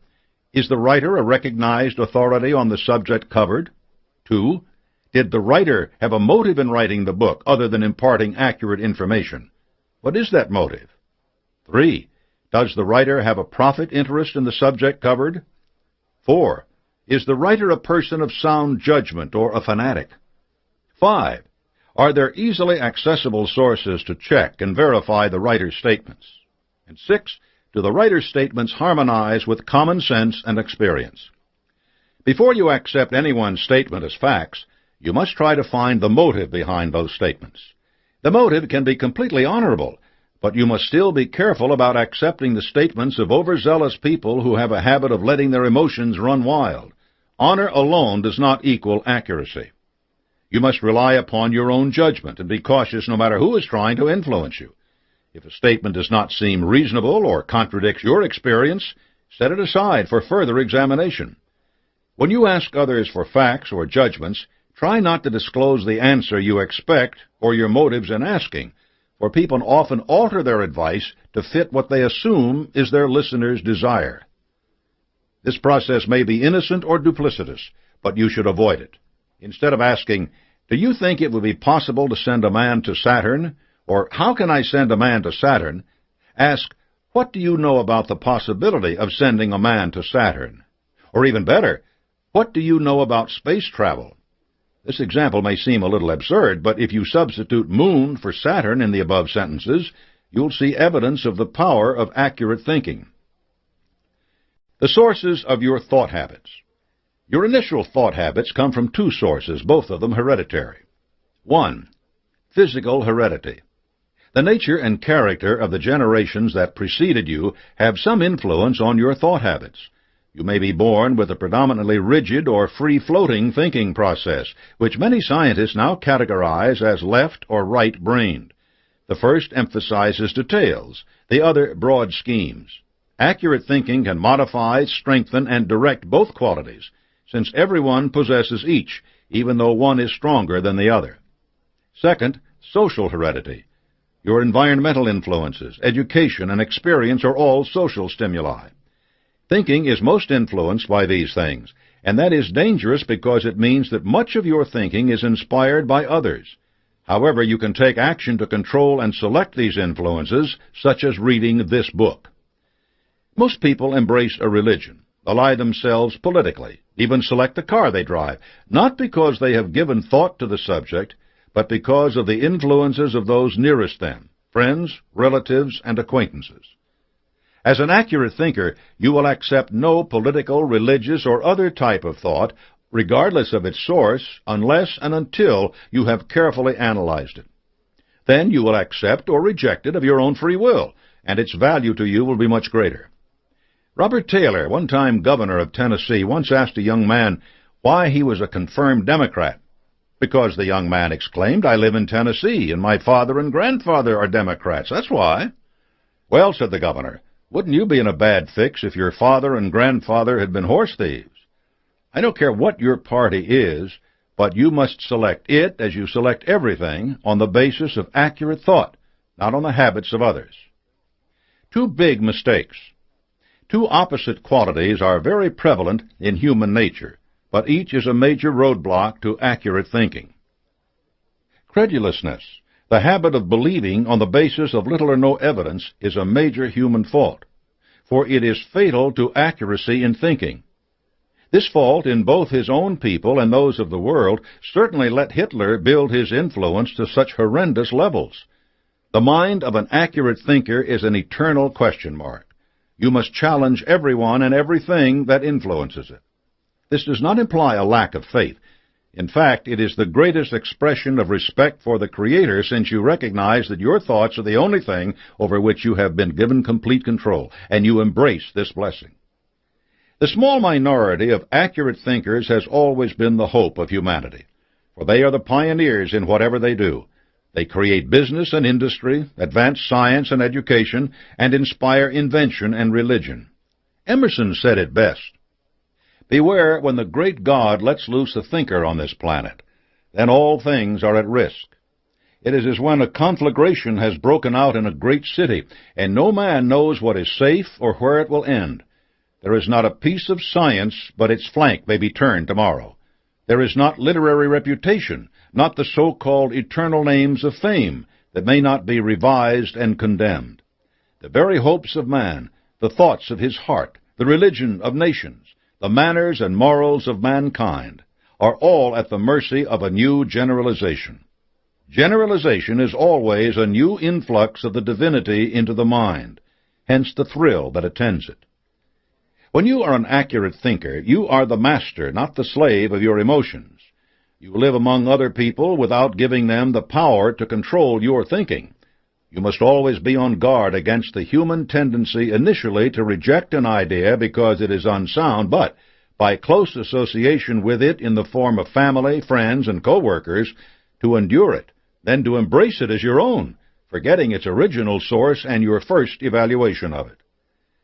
Your mind will absorb any idea that is repeatedly subjected to, whether good or bad, right or wrong.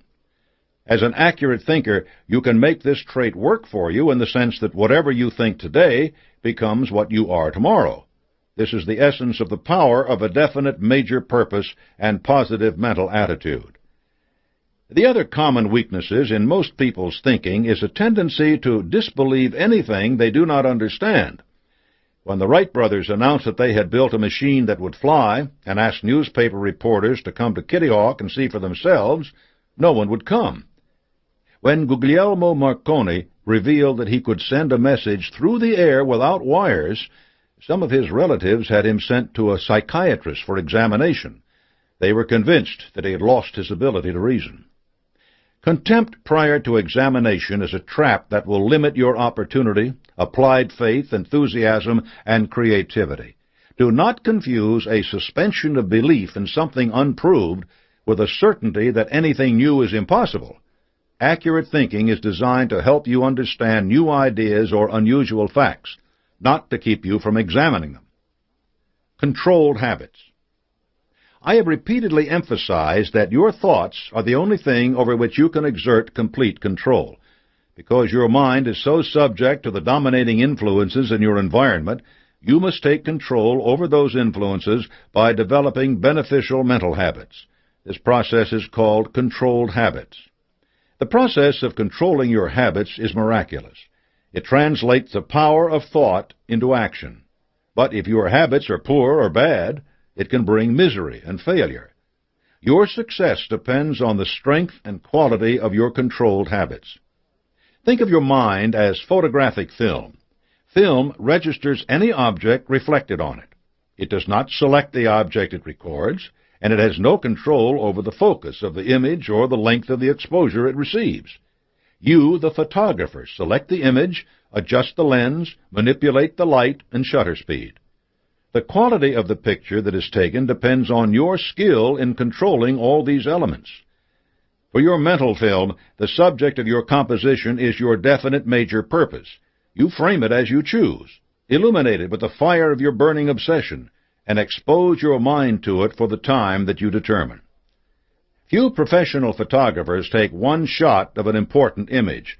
They do over the shot, adjusting all the elements of the process slightly, so that a perfect image is finally recorded. Similarly, instead of a single photo session, you will work on your mental image on a daily basis, repeatedly exposing your brain to the image of your definite major purpose. This repeated photographing of your definite major purpose then becomes a habit, a controlled habit, since you have consciously decided upon the nature of your actions. The repeated reflection of the light of your burning obsession, which springs from your emotions, will also register this image upon your subconscious, which will work without your knowledge to bring the image to fruition by inspiring you through your imagination with ideas and plans for attaining your purpose. The manifestations of these ideas will not simply appear. Your subconscious cannot deposit a new car in your driveway or $10,000 in your bank account. Accurate thinking requires persistent action in applying these ideas and all the principles of success. This is why I have placed such strong emphasis on daily personal initiative in everything you do, for you must also develop the controlled habit of action. At first, action may require every bit of conscious mental control you can exercise, but every time you act, you strengthen that controlled habit, so that the process becomes more ingrained. Your enthusiasm and your applied faith will also drive you. Both these qualities will increase as you make action a controlled habit. Work will no longer be a drudgery. It will become as pleasurable as eating when you are hungry. Strange things that will give you hope and courage will begin happening. People will begin to cooperate with you in a friendlier spirit and without your asking them to do so. Unexpected opportunities for attaining your definite major purpose will spring up around you as the result of your action. Your imagination will become keener and more alert. You will work longer with less fatigue. You will see the world in terms of hope and faith, because the controlled habit of action has alerted you to their possibility. With these changes will come improvements in every aspect of your life.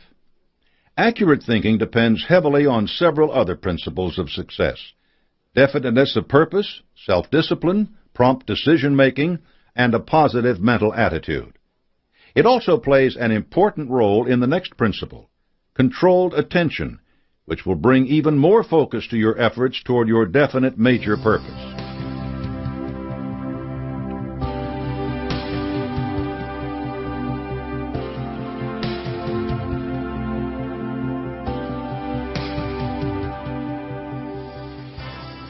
Chapter 11.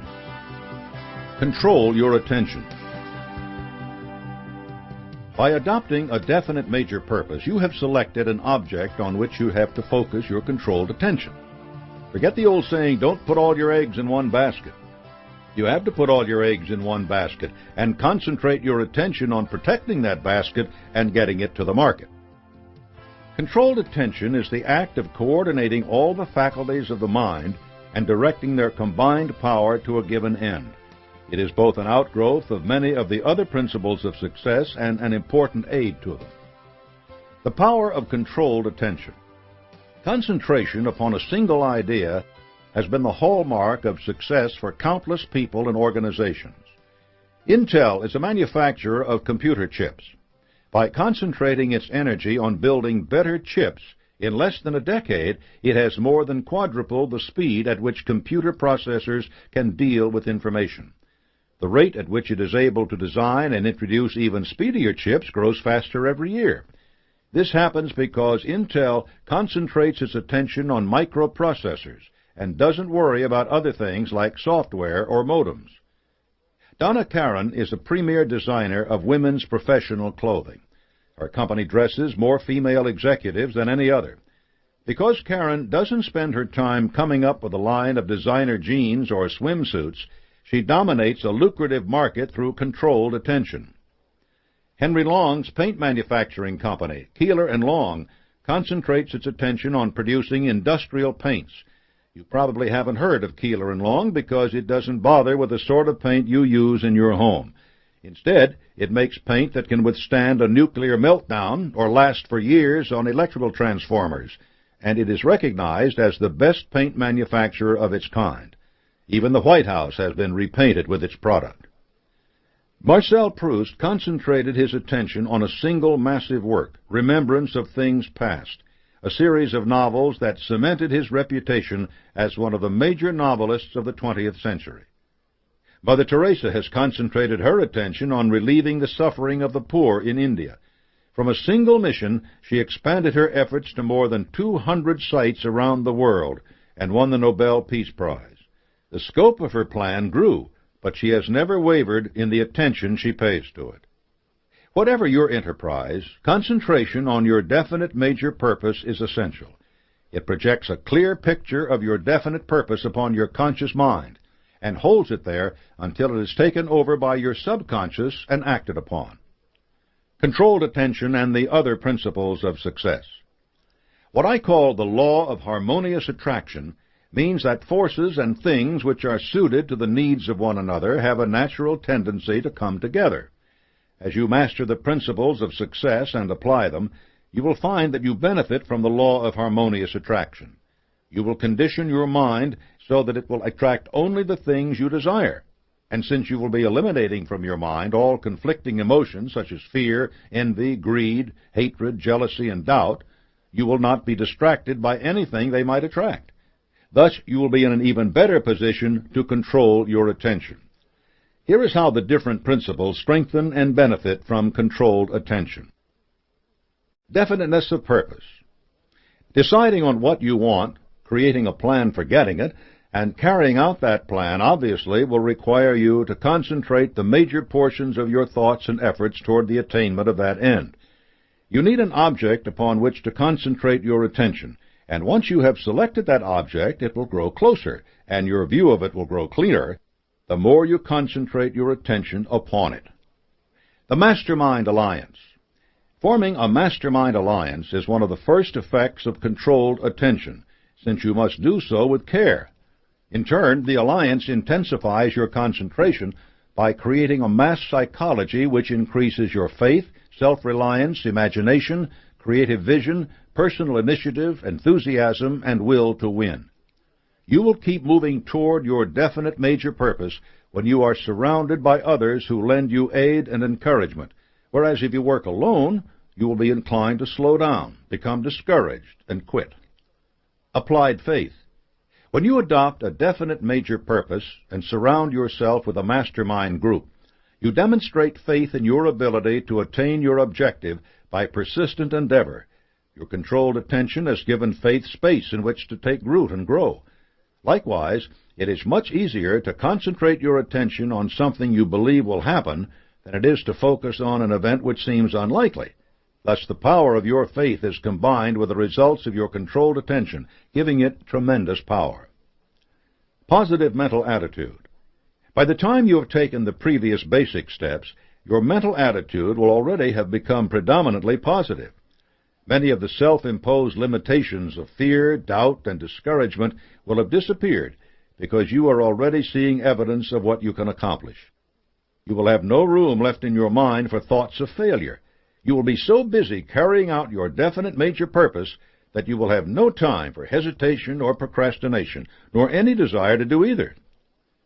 Going the extra mile. Applying this principle requires continuous action, since it must be a part of everything you do. Your concentrated attention in applying it adds momentum to your efforts and inspires enthusiasm and faith in your mastermind allies, as well as in others you encounter. This in turn increases your positive mental attitude, making it even easier to control your attention. Personal initiative. Applied personal initiative organizes your plans for attaining your definite purpose. Then, with the aid of your mastermind allies, test those plans for soundness. As with going the extra mile, controlled attention to the results of your initiative is crucial, and every positive thing that happens as a result of that initiative strengthens your will and thus your controlled attention. Self-discipline. Self-discipline harnesses and controls all emotions, both positive and negative, allowing you to guard against the dissipation of energy through either expressing your negative emotions or neglecting to use your positive ones. Your emotional power is available for the concentration of your attention. At this point, your mind is beginning to function like a well-constructed machine with no wasted emotion and no energy-sapping friction. You have acquired the skill in transmuting your emotions into a powerful driving force for attaining your definite major purpose. You have also begun to acquire control over your willpower. Your willpower brings all the departments of your mind under complete control and puts them to work in attaining your definite major purpose. You are now approaching the apex of efficiency in controlled attention. Creative vision. Your imagination will already have been greatly stimulated by the previous steps. Your subconscious mind, impressed with the object of your definite purpose, will swing into action on its own, rendering up ideas, plans, and hunches whose clarity and applicability will surprise you. You will notice new opportunities for attaining your definite major purpose. Friendly forms of cooperation from others will present themselves. Everything you touch will become a tool in your hands to promote your success. Even the laws of averages and luck will operate in your favor. But don't be mistaken. In back of these lucky breaks is a definite cause that you have brought into being: controlled attention. Accurate thinking. Long before you have reached the point of actively cultivating accurate thinking, you will have stopped guessing and started making your plans on the basis of known facts and sound hypotheses. But as your plans begin to take effect, accurate thinking becomes a necessity.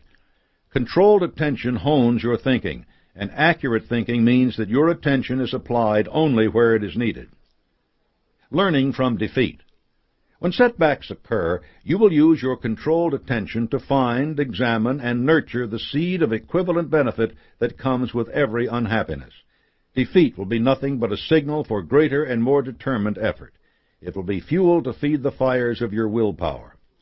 You will also learn to delve into your memory to examine defeats that occurred before you selected your definite major purpose. Controlled attention makes every moment of your life valuable to you. Enthusiasm. Enthusiasm takes the drudgery out of your work and makes it a labor of love. Your enthusiasm for something automatically leads to your concentrating your attention on it, and it impresses your dominating thoughts on your subconscious. Controlled attention directs your enthusiasm to definite ends, and the nearer you come to those ends, the more your enthusiasm grows. Attractive personality. By developing an attractive personality, you remove much of the opposition you may face from other people and replace it with the cooperation of allies in addition to your mastermind group. Controlled attention helps you improve those elements of your personality that require discipline and gives you the resolve to remove bad habits. In return, your attractive personality provides more opportunity for the use of your controlled attention through increased influence and opportunity. Mastering these 12 of the 17 principles of success represents an important step in developing your controlled attention and taking possession of your mind. You come to better understand and influence both your greatest enemy and your greatest friend, yourself. Controlled attention and autosuggestion. The chapter on self-discipline underscores the influence of your daily environment in your struggle for success. One of the most effective ways to shape this environment to your benefit is the process of autosuggestion. Autosuggestion occurs both consciously and unconsciously. Every thought you have, every word you speak, are recorded in your memory, whether those thoughts and words are positive or negative. The objects on which you deliberately concentrate your attention become the dominating influences in your environment. If your thoughts are fixed on poverty or the physical signs of poverty, these influences are transferred to your subconscious by autosuggestion. If you continue to concentrate on poverty, you will condition your mind to accept poverty as an unavoidable circumstance, and you will eventually become poverty conscious. This is how millions of people condemn themselves to lives of poverty.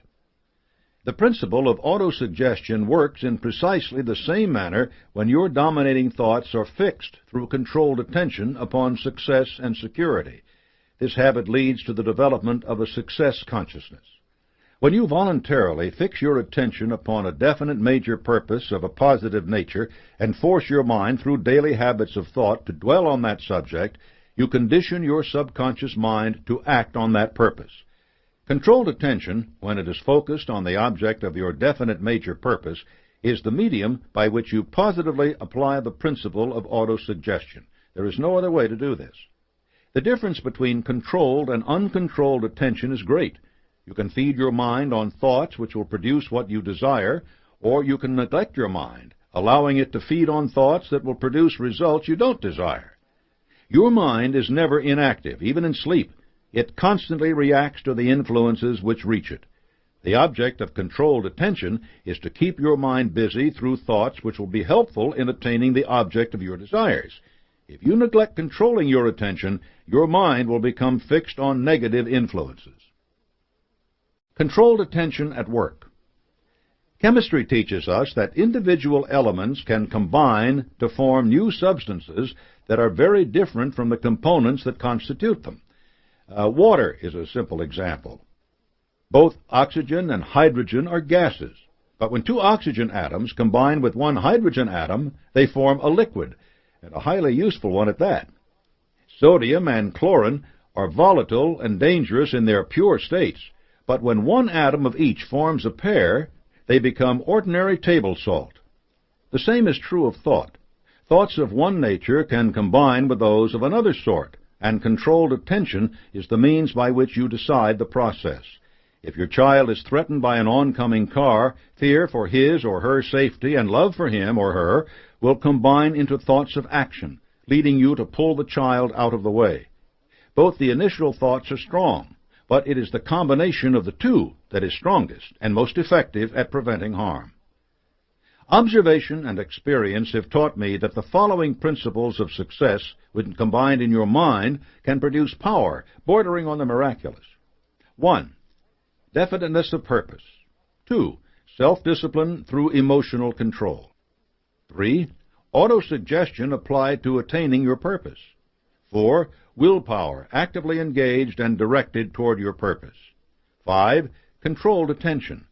6. Personal initiative. 7. Creating vision. 8. Applied faith. Here's an example of these combined principles at work. Suppose you are faced by a common problem. You need a sum of money for a specific purpose, and you need it by a certain date. There are two ways to deal with this. You can worry about it but do nothing to raise the money, or you can go after it in earnest by combining the above principles. If you know how much money you need and make up your mind to get it on time, you have definiteness of purpose. When you put your mind to work to devise and carry out a plan for getting the money, and you exclude all other thoughts, you are exhibiting controlled attention, applied through personal initiative. Your mind is cleared of all fear and doubt. That is self-discipline working through willpower, expressed in applied faith, and acted upon through autosuggestion. This combination of forces will stimulate the imagination and cause it to create the means through which the money can be procured. Once this happens, of course, it is still up to you to act on that plan to the best of your ability.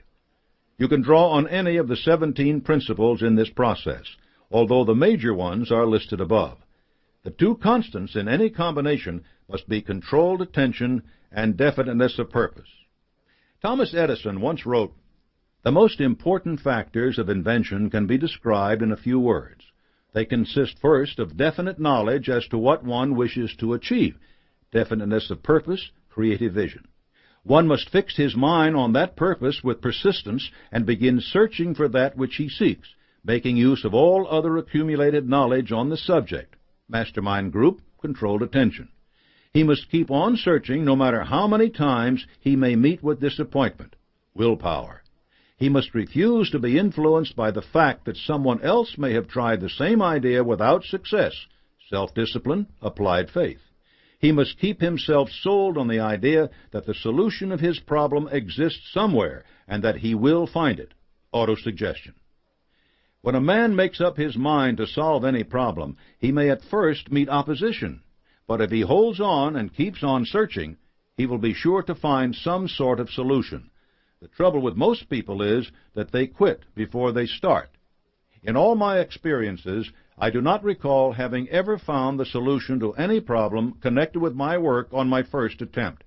And one of the most surprising things is the fact that when I have discovered the thing for which I am searching, I generally find that it has been within my reach all the time, but nothing except persistence and a will to win would have revealed it. Such is the power of controlled attention. It harnesses many of the other principles, heightens their power, and in turn is increased itself. Are you ready to concentrate your attention on the task at hand? Chapter 12. Inspire Teamwork. Cooperation, like love and friendship, is something you get by giving. There are many travelers on the road that leads to happiness. You will need their cooperation, and they will need yours. And there will be other generations after ours. Their lot in life will depend largely on the inheritance we leave them. We all must become bridge builders, not only for the present generation, but for generations yet unborn. The spirit of unselfish teamwork will provide greater benefits for both you and your generation, as well as help for those to come. In building a better world for your children, you will be preparing yourself for the better things in life that come as a result of friendly cooperation. This kind of cooperation has been a major part of the growth of the United States into the most powerful and economically advantaged nation in the world. As Americans, we are bound in a common cause, and no matter what misfortune overtakes us, we must shoulder those burdens equally in the spirit of unselfish teamwork if we are to retain our preeminence.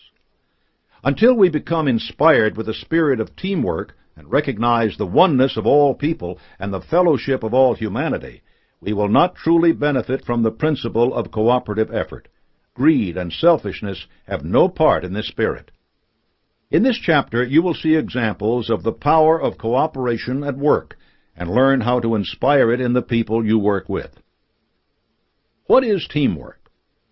In your mastermind alliance, you build a small group of individuals committed to the same definite purpose. You all share the same burning obsession.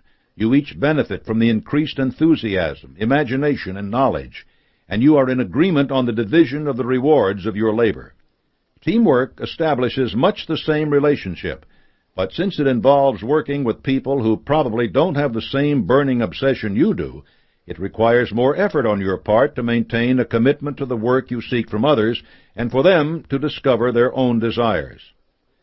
Management guru Peter Drucker says that all employees have to see themselves as executives so that they will see the work they do in the context of an entire operation. Managers must learn to subordinate themselves to the work they are doing and not become concerned with promoting their own positions at the expense of their employees.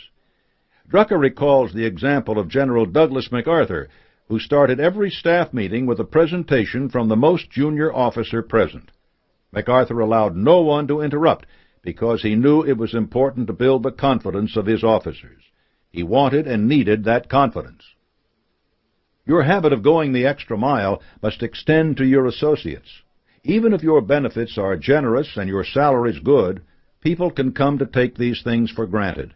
You should anticipate your associates' needs and act before they even recognize them. Teamwork sometimes appears among people who are forced by necessity to work together, but it is undependable and never lasts. The United States and the Soviet Union were allies against Hitler, but the alliance evaporated as soon as he was vanquished. True teamwork depends on relating yourself to others in such a way that they work with you willingly. It is up to you to supply the motives for that willingness and to be alert to any changes in it. Teamwork is a never-ending process, and even though it depends on everyone involved, the responsibility for it lies with you. Teamwork turns a company around.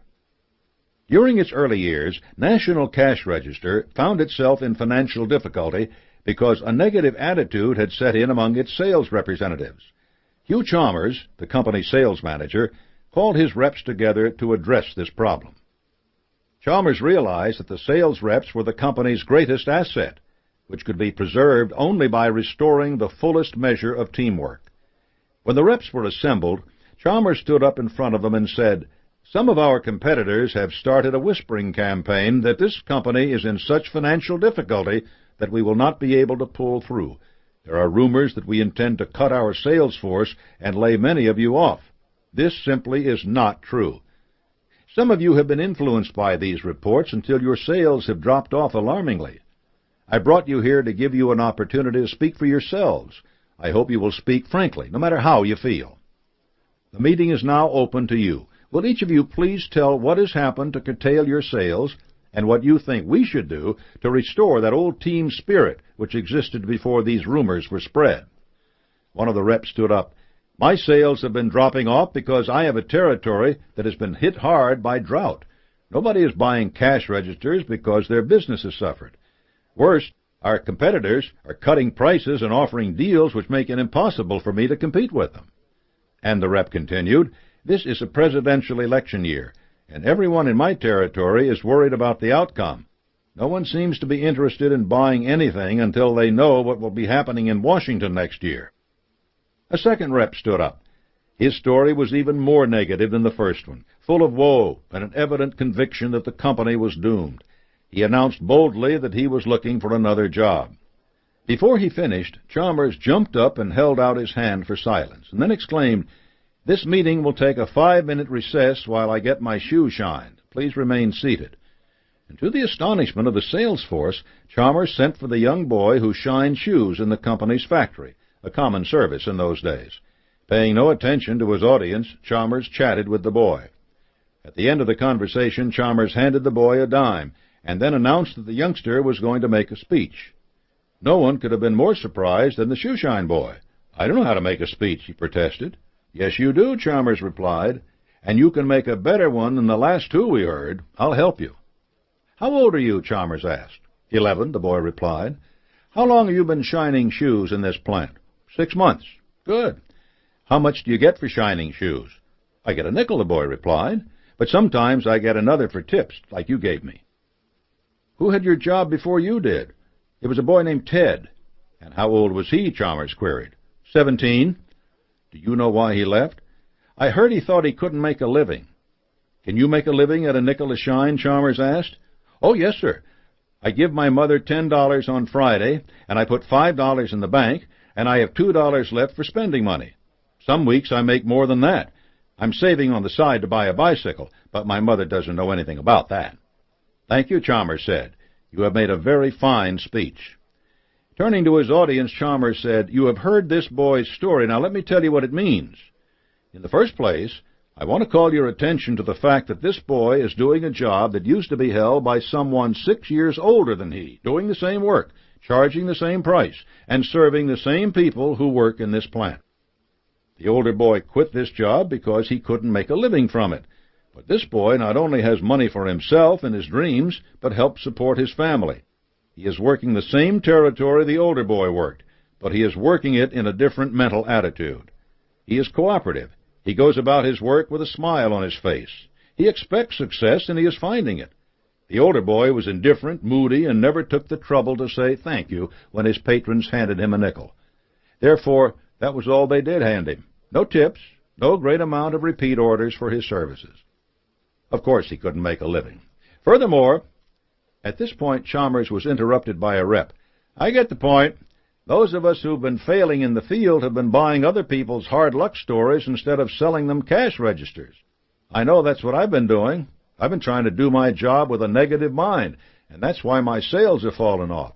I don't know how anyone else feels about it, but I'm going back to my territory and start working it as I've never worked it before. I can promise you that in the future you'll get orders for cash registers from me instead of hard luck stories." Another rep jumped up and cried, "That goes for me, too!" And then another, and soon pandemonium broke out with everyone talking at the same time. The conference wound up that night with a banquet at which every sales rep promised to return to the field with a new spirit of faith. The year that followed was one of the most profitable in the history of NCR. What happened? A leader had seen what it was his workers needed. In this case, it was a kick in the pants that showed them that success is something you create for yourself, not something others steal from you.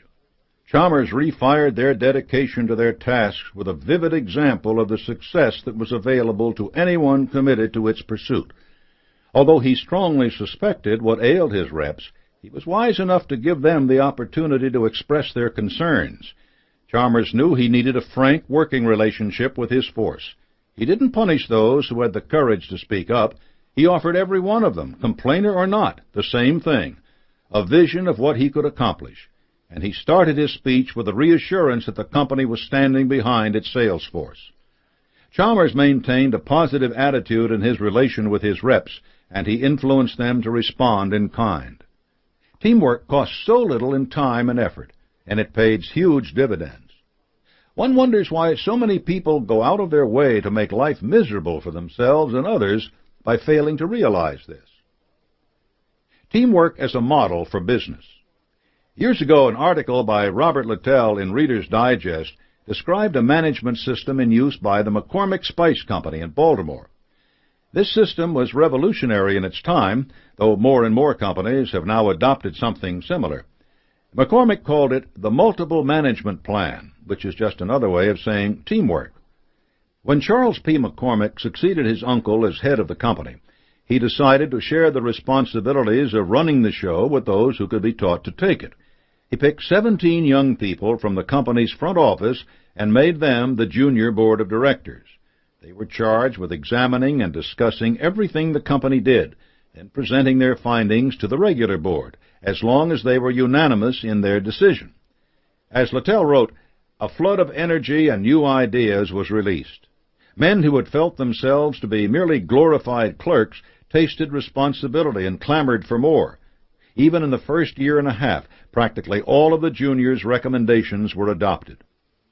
The same policy was applied to the assembly line, where a factory board was formed with the same charge. The three boards met together weekly in a spirit of harmony, everyone seeking ways to improve business and efficiency, to raise McCormick another notch higher. McCormick's personnel policy was truly forward-thinking. Dismissing a worker required the signatures of 4 supervisors who thought the action was necessary, and anyone threatened with dismissal was allowed to plead his or her case. As Littell noted, McCormick & Company charges itself with an error if it lets a man go until he has been helped to see that his going is just and necessary.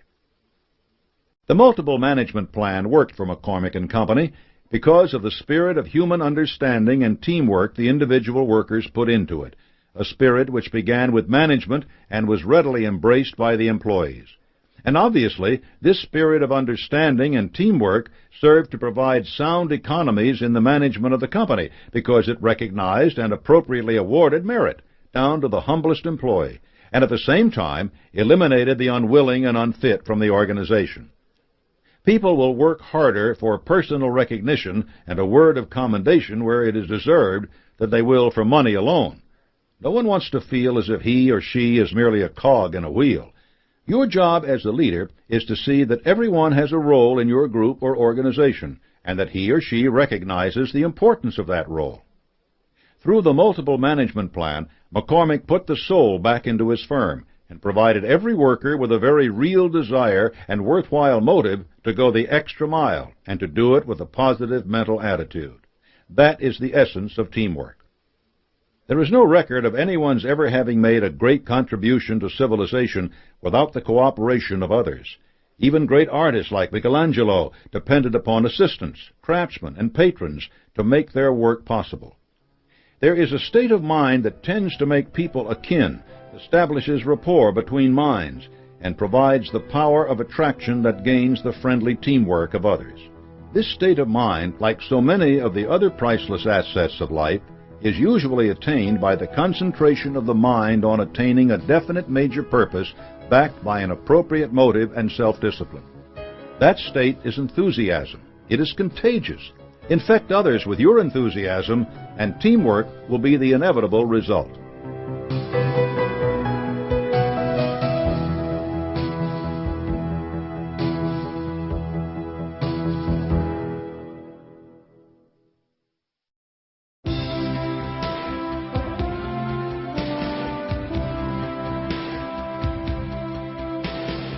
Chapter 13. Learn from adversity and defeat. Throughout this book, I've reminded you to look for the seed of an equivalent benefit in every defeat you experience. This isn't always easy when you've suffered a setback, but it is an important part of the science of personal achievement. The time to begin mastering this skill is now, instead of while you're licking your wounds. Failure and pain are one language through which nature speaks to every living creature, pointing out mistakes.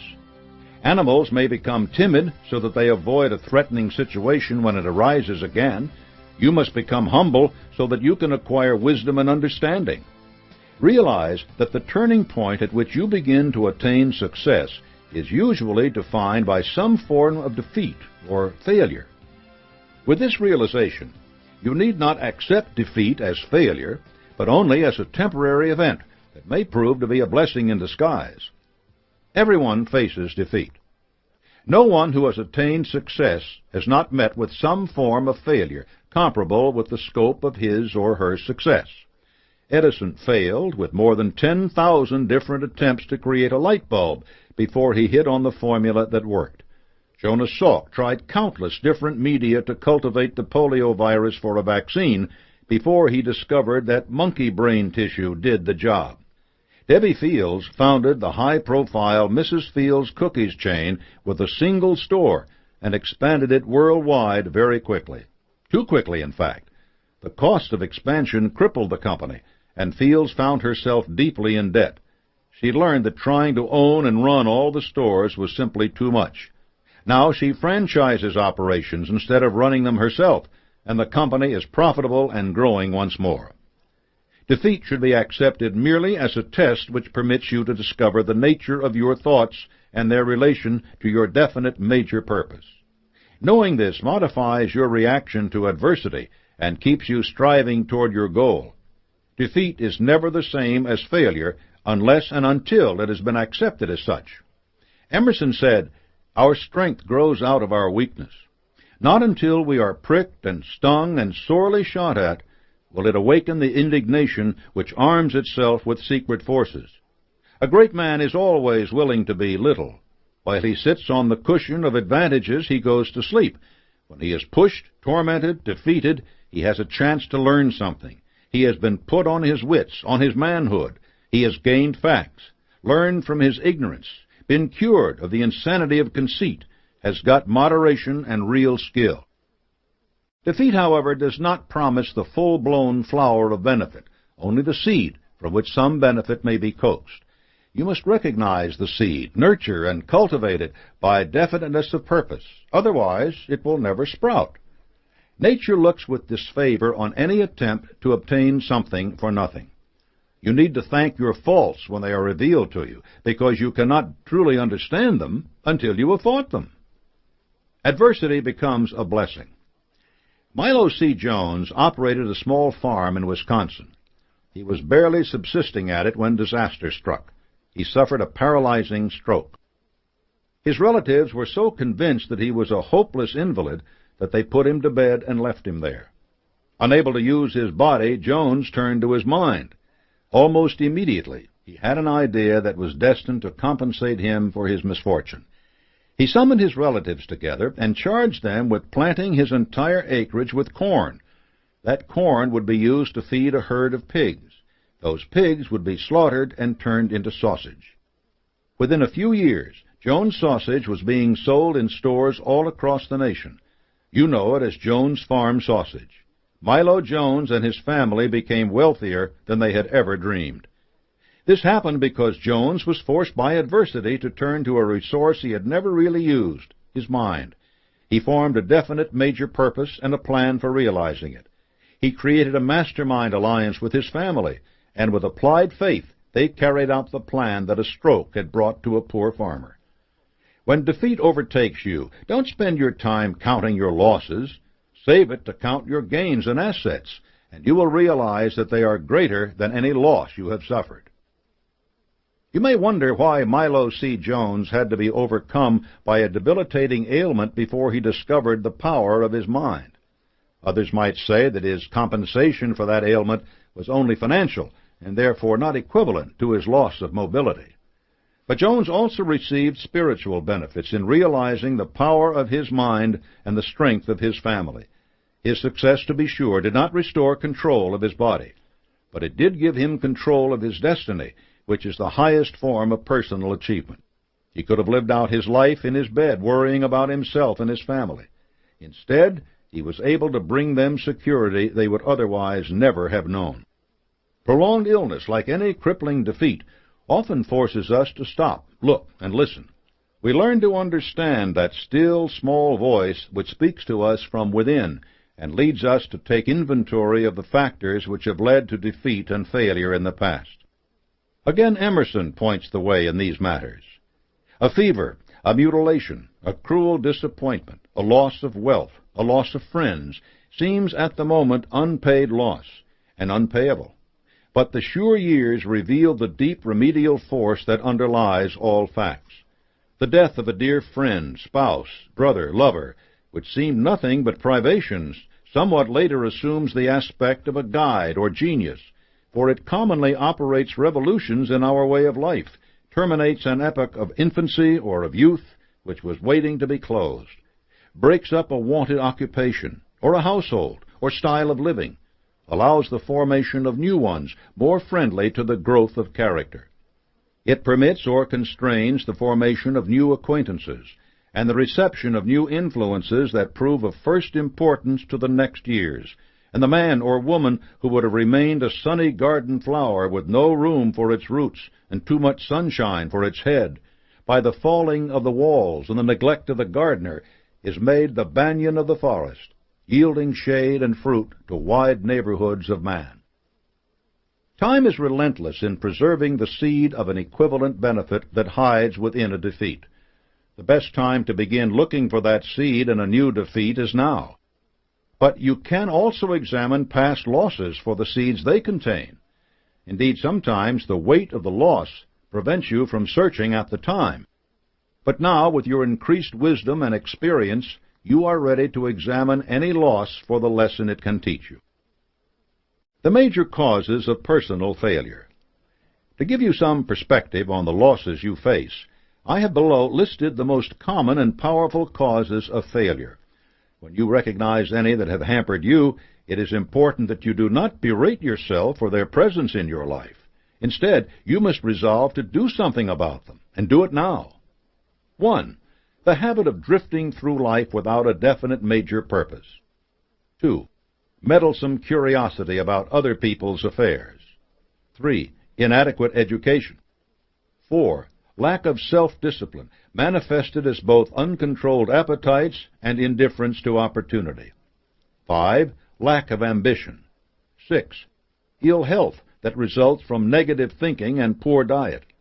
7. Unfavorable childhood influences. 8. Lack of persistence and follow-through. 9. Negative mental attitude. 10. Lack of emotional control. 11.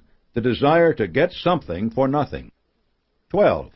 Failure to reach decisions promptly and firmly when all the facts needed for the decision are available. 13. One or more of the 7 basic fears: poverty, criticism, ill health, loss of love, old age, loss of liberty, death. 14. Poor selection of a spouse. 15. Overcaution or the lack of caution. 16. poor choice of a vocation or occupation. 17. Indiscriminate spending of time and money. 18. Lack of control over the tongue. 19. Intolerance. 20. Failure to cooperate with others in a spirit of harmony. 21. Disloyalty. 22. Lack of vision and imagination. 23. Egotism and vanity. 24. Desire for revenge. 25. Unwillingness to go the extra mile. That's quite a list.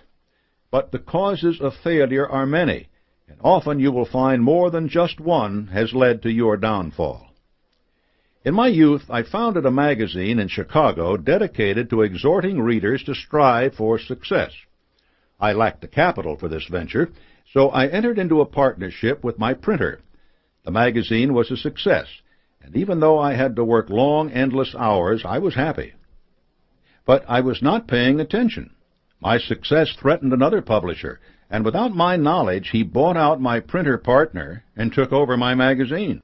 I was out of work and separated from my labor of love in a most humiliating way. Many of the above causes for failure were responsible for my defeat. The most important was that I had neglected to cooperate with my partner in a spirit of harmony. I bickered with him often about trivial details of publication.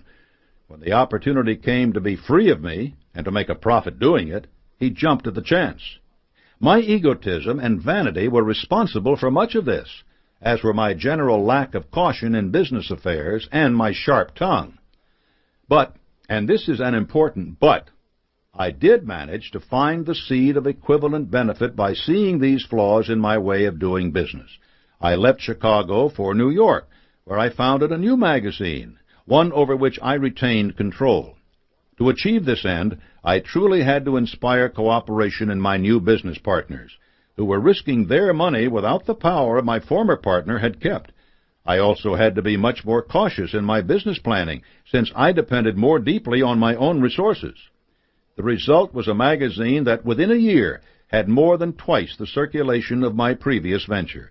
And it was as a part of my efforts to build the profits of that magazine that I conceived a series of correspondence courses which were the first codification of the science of personal achievement. I stood at a fork in the road when I was dethroned from my Chicago magazine. I could have given up and returned to the quiet lawyer's job my wife's family urged on me. Instead, I recognized the seeds of equivalent benefit in my defeat, and I nurtured that seed beyond my wildest dreams. The benefits of defeat. Defeat reveals and breaks bad habits, releasing your energies for a fresh start with better habits. Defeat supplants vanity and arrogance with humility, paving the way for more harmonious relationships. Defeat causes you to take inventory of your assets and liabilities, both physical and spiritual. Defeat strengthens your willpower by providing it with a challenge to greater effort. Bodybuilders know that it isn't enough just to jerk the barbell up. It has to be returned to its original position twice as slowly as it was raised. This principle is known as resistance training. It requires more control and effort than the showy work of actually lifting the weight. Defeat can be your resistance training. Every time you return to where you started, do it deliberately, concentrating on the process, so that you train yourself to make even stronger and more powerful progress the next time. Your attitude toward defeat. Again and again, I've stressed that your attitude toward defeat is crucial to mastering it. You can see it only as a loss or as a chance for gain. The negative attitude toward defeat is effectively summarized by Shakespeare and Julius Caesar. When the murderer Brutus says, "There is a tide in the affairs of men which, taken at the flood, leads on to fortune. Omitted, all the voyage of their life is bound in shallows and in miseries. On such a full sea are we now afloat, and we must take the current when it serves, or lose our ventures." These are the words of a doomed man, a man who seals his doom by failing to recognize that there is never just one chance, never just one tide that leads on to fortune. The positive attitude is very different. Consider this poem by Walter Malone entitled Opportunity. "They do me wrong who say I come no more, when once I knock and fail to find you in.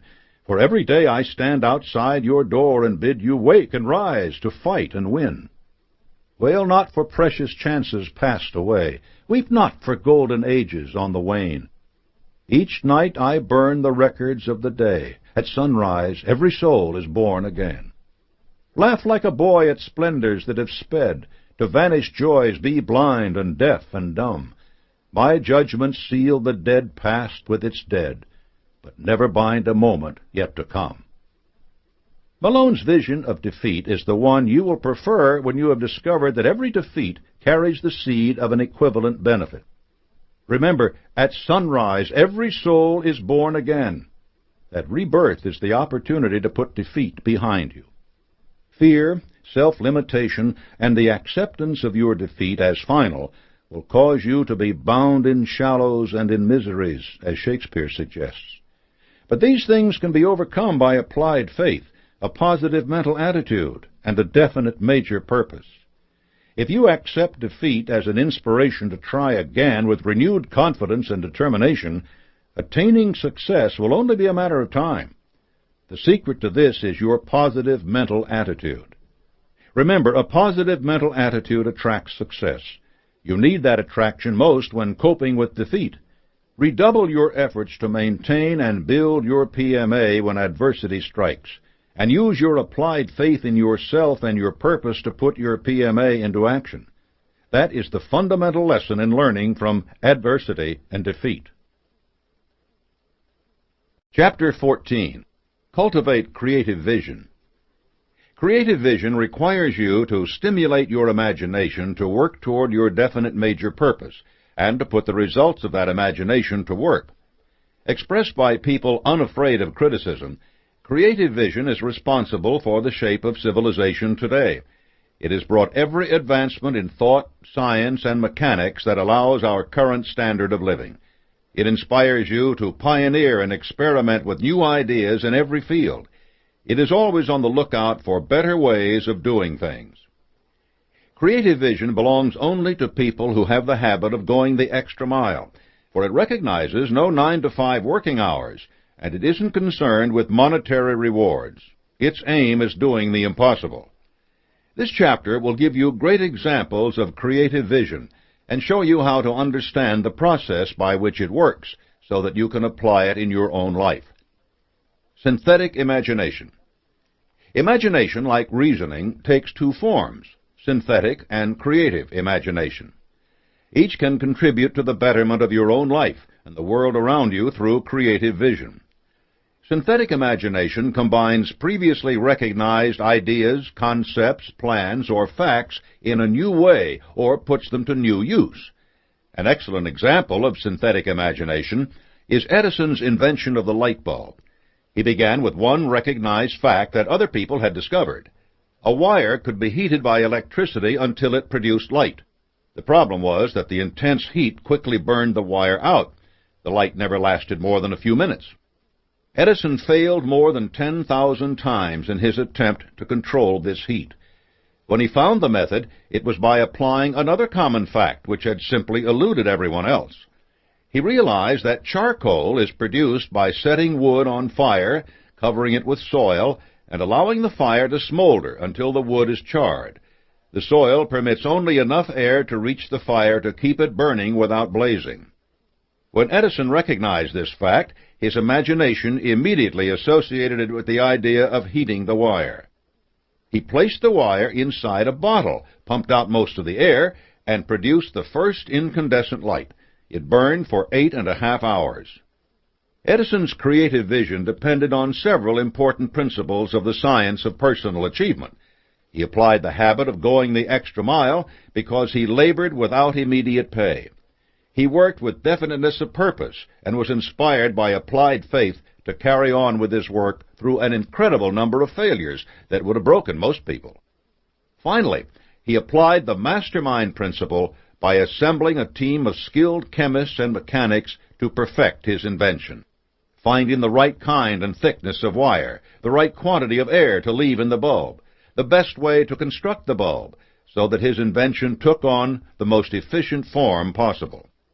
Synthetic imagination does not depend on having tremendous personal advantages. Edison had spent only 3 months in grade school, had supported himself for many years as a telegrapher, and was fired from almost every job he held. He began to lose his hearing early on, and eventually became almost completely deaf. But he turned his life around through definiteness of purpose, the habit of going the extra mile, and applied faith. Thomas Stemberg was a successful executive in the grocery business. Working with a Connecticut-based chain, he opened a string of high-volume mega supermarkets that offered consumers huge selections at low prices. The stores were very successful, and Stemberg was building a sterling reputation in his business. But he wasn't satisfied. He saw the prosperous grocery megastores and wondered if the megastore concept couldn't be applied to something else. He wanted to start a large business in a big market underserved by modern distribution methods, offering customers a good value. He formed a mastermind alliance with Leo Kahn, the man who had pioneered the grocery megastores, and in 1986 he opened Staples, the first mega business supply store. Stemberg's idea was so smart, so right, that it immediately inspired competitors like Office Depot and Office Max to revolutionize the business supply industry. Despite the competition, Staples surpassed even Stemberg's ambitious expectations. In just 7 years, sales exceeded $1 billion. Thomas Stemberg didn't invent the superstore idea, but he applied it to a market that had been quiet and humdrum for decades. He developed a definite plan for attaining his goal. He formed a mastermind alliance with Kahn, the man who understood the concept best. He put his plan into action with applied faith, and he went the extra mile by offering customers more and better service than they could get anywhere else. Synthetic imagination puts the entire sum of human knowledge at your disposal, but like any other part of the science of success, it requires your dedication to making your vision into reality. Creative imagination. Creative imagination has its base in the subconscious. It is the medium through which you recognize new ideas and newly learned facts. All your efforts to impress your definite major purpose on your subconscious work to stimulate your creative imagination. F. W. Woolworth was working as a clerk in a hardware store. He was at that point simply determined to be a good and valuable employee. When his boss complained about piles of out-of-date goods that weren't selling, Woolworth's imagination went to work. "I can sell those items," he told his boss, and with his employer's permission, he set up a table in the store, laid out all of the dud merchandise, and priced everything at 10 cents. The stock sold remarkably fast, and soon the owner was searching for anything he could lay his hands on to put on that table, which became the most profitable spot in the store. Woolworth had the faith to apply his new idea to an entire store. His boss didn't. The Woolworth chain of five and dimes quickly spread across the nation, earning him a fortune. His former boss once commented, "Every word I used in turning that man's offer down has cost me about $1 million I might have earned." Woolworth was so committed to his then modest purpose of being a valuable employee that his imagination was ready to back up his commitment with powerful ideas. He certainly went the extra mile for his boss, but because that man didn't have the vision that Woolworth had, other investors formed Woolworth's Mastermind Alliance and profited from it. Creative vision goes beyond imagination. Creative vision is more than an interest in material things. It is a commitment to a better future. Synthetic imagination springs from experience and reason. Creative imagination springs from your commitment to your definite purpose. Creative vision depends heavily upon creative imagination, but it is also more than that. Imagination recognizes limitations, handicaps, and opposition. Creative vision rides over these as if they did not exist, for it has as its base an infinite intelligence. One of the purest examples I know of creative vision is illustrated by the story of Dr. Elmer Gates. Gates was an inventor who worked at the same time as Edison, but his methods and background were very different. He was a highly trained scientist, and his patents actually outnumbered Edison's 2-to-1. Gates applied creative vision in a remarkably simple process. He would enter a soundproof room, sit down at a table with pencil and paper, and turn off the lights. He then concentrated his thoughts on a particular problem and waited for the ideas that he needed for its solution. Sometimes ideas flowed to Gates immediately. Sometimes he had to wait for as much as an hour before they came. Occasionally, nothing happened. At other times, he perceived solutions to other problems that he hadn't even been thinking about. Dr. Gates' creative vision transcended imagination because he had developed it into a faculty he could call upon at will. Creative vision produces results, not alibis. Creative vision is needed today. There are countless calls for creative vision in the world today. We need forms of energy that do not pollute or drain our environment. We need schools that capture the attention of our young people and teach them to better themselves. We need cures and vaccines for terrible diseases that threaten the Earth's people. We need people who can show small business how to use and profit from rapidly changing technology. We need plans for controlling the cost of health care and making it affordable for every honest worker without destroying the incentive of the professionals who provide it. There is both challenge and opportunity in these needs, and I raise them only to start you thinking about the scope of the possibilities for creative vision. There is a place in America for every person who can render any type of useful service and is willing to render it with the right mental attitude. If you have creative vision, you will recognize this and profit from it. You will never complain of a lack of opportunity. Great leaders of every generation in this country began their careers in humble occupations. Andrew Carnegie was a bobbin boy in a textile mill. W. Clement Stone was a newsboy. Harry Truman was a haberdasher. Ruth Bader Ginsburg had to become a law secretary when she graduated from law school because judges couldn't imagine hiring a woman clerk. Yet now she sits on the Supreme Court. It makes little difference where you begin.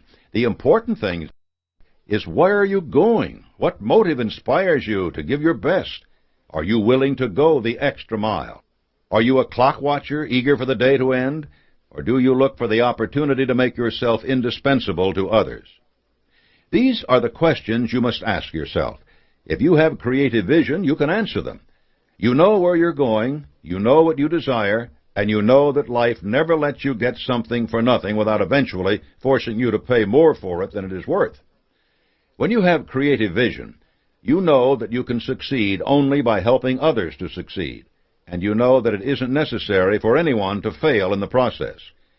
Creative vision lets you make decisions quickly, and it lets you change those decisions as soon as you realize a mistake has been made.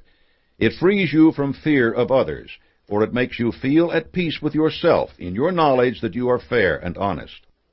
It's a common human trait to envy people who have attained success, looking at them only in the moments of their triumph and forgetting the prices they had to pay. Often we suspect that they owe their success to some sort of pull, luck, or dishonesty. But creative vision makes you keenly aware of the price of personal achievement because you yourself know its labors. You understand the benefits of sharing your blessings, experiences, and opportunities with others. You know that your success actually depends on it. If you feel the need for a creative vision in your life, you can begin to develop it by getting on better terms with your own conscience, inspiring yourself with greater self-reliance, providing yourself with a definite major purpose, and keeping your mind so busy with that purpose that you have no time left for fear and doubt. Nothing will happen in your life that you do not inspire by your own initiative. Creative vision is the power which inspires the development of that personal initiative.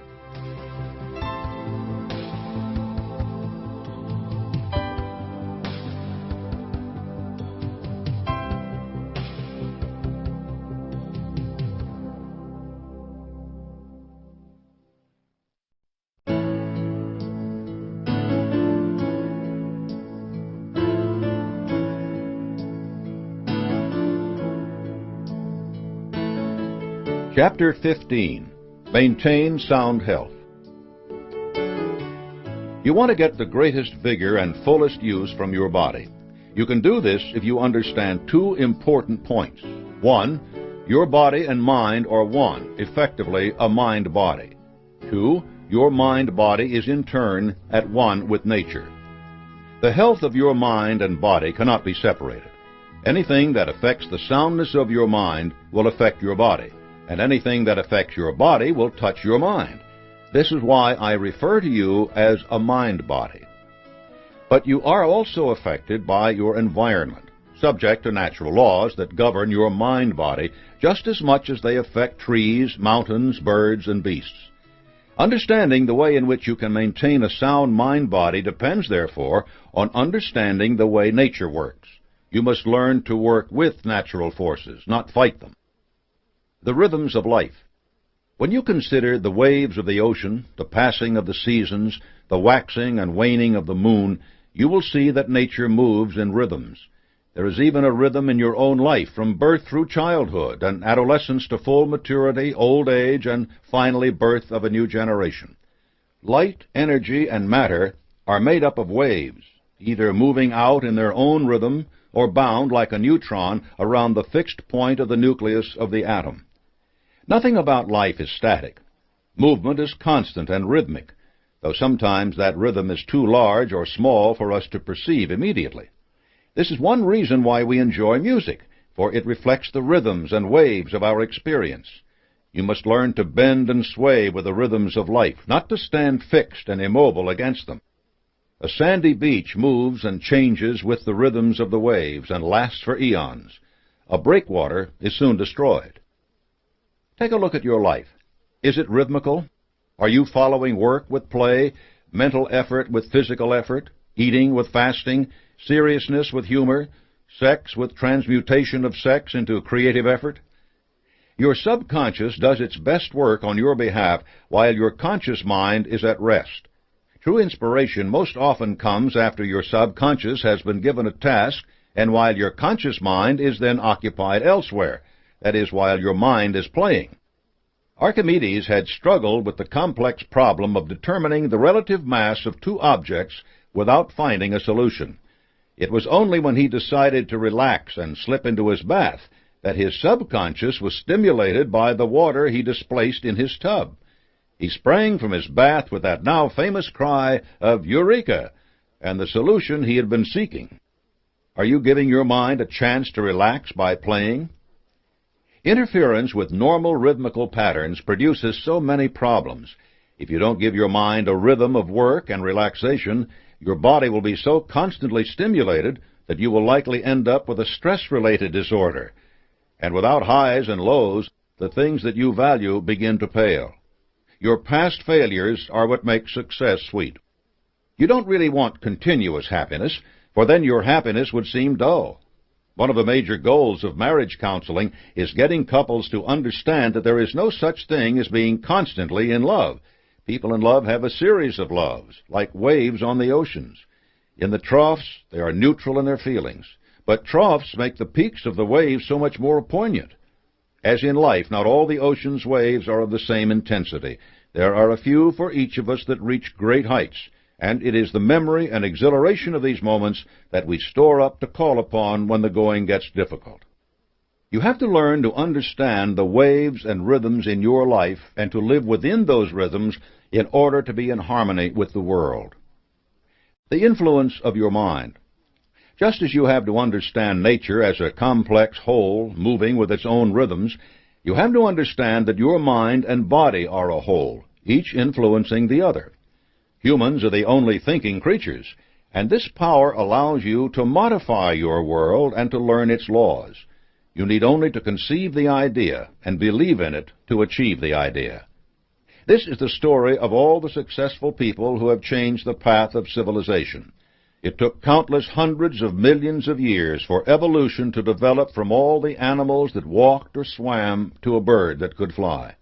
Yet the Wright brothers, with childlike faith in their own idea, had human beings airborne in a mere 20 years. That is the power of the mind, demonstrated to us by experience and reinforced by the words of countless prophets in touch with infinite intelligence. Christ himself said, "All things are possible even unto the end of the world." Your mind has the higher function in your mind body. Your body is an exquisitely functioning machine for carrying your mind about and executing the dictates of this powerhouse. A smoothly functioning mind is necessary to a smoothly functioning body. Some people have bodies that are limited. They can move, see, or speak only with difficulty, or not at all. Yet the power of their minds allows them to live full, creative lives. Helen Keller is a marvelous example, as are Beethoven and Edison, both of whom suffered from severely impaired hearing. Franklin Roosevelt was barely able to stand on his own, yet he inspired and led our country through the greatest depression and war we ever faced. Senator Bob Dole's arm was permanently injured in World War II, but that has not stopped him from becoming one of our most influential political leaders. The story of civilization is punctuated with greatness achieved by individuals in spite of physical limitations, because these people possessed smoothly functioning minds. On the wings of a definite major purpose, faith, enthusiasm, and a positive mental attitude, they rose farther and farther from any despair over their limitations toward great heights of brilliant achievement. That is the influence of the mind. Essentials of success and happiness. Many of the essential principles of success are also essential to a smoothly functioning mind. A definite major purpose and plan for carrying it out can keep you from vacillating in your efforts. Think of a situation in which you were part of a smoothly functioning plan. You were content with the way the situation was handled. You felt at ease and comfortable. Your mind is always satisfied with the harmony produced by a well-organized plan. Anxiety develops from a poorly organized plan. Controlled attention, self-discipline, accurate thinking, personal initiative, learning from defeat, and going the extra mile are all mental tools that you can use to organize and carry out your plan. They give you satisfaction both in the achievement of each step of your plan and in your overall progress. Satisfactions are important foods for a healthy mind. Probably the most important single quality for sound mental health is a positive mental attitude and all that it entails. Two of the greatest destructive forces in the human mind are fear and its close partner, anxiety. They kill enthusiasm, destroy faith, blind vision, blunt creative effort, and dispel harmony and peace of mind, all qualities necessary for a positive mental attitude and sound mental health. The force of fear. Fear and anxiety produce unharmonious, irritated restlessness in your mind that leads to serious mental maladjustments and produces its counterpart in the body in the form of serious disease, perhaps even death. There is a growing awareness in the healing professions that many human ailments are either the product of mental distress or greatly exacerbated by it. The list of diseases that are brought on by stress is long, varied, and growing. Allergies, asthma, skin disease, hypertension, cardiac problems, arthritis, colitis, and immune disorders. Some hay fever sufferers start sneezing and itching at the sight of goldenrod in a vase. Tell them the plant is artificial, and their symptoms clear. This is a simple example of how the mind can affect the body negatively. You must replace fear with understanding and faith in yourself. To do this, let's look at how fear affects the mechanisms of your body. Temporary, fleeting fear is a normal and important function. It gets you to move out of the way of an oncoming train, or keeps you from walking too near a cliff by momentarily focusing your attention, your mind, on a problem. Once the problem is over, this kind of fear is forgotten. Fear also focuses your bodily functions on a threat. That old story of a cave dweller frightened by a sound in the night is a good illustration. Instantaneously, the heart begins pumping faster. Blood is diverted from the digestion for use by the muscles. The blood vessels serving the muscles dilate to handle increased volume, while those near the skin contract so that less blood is lost in case of a cut. Hearing becomes more acute. The pupils dilate to take in more light. The adrenaline gland unleashes a torrent of stimulant to provide strength for a fight. All this is preparation for surviving a battle or chase. The ensuing battle uses up the adrenaline and exhausts the other bodily systems so that they step down from their heightened readiness. Blood leaves the muscles to return to digestive and other functions. This is an extremely powerful response, one that kept our species alive over millions of years. but it is not intended to be a constant state, for it diverts the body from its normal functions. Still, some of us activate this response to some extent daily, or even continually, because we live in frequent fear. You must work to eliminate the causes of those fears. The fear of the loss of money. Have you set up a system to conserve and develop your assets? The fear of ill health. Have you sought and followed worthwhile counsel? The fear or loss of love. Have you put as much effort into increasing your beloved's affection as you would into cultivating an important business prospect? The fear of death. Have you sought help and understanding to the point where fear is replaced by faith? The list of fears is endless, yet to cultivate a positive mental attitude and develop a smoothly functioning mind that can live in harmony with itself and the world, you must conquer fear and anxiety. If the same fears and anxieties recur in your mind constantly and are paralyzing your efforts, seek the help of a good professional counselor. You aren't admitting weakness by doing this. You are expressing maturity and commitment to your health and your definite major purpose. A brief period of therapy may mean years of happiness. Remember that whatever your mind can conceive and believe, it can achieve. Isn't the person who is afraid of falling on the ice the one who falls? Repeating a fear over and over in your mind makes you more susceptible to the things you fear. You must vanquish fear before it vanquishes you. The force of a positive mental attitude. The best way to remove fear from your mind is to replace it with PMA. Émile Coué, the French psychologist, gave us a very simple but practical formula for building PMA and maintaining a health consciousness. Every day, in every way, I am getting better and better. Repeat this sentence to yourself many times a day until your subconscious picks it up, accepts it, and begins to carry it out in the form of good health. This is a simple yet astounding form of autosuggestion. It depends on your belief in the statement. But the best way to build that belief is to make the statement a part of your mental environment. Remember that your mind is strongly influenced by its environment, and by filling that environment with the right thoughts, you will come to believe them. Eating habits. The purpose of food is to supply the body with the things it needs to maintain itself in good repair. Your eating habits must be guided by this goal alone. Think of your digestive system as a factory. To function efficiently, it has to have a supply of a variety of materials in varying quantities. If you provide the wrong mix of materials, some jobs will never be completed. Some will be done with jerry-rigged parts, and some materials will simply be stored up in every corner until the walls of the factory begin to swell.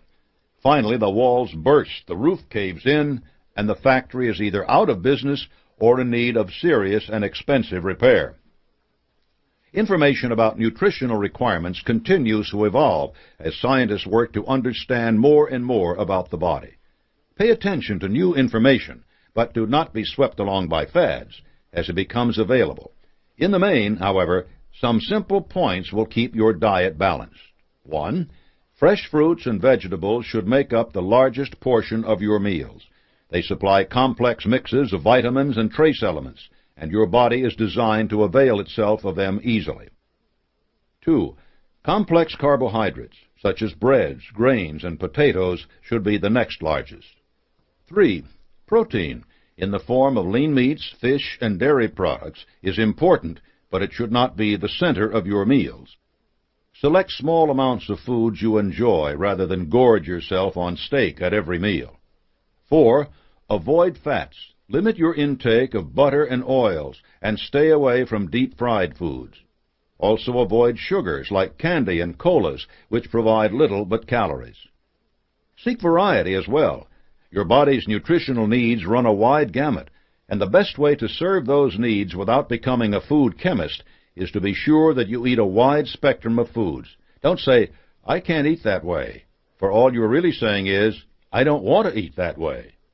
It is a very glib bit of mental gymnastics to make yourself believe that it is impossible to do what is really only unappealing or different. Why should all your efforts for success stumble over your ill health because you don't like broccoli? Never eat while angry, frightened, or worried. Your body is simply not in a position to make use of the food when it is on a defensive footing. Worse, you can make eating a habitual response to stress, which can lead to overweight. Moderation in food and alcohol intake is important, both because your body can be overwhelmed by an excess of either, and because overindulgence can become a trick to avoid dealing with some problem that urgently needs to be faced. If you find that you cannot control either, seek the help of professionals or a worthy organization like Alcoholics or Overeaters Anonymous. Rhythms in relaxation. Relaxation entails completely forgetting the worries and problems of the day. As desirable as this may seem, many people have trouble relaxing. Your conscious mind selects objects on which to concentrate, and this concentration means the exclusion of other thoughts. You cannot just collapse into a chair and announce, "I am relaxing," because your mind will select some object to focus, most often the very item you wish to forget about for a time. You need to select an object of relaxation for your mind to concentrate on.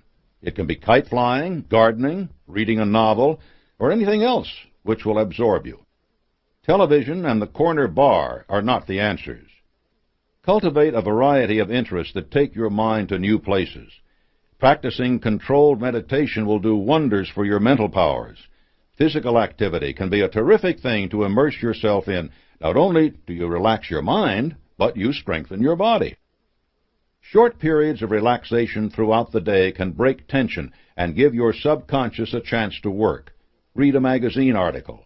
Listen to a language tape. Work on a crossword puzzle. This is not wasting time. It is keeping your mind in top condition through relaxation. Sleep. Your body needs time to rebuild and revitalize itself for the next day. It is sheer stupidity to try to increase your productivity by cutting your sleeping time. 6 to 8 hours a night are all you need. And remember that even while you sleep, your subconscious is working. Insomnia is often caused by a failure to relax before going to bed. Don't work until you drop. Instead, wind down at the end of the day by doing something you enjoy that doesn't overstimulate you. For this reason, exercise is not good just before you go to bed. Perhaps quiet small talk with your spouse is all you need, or an easy routine of brushing your teeth, stretching for a few moments, or making your bed. A habit which signals your body that it is time for sleep is a valuable aid. Exercise. Ideally, your relaxation and play will include exercise. Relaxing and playing are important to your mind, while exercise, which is mostly beneficial to your body, can also be of great mental benefit. You need to engage in aerobic exercise for a period of 20 minutes at least 3 times a week to keep your heart and lungs strong. The rate at which you exercise must be determined by your age and physical condition. Trainers at any local gym or YMCA can explain this to you and help you design a simple exercise regimen that is neither expensive nor time-consuming. How much time do you spend watching TV? Consult your doctor before you begin any exercise program. Exercise can be a tremendous mental and physical stimulant, clearing away sluggishness. It also teaches you persistence and concentration. Athletic training has become an important field for understanding human potential and has resulted in many techniques that can be applied to your quest for success. Bill Bowerman was a first-class track coach at the University of Oregon for many years. When he conceived an idea for a better running shoe, the lessons he had learned in training himself and others were an important part of making Nike the #1 American shoe manufacturer. Sex and sublimation. Sex is your most precious and constructive drive. It is also the most easily debased. Sex is behind all the creative forces that advance human destiny. Sex has built cathedrals, universities, and nations. Why? Because the desire for sex causes us to work to please others, and out of that work spring kindness and the understanding of others.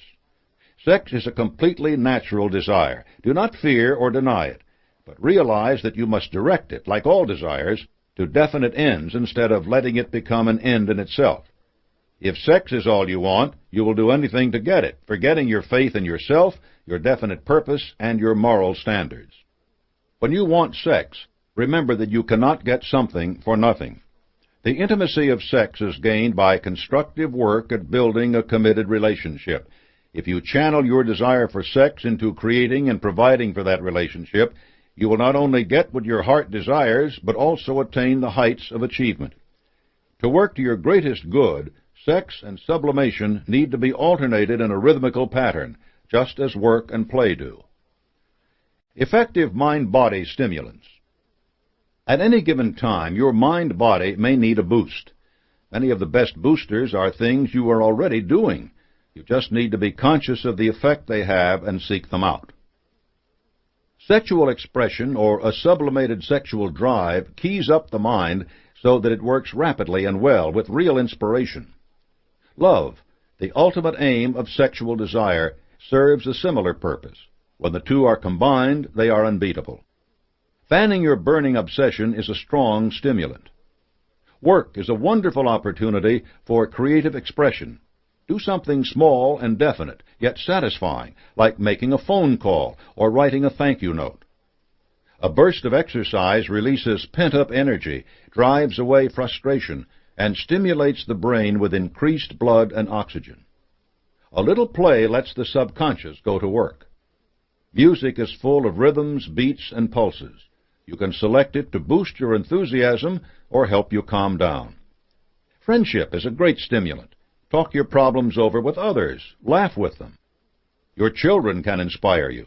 Build a strong relationship with them, and never neglect to spend as much time with them as possible. Teach your children a skill and renew your self-confidence.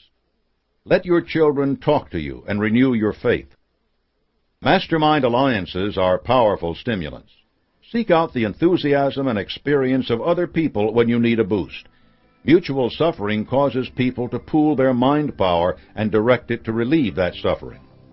Autosuggestion implants the ideas you want in your mind. Use it whenever you need it. Faith and religion are stimulants of the noblest order. Turn to the assurances they offer you and renew your sense of purpose. Your mental and physical health is inseparable. You cannot work to straighten one without having a positive effect on the other. Your mind and your body are the navigator and the ship which carry you to the success you desire. Do everything you can to preserve, protect, and defend them.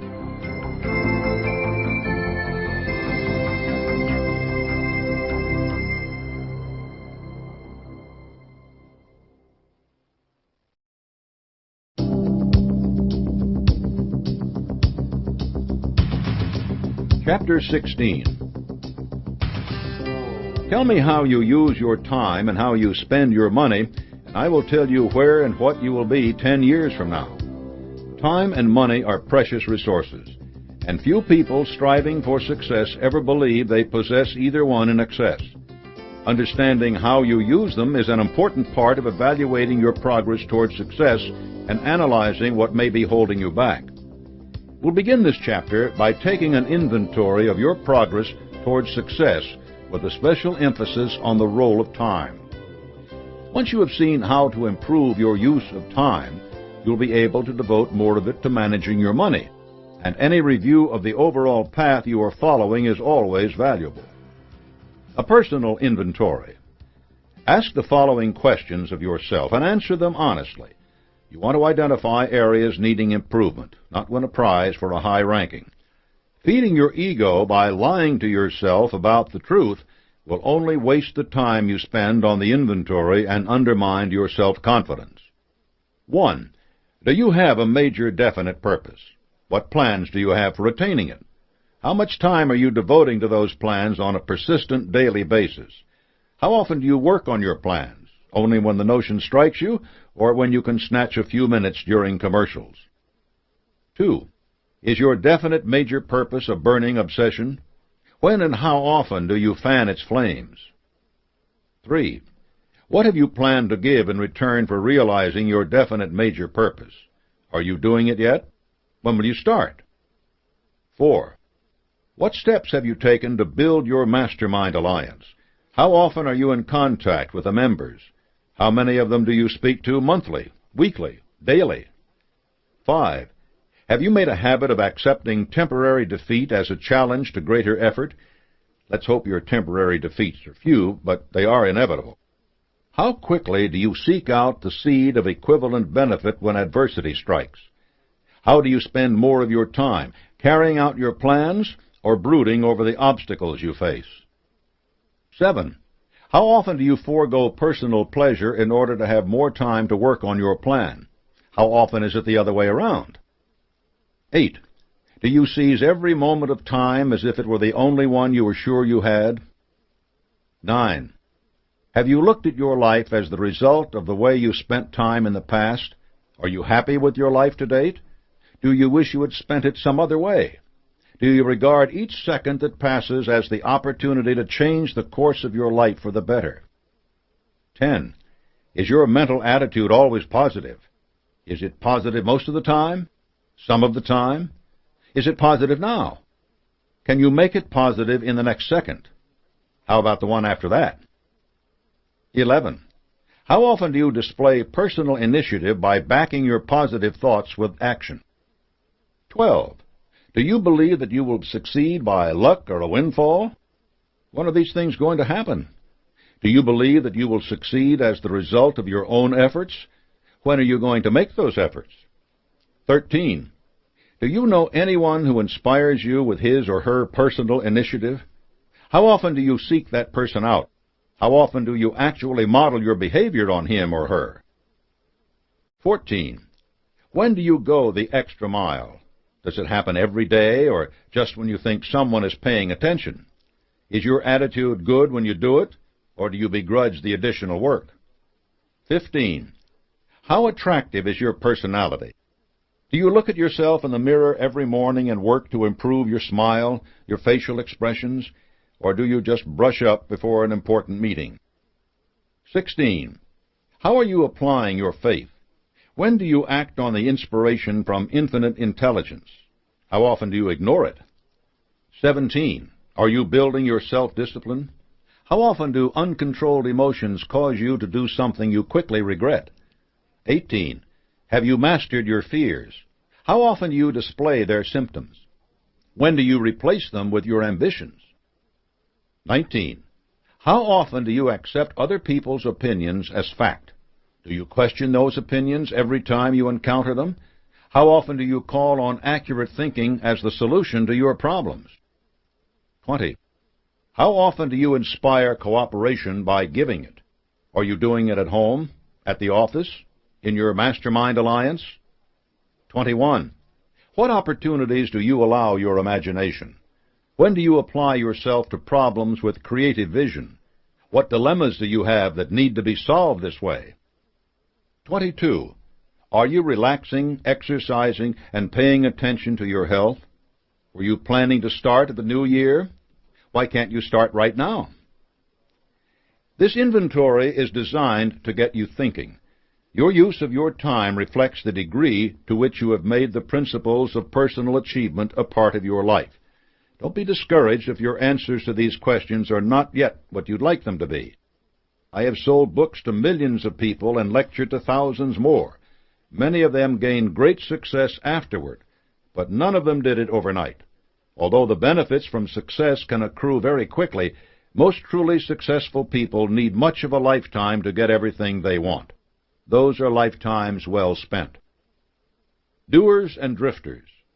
Your attitude toward life determines your attitude toward time. People pretty much fall into two camps on this subject. Doers have a definite major purpose, manage circumstances and resources, examine every idea they encounter before they adopt or discard it, take risks and assume responsibility, learn from their mistakes, go the extra mile, control their habits, have positive mental attitudes, apply their faith in their own success, create mastermind alliances to expand their knowledge and experience, recognize their weaknesses and take steps to correct them. Drifters have no goal in life, are controlled by circumstances and the lack of resources, flit from one idea about life to the other, depending on this week's fad or what the guy on TV said last night, run from opportunity and blame others for their lots in life, make the same mistakes again and again, do only what it takes to get by, let their habits control them, have negative mental attitudes, never do anything to improve their situation, learn all they want to know from that guy on TV. Wouldn't know a weakness if it bit them. How a doer uses time. My guess is that if you've made it this far, you're determined to be a doer. Great. Let's look at some places where a doer can make substantial difference in his or her life by the wise use of time. Occupation. A doer sees work as the source of all opportunity, a route to independence and security, and a means to better the surrounding world. Doers select work suited to their education and temperaments. They engage in labors of love. Doers don't evaluate their work by the number of hours it takes. They look at it from the perspective of the amount of useful service they render by going the extra mile. Time is a tool for them, not an end. They take pride in their achievements, not in bursting out of the door at 4:59:59. They don't complain about long hours. They complain that the hours aren't long enough to accomplish everything they want. As a result, doers get paid twice. Not only do they take checks home, but they also earn the right to better jobs and bigger checks. Mental habits. Doers take possession of their minds through self-discipline. They make plans and they carry them out. They direct their minds toward the objects of their desire and keep their minds occupied with those things. They don't spend time thinking about what they don't want. Doers recharge their positive mental attitudes often. Their productivity gives them concrete signs of their progress toward their goals. They take these signs as indications of the great things just over the horizon. Relationships. A doer inspires cooperation from others by giving it first.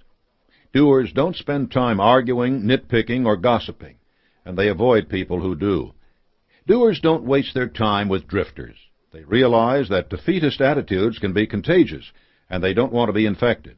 They aren't selfish, they're just particular. Instead, they associate with people who are willing to work with them. They offer those people the extra-mile service they offer everyone. In return, they gain enthusiasm and support. Doers have sympathy for drifters. They'll even point the way toward definiteness of purpose and lend a hand to anyone who has gained just that much, but they know that they can't help someone who isn't ready to help himself or herself. They also delegate work. Doers know that you should never do anything which you can get someone else to do for you better than you can do it. They realize they have to be available to the people who are working with them, and they offer those people all the access they need. Health. Doers pay attention to their mental and physical health. They relax, they exercise, they eat right, and they see the doctor when something goes wrong. The doer knows that time spent in prevention is much shorter than time spent on repair. Doers don't begrudge themselves the benefits of sound minds and bodies. Religion. Doers are people of active faith. They let their commitment to leading their lives morally and honorably insulate them from fear and arrogance. Their consciences don't have reason to reproach them because they spend all their time in constructive efforts. In addition, doers are people of every religion. No matter what their convictions are, they live by them to the fullest extent. Whenever they face problems, they turn to those convictions and make their decisions based upon them. They are not paralyzed by doubt, and they can act immediately. Spare time. Doers put the time they have away from their jobs to practical uses. They romance their spouses, laugh with their children, relax alone, exercise with friends, educate themselves, campaign for good political candidates, or work on their plans for their definite major purposes. The doer is not a workaholic. Doers know that there are other things in life besides their own immediate success. They know that if they don't pay attention to those things, their success will be meaningless. But doers don't engage in activities that have no payoffs. They aren't likely to be found in front of the television sets for 4 hours a night. There aren't many doers who have their own bar stools either. Doers enjoy life more than drifters do because everything they do brings them closer to their goals. They make all their time work for them. Doers see movies, read books, go to basketball games, even stare up into the blue sky and watch the clouds go by. But they know why they are doing it. That makes all the difference between a doer and a drifter, and it's all the difference between a success and a failure. Some doers you should know. William Sidney Porter sat in his prison cell contemplating the stupidity of the embezzlement that had brought him there. As near as he could figure, the only thing he had gained was a lot of spare time, and since he had several years left in his term, there didn't seem to be a lot he could do with it. But there was, and Porter did it. He began to write short stories. He wrote many of them. Then he began to sell those short stories to magazines under the name O. Henry. By the time he was released, he was already the most popular short story writer in the country. He walked out of prison into a success. Warren Avis was a doer. As an Air Force officer, he was constantly traveling the country, and he recognized how convenient it would be for people to be able to rent a car right at the airport. While his $10,000 in savings wasn't enough money to set up an operation on his own, he did have the gumption to put together a business plan and get a bank loan.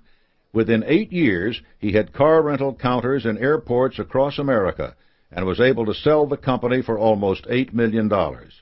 Avis saw an 800% return on his investment because he was willing to do all the work necessary to make that chance pay off. One of these men started off serving a jail term, the other serving his country. But they both recognized that in order to make their lives amount to something, they had to become doers by taking control of their time. The division of your day. We each get 24 hours to manage. The broad divisions of that time are easy to see. 1, 8 hours for sleep. 2, 8 hours for work. 3, 8 hours of spare time. You can't mess around much with that first division, or your health will suffer. You can occasionally steal an hour or two from your sleep, but it's a bad habit. Don't create any bad habits. The 8 hours spent at work are potentially your most directly productive. You need to stay focused on your purpose and your habit of going the extra mile if this is to be the case. The preceding 15 chapters of this book will teach you that. But in a few lines, I'll give you some tips to manage that time more effectively in attaining your purpose. The last 8 hours are your spare time. You need to manage them as well, or you'll find them slipping away in routine household chores, reruns of Mr. Ed, and listening to your neighbor talk about his new lawnmower again. This can be harder, but I have some guidelines to offer. As you'll see, managing your time, like managing your life, requires knowing what you want to use it for. Time management on the job. As our society gets more complicated, there seems to be more to do. I am indebted to the writings of Alan Laken and Stephanie Winston for some of the advice that follows. They've spent their time learning about time. Prioritizing your tasks. Make a list of all the things you need to do today, this week, and this month. Divide another sheet of paper into 4 equal sections. Label the top left important and urgent. Here you will enter jobs that you know must be done right away in order for you to be successful. Write the day and hour each task is due next to each job. Label the top right section important but not urgent. Put things here that are essential to your work but aren't a crisis. If you pay the most attention to this section, nothing should end up in the top left category. Again, make a note next to each task about just exactly when it has to be done. It is important to review this section every day so that nothing slips over into important and urgent. In the bottom left, write unimportant but urgent. This category, like the last one, requires you to have a keen sense of your purpose. You have to be able to make a definite decision about what matters to you. Most of the things that fall into it will be spontaneous. Someone will want your advice. You may get a call telling you that you may have to act now to buy that beautiful timeshare in the Poconos. You won't bother to write them down because you can either dismiss them or move them into important and urgent. The category is on the sheet of paper mostly to remind you that urgent does not mean important. Finally, write unimportant and not urgent in the bottom right. You might not even bother to write tasks down here, since it means that you will never devote attention to them. But again, it helps to remind yourself that there are many things which can fall into this category. When you complete a task, put a line through it. Create evidence of your accomplishment as a reminder of your efficient use of your time. Handling paper. 2 kinds of paper will cross your desk. Valuable, a sales update, and superfluous, information about the office pool. Throw the superfluous stuff away without even setting it back down on your desk. Never give it a second thought. Handle the valuable material as little as possible. If you can, attend to it right then and there. Read updates, sign authorizations, write responses on the spot. Put reading material like magazine articles aside for a regular, dedicated time. If you can't act on a paper for some reason, make a small dot in an upper corner. The next time you pick it up, make another dot. You'll soon see how often you're handling the same piece of paper again, and you'll be motivated to do something about it. Budgeting your spare time. Routine tasks will easily expand to fit the time available and eat up all your spare time unless you make a definite decision to devote it to the things you think are important. Allot your time in the following manner to make sure that you are able to do all the things you need to. 1. Spend 1 hour a day in quiet meditation on the following subjects. A. Your plan for your definite major purpose. B. Contact with infinite intelligence, affirming your gratitude for the blessings you have. C. Self-analysis, identifying the fears you need to master and making plans for doing so. D. Ways to increase harmony in all your relationships. E. The things you desire instead of the things you don't want. 2. Devote 2 hours to going the extra mile by rendering some sort of service to your community, your spouse, or your family, without expecting any kind of reward for it. 3. Study and read for self-improvement for an hour. 4. Spend an hour in contact with members of your mastermind alliance or close personal friends. This leaves 3 hours for relaxation, recreation, exercise, and other responsibilities. As you become familiar with these activities, you may be able to combine them with other things. You can meditate or read while commuting on the bus or train. If you have to drive to work, listen to audio tapes of self-improvement books. Carpool with a member of your mastermind alliance, and use the driving time for discussion and problem solving. If your relaxation involves a worthwhile hobby, teach it to youngsters in local service groups, rendering extra service to your community.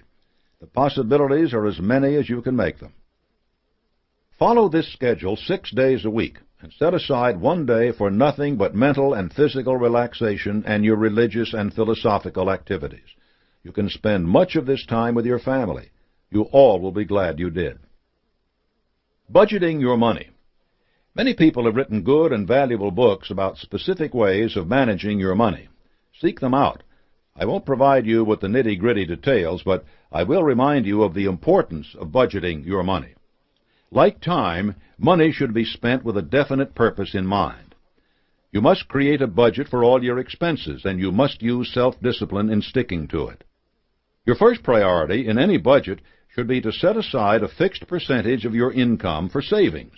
The rule is pay yourself first. A strong and growing savings cushion is an important weapon in your fight against the fear of poverty. If adversity or ill health strikes, adequate savings will allow you to start looking for the seed of equivalent benefit right away. You won't panic about the mortgage payment, and you'll be able to recover more quickly. Make sure that you have adequate life insurance if others depend on you. The cost of a good policy is worth the anguish you will save your dependents. Your sudden departure from this life will be more than enough sadness for them. Don't compound it with the threat of the poorhouse. Allocate some portion of your income to charity. This is an important part of going the extra mile. Let's hope you never have to depend on some worthy group to help you out. But what right do you have to anyone's aid if you have never given any help yourself? If you're in debt, you need to spend as much as you can realistically afford to pay that debt off. Don't tell yourself that you'll need only $10 a week spending money when you've been blowing $100, because once you spend that $11th, you'll decide you've already blown your budget and might as well go all the way. It's a slippery slope. And don't cut into your savings allotment to pay your debts either. Make savings a habit. Never back away from a good habit. Once you're out of debt, divide the money you were using to pay it off between your savings and your general household and entertainment expenses. You want to cultivate the habit of increasing your savings whenever your income rises, but you should also give yourself some immediate reward for doing your job. You will probably find that circumstances arise that your budget did not allow for. There may be a health emergency, a new baby on the way, a parent who needs help. Don't let this throw you. By developing and sticking to your budget, you've increased your habit of self-discipline. You've also learned to make your money serve your purpose. You did it before, and you can do it again. Habits are an important part of budgeting your time and money. They are important to every principle in the science of personal achievement. They are, in fact, the keys to all personal achievement. The next chapter will teach you to select and control your habits on the basis of cosmic law. Chapter 17. You are where you are and what you are because of your established habits. The aim of this book has been to force you to examine those habits and teach you ways to change them. To do this, you need to understand and apply a universal principle I call cosmic habit force. Cosmic habit force is the law which makes every living creature, every particle of matter, subject to the influence of its environment. It can work for you or against you. The choice is yours. Using natural forces. The grandest example of cosmic habit force is the operation of the heavens. Stars and planets move with clock-like precision. They don't collide. They don't suddenly veer off course, at least not without some major change in the forces at work, like a supernova or a black hole, which are themselves just another example of matter behaving according to established patterns. A complex system of gravity and inertia, attraction and repulsion, keeps things moving so precisely that for millennia human beings have been able to predict the position of the stars and planets, the timing of eclipses, and the regularity of meteor showers. Sunflowers don't grow from turnip seeds. Giraffes don't give birth to tadpoles. Clouds don't release milk. Everything does that which is its nature to do. All this is a reflection of universal order, which makes so much of the physical operation of the world understandable. Certainly, we are still working to understand more than we already do, but science is based on the faith that there is a universal order. All actions and reactions are fixed on the basis of this order. In the science of personal achievement, you seek to take control of this order by taking control of your habits. You recognize that your thoughts and actions will become as much a part of your nature as Pluto's orbit is a part of its nature. If your habits are positive, the seeds that they plant will be too. But you have to realize that cosmic habit force always operates. If your habits are negative, their results will also be negative. This is why you must take control of your habits through self-discipline. Habits become a part of your nature by repetition. If you create thought habits by repeating certain ideas in your mind, cosmic habit force will take over those patterns of thought, make them more or less permanent, depending on your intensity of repetition and practice, and put them to work. The same thing will happen with physical habits. If you follow the same route to and from work every day, you make that route a habit. You probably aren't even aware that it is a habit until you need to alter your route to go to a store or visit a friend. If you aren't paying attention when you start your trip, you will probably find yourself missing the turn or forgetting your task altogether. This is an example of why you need to be aware of and in control of all your habits. If your dominating mental habits are thoughts of poverty, then cosmic habit force will bring about poverty in your life. If your dominating mental habits are of prosperity and peace, cosmic habit force will bring them about. There is an endless cycle here. Repetition of a habit intensifies it until it becomes an obsession. You can become obsessed with poverty or with achievement. This is why I have repeatedly stressed that your thoughts are the only thing you can completely control if you decide to do so. You must control your thoughts to control your habits. Cosmic habit force doesn't leave you any room to complain that opportunity never came your way.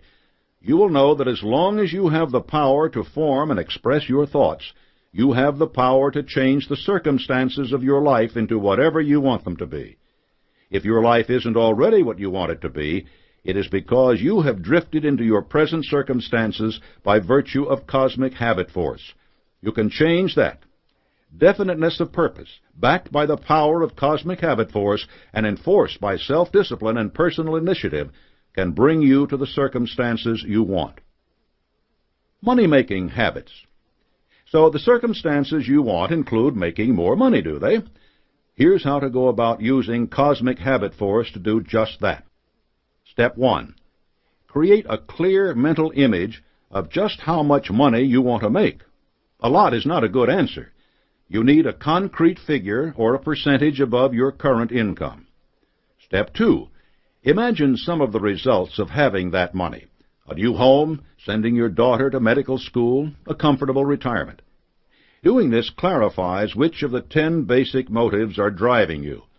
The more motives you can associate with making more money, the stronger your push to achieve it. Step 3. Decide how you will earn this extra money. I've emphasized again and again that you can't get something for nothing. You must have a plan. Step 4. Write out your goal and your plan. Include your motives for making more money. Instead of a statement like, I want to retire in security, write something like, I want to own my own home free and clear of debt. I want to be able to travel and visit my family 3 times a year. Set a date for starting and achieving this goal. Sign your plan. Make it a contract with yourself. Step 5. Go back to your plan and underline all the things that you need to do to make it happen that you aren't doing now. Make a separate list of these things. Step 6. Start doing the things on the list. Some of them will be daily tasks, such as spending less money on dining out and putting more money into your savings account. Others will be longer range but will require daily progress, such as going the extra mile in your job. You have to bend all your efforts and thoughts to doing these things. Step 7.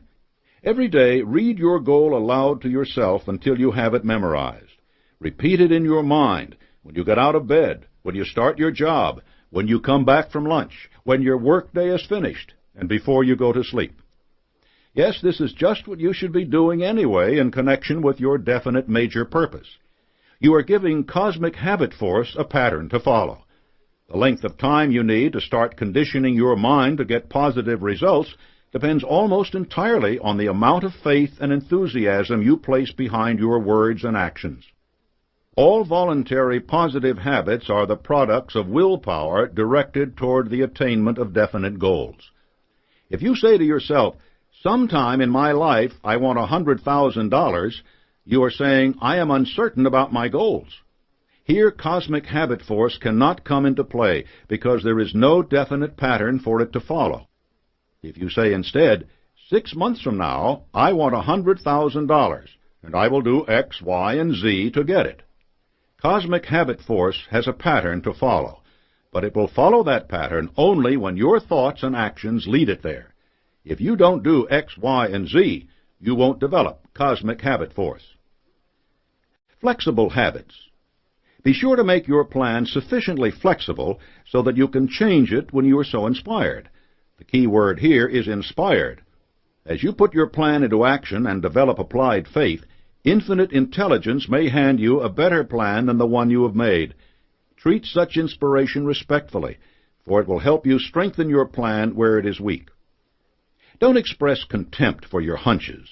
If you repeatedly say to yourself, I had the most foolish idea today, soon you will be having only foolish ideas.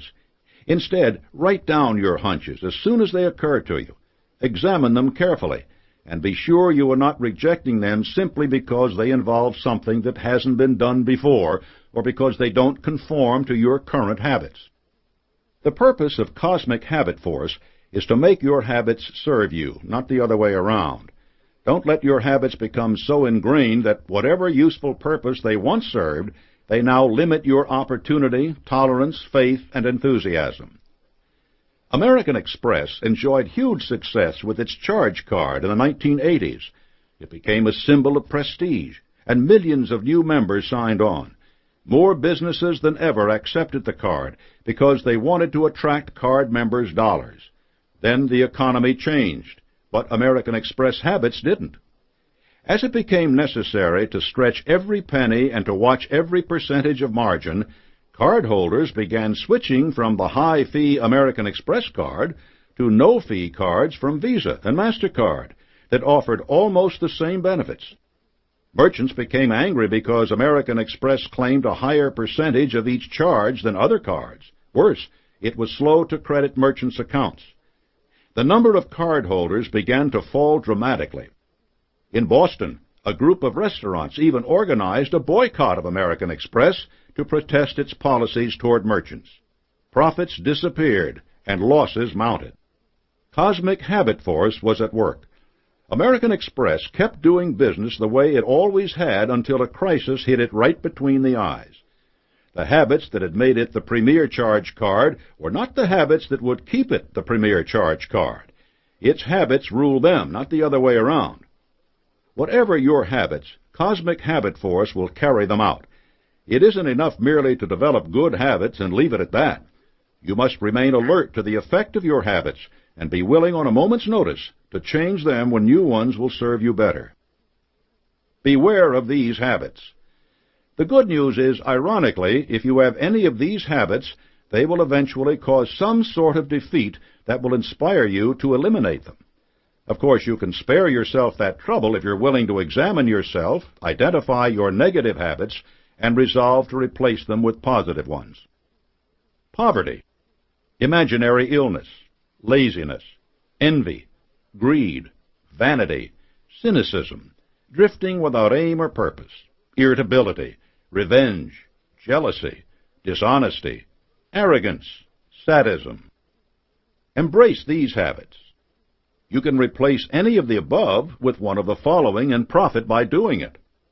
Definiteness of purpose. This is the primary good habit. It makes you more alert, more imaginative, more enthusiastic, and it increases your willpower. Faith. Let your mind dwell on positive ideas and on clearing away all negative influences and fears. This takes self-discipline. Personal initiative. You may have to force yourself at first to do things without being told to do them, but persistence will make it easier. Enthusiasm. Remember that controlled enthusiasm is your goal. You'll want to be able to summon it at will or shut it off when it isn't appropriate or might actually be dangerous. Self-discipline. This is a circular process. The more you exercise it, the more you have it. Going the extra mile. Start right now by doing something for which you don't expect to be paid directly. Go the extra mile every day by sheer effort if necessary, and soon the effort will be replaced by habit. Controlling your willpower. In the chapter on self-discipline, you learned about your ego, the source of your willpower. Developing positive habits which can be taken over by Cosmic Habit Force depends heavily on strong willpower. Here's a review of the steps to strengthen your will. Step 1. Actively ally yourself with other people who can help you attain your major purpose. A mastermind alliance creates multiple patterns for Cosmic Habit Force to work on. Step 2. Develop your plan, drawing on all the members of your alliance for knowledge, ability, and the power of their faith. Step 3. Distance yourself from anyone and any circumstance that make you feel inferior. A positive ego does not grow in a negative environment. Remember that Cosmic Habit Force causes every living thing to partake of the dominating influence of its environment. Step 4. Close the door on the unpleasant experiences of the past. A strong will doesn't dwell on the past. A vital ego thrives on hopes and desires of an as yet unattained objective. If you keep your mind in a state of hope and desire, Cosmic Habit Force goes to work changing your hopes and desires into their material equivalent. Step 5. Surround yourself with every possible means of impressing your mind with the nature of your definite purpose. Hang mottos on your walls. Put up pictures of people doing what you want to do. You want to make it easier to create a mental image of yourself realizing your objective. The more you create this image, the sooner it will be taken over by Cosmic Habit Force and impressed on your subconscious. Step 6. Watch out that you don't overinflate your ego. One small prick with a pin, and the escaping hot air will be like a runaway rocket, carrying you far away from where you want to be. The 3 essentials of Cosmic Habit Force. 3 qualities underlie the process of voluntary establishment of a habit. Plasticity. This is the capability to change. It also implies that once a change has been made, your new form will hold until a subsequent change is made. You won't revert to your old status. Consider the difference between modeling clay, which is malleable but holds the shape it is given, and mercury, which can take any shape for a moment but will never keep it. You can be changed by environmental influences or by your own decisions. Frequency of impression. Repetition is the mother of habit. One of the factors affecting the speed with which a habit can be adopted is how often it is consciously repeated. Your ability to do this may vary with circumstances. Your job may require enough concentration on the task at hand that you have to pay attention only to it and develop your habits in your spare time. Personal initiative also comes into play. If you're lazy, you won't knock yourself out developing a habit. This can definitely slow down the process of acquiring it. Intensity of impression. You can go through the motions of an activity, or you can concentrate on doing it. Concentration builds the habit quickly. You impress the habit on your subconscious mind, and it becomes a part of everything you do. Here's an example of these three essentials at work. A woman working the swing shift at an electronics assembly plant was allowed 2 10-minute breaks, one at 6 p.m. and one at 10:30. Most of her co-workers used these breaks for cigarettes. She didn't want to cultivate a bad habit that would affect her health and make her a less pleasing personality, so she decided instead to have a snack. Her garden was in full bloom, so she would have a carrot, an apple, or something else she had grown herself. Being human, she already had plasticity. It's part of everyone's nature. Every day throughout the summer and fall, precisely at 6 and at 10:30, she would have her snack. This gave a definite frequency of impression. The element of intensity varied according to her relative hunger. Sometimes she ate with relish because her meal at home had been small.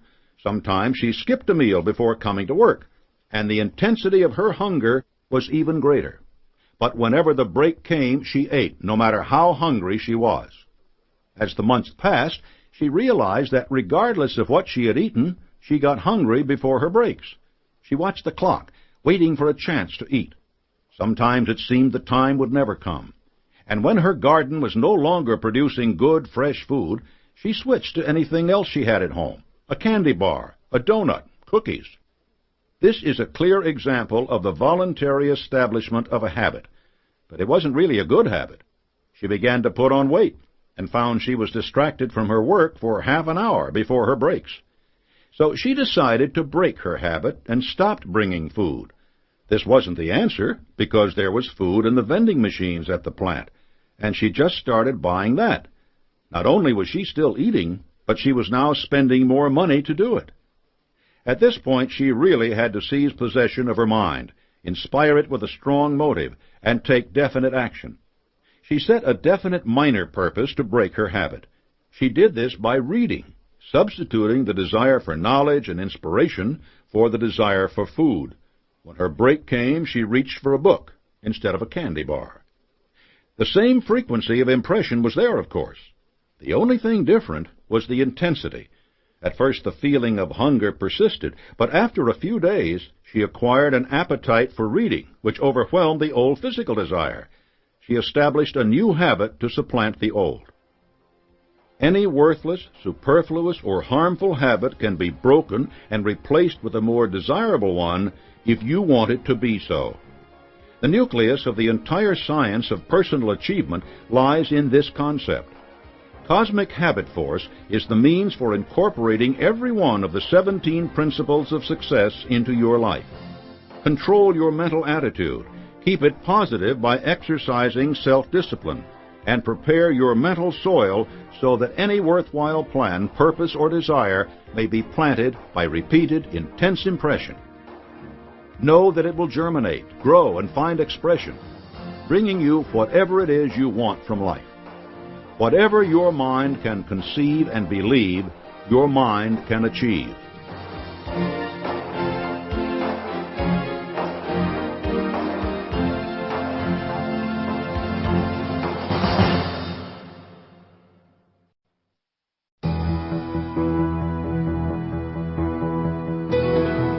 Chapter 18. The 17 Principles of Success. The list that follows is meant to serve as a reminder. Look it over once a week. Are you making regular progress in each of these areas?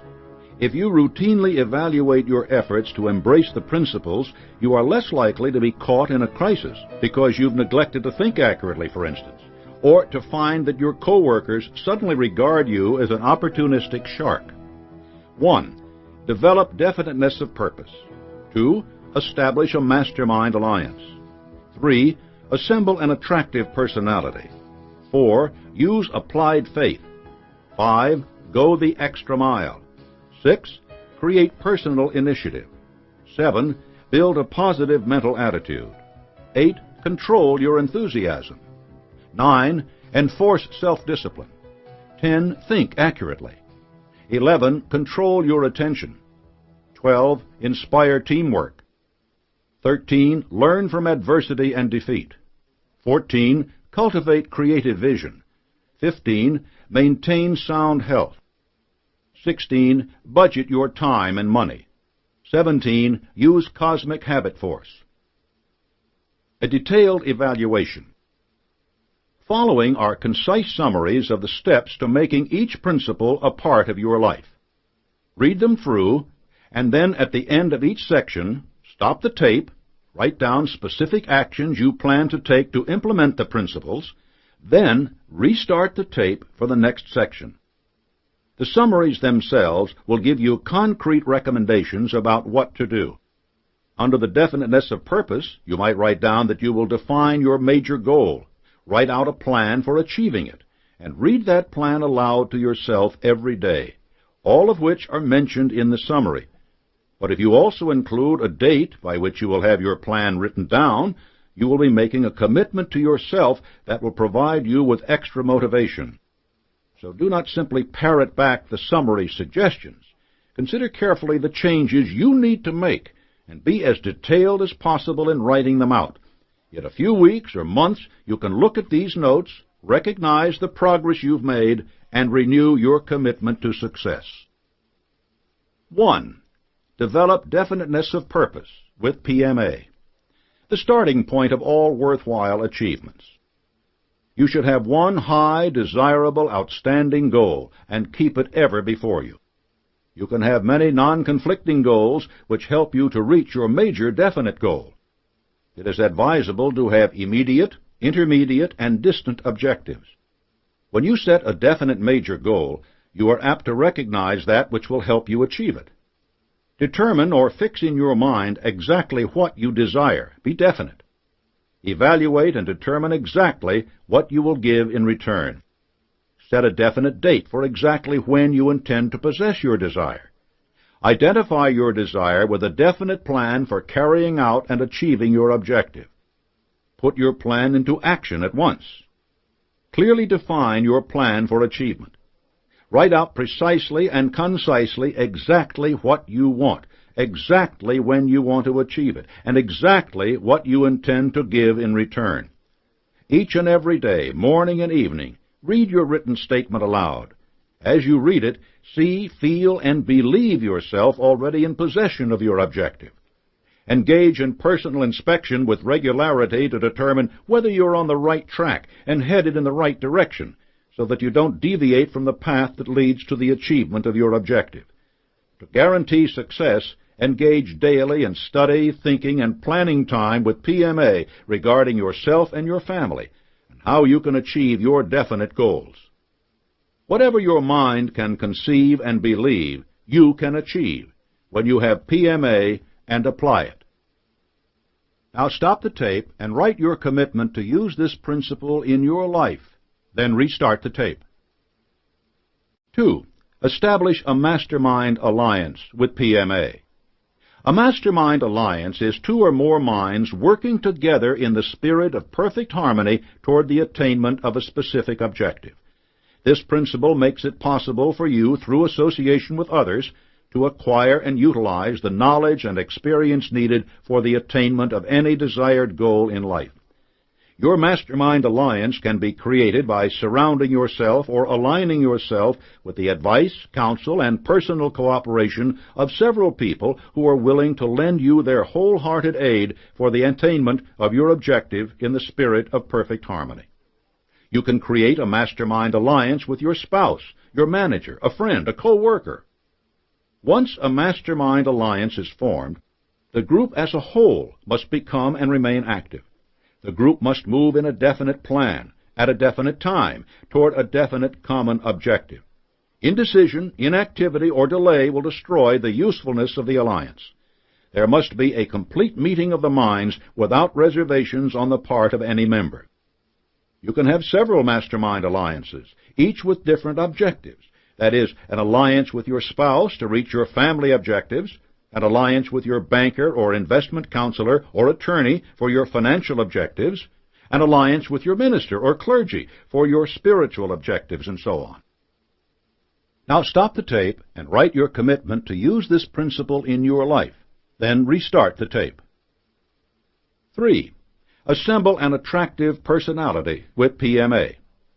Your personality is your greatest asset or greatest liability, for it embraces everything that you control, mind, body, and soul. A person's personality is the person. It shapes the nature of your thoughts, your deeds, your relationships with others, and it establishes the boundaries of the space you occupy in the world. It is essential that you develop a pleasing personality, pleasing to yourself and to others. It is imperative that you develop the habit of being sensitive to your own reactions to individuals, circumstances, and events, and to the reactions of individuals and groups to what you say, think, or do. Positive factors of a pleasing personality: a positive mental attitude, tolerance, alertness, common courtesy, a fondness for people, flexibility, tactfulness, personal magnetism, a pleasant tone of voice, control of facial expressions, sportsmanship, sincerity, a sense of humor, humility of the heart, smiling, enthusiasm, control of temper and emotions, patience, proper dress. Do unto others as you would have others do unto you. Now stop the tape, write your commitment to use this principle in your life, and then restart the tape. Number 4. Use applied faith with PMA. Faith is a state of mind through which your aims, desires, plans, and purposes may be translated into their physical or financial equivalent. Applied faith means action, specifically the habit of applying your faith under any and all circumstances. It is faith in your God, yourself, your fellow man, and the unlimited opportunities available to you. Faith without action is dead. Faith is the art of believing by doing. It comes as a result of persistent action. Fear and doubt are faith in reverse gear. Faith in its positive application is the key which will give one direct communications with infinite intelligence. Applied faith is belief in an objective or purpose backed by unqualified activity. If you want results, try a prayer. When you pray, express your gratitude and thanksgiving for the blessings you already have received. Then ask the good Lord for His help. Affirm the objectives of your desires through prayer each night and morning. Inspire your imagination to see yourself already in possession of them, and act precisely as if you were already in physical possession of them. The possession of anything first takes place mentally, by being imagined in the mind's eye. Prayer is your greatest power. Now stop the tape, write your commitment to use this principle in your life, and restart the tape. 5. Go the extra mile with PMA. Render more and better service for which you are paid, and do it with a positive mental attitude. Form the habit of going the extra mile because of the pleasure you get out of it, and because of what it does to you and for you deep down inside. It is inevitable that every seed of useful service you sow will multiply itself and come back to you in overwhelming abundance. Following this principle will make you indispensable to other people. The principle manifests itself in two important laws: the law of compensation and the law of increasing returns. These unvarying laws always reward intelligent effort rendered in the attitude of faith and rendered instinctively without regards to the limits of immediate compensation. Q1 plus Q2 plus MA equals C. The quality of the service rendered plus the quantity of the service rendered plus the mental attitude in which it is rendered equals your compensation in the world and the amount of space you will occupy in the hearts of your fellow man. Make going the extra mile with PMA a habit. Now stop the tape, write your commitment to use this principle in your life, and restart the tape. 6. Create personal initiative with PMA. Personal initiative is the inner power that starts all action. It is the power that inspires the completion of that which one begins.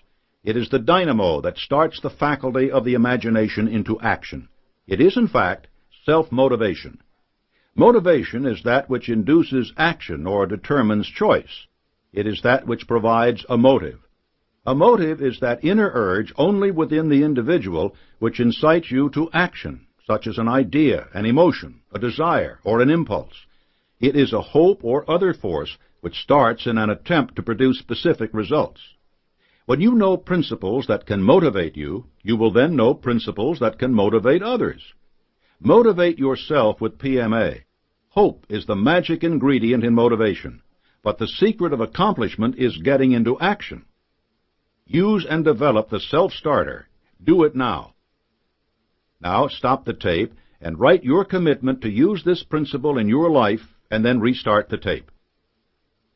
Number 7. Build a positive mental attitude. PMA stands for Positive Mental Attitude.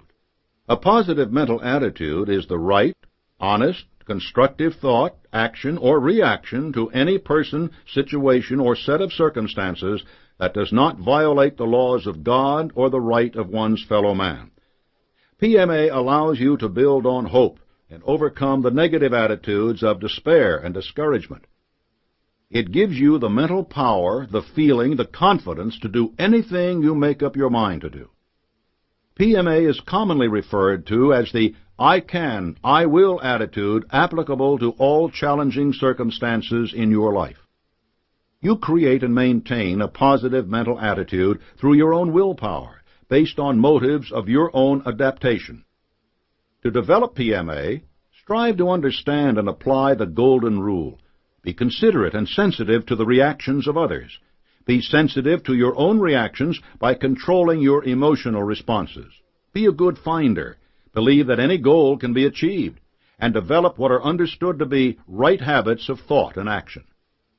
A positive mental attitude is the catalyst necessary for achieving worthwhile success. Achievement is attained through some combination of PMA and definiteness of purpose, with one or more of the other 15 success principles. Maintain the right attitude, a positive mental attitude.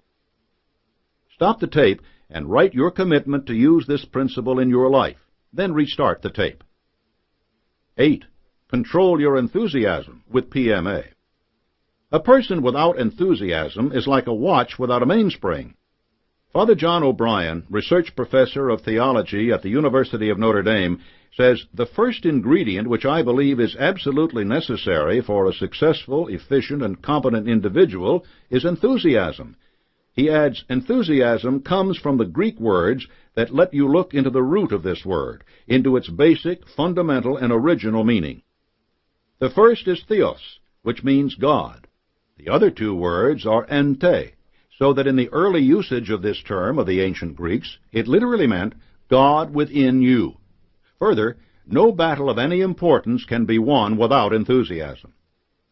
To become enthusiastic about achieving a desirable goal, keep your mind on that goal day after day. The more worthy and desirable your objectives, the more dedicated and enthusiastic you will become. Understand and act on William James' statement. The emotions are not always immediately subject to reason, but they are always immediately subject to action. Enthusiasm thrives on a positive mind and a positive action. This is the key to controlling your enthusiasm. Always give it a worthy goal to focus on, And once you have channeled it toward that goal, it will carry you forward. Real enthusiasm comes from within. However, enthusiasm is like getting water from a well. First you have to prime the pump, but soon the water flows and flows and flows. You can be enthusiastic about everything and anything you know or do. Enthusiasm is a PMA characteristic. It can be generated naturally from one's thoughts, feelings, and emotions, but more important, it can be generated at will. To be enthusiastic, act enthusiastically. Stop the tape now and write your commitment to use this principle in your life. Then restart the tape. 9. Enforce self-discipline with PMA. Self-discipline enables you to develop control over yourself. Self-discipline begins with mastery of your thoughts, what you really are, what you really do. Your failures and your successes are the results of habits. We are creatures of habit, but because we are minds with bodies, we can change our habits. Self-discipline is perhaps the most important function in aiding an individual in the development and maintenance of habits of thought, which enable that person to fix his or her entire attention upon any desired purpose, and to hold it there until that purpose has been attained. If you do not control your thoughts, you do not control your deeds.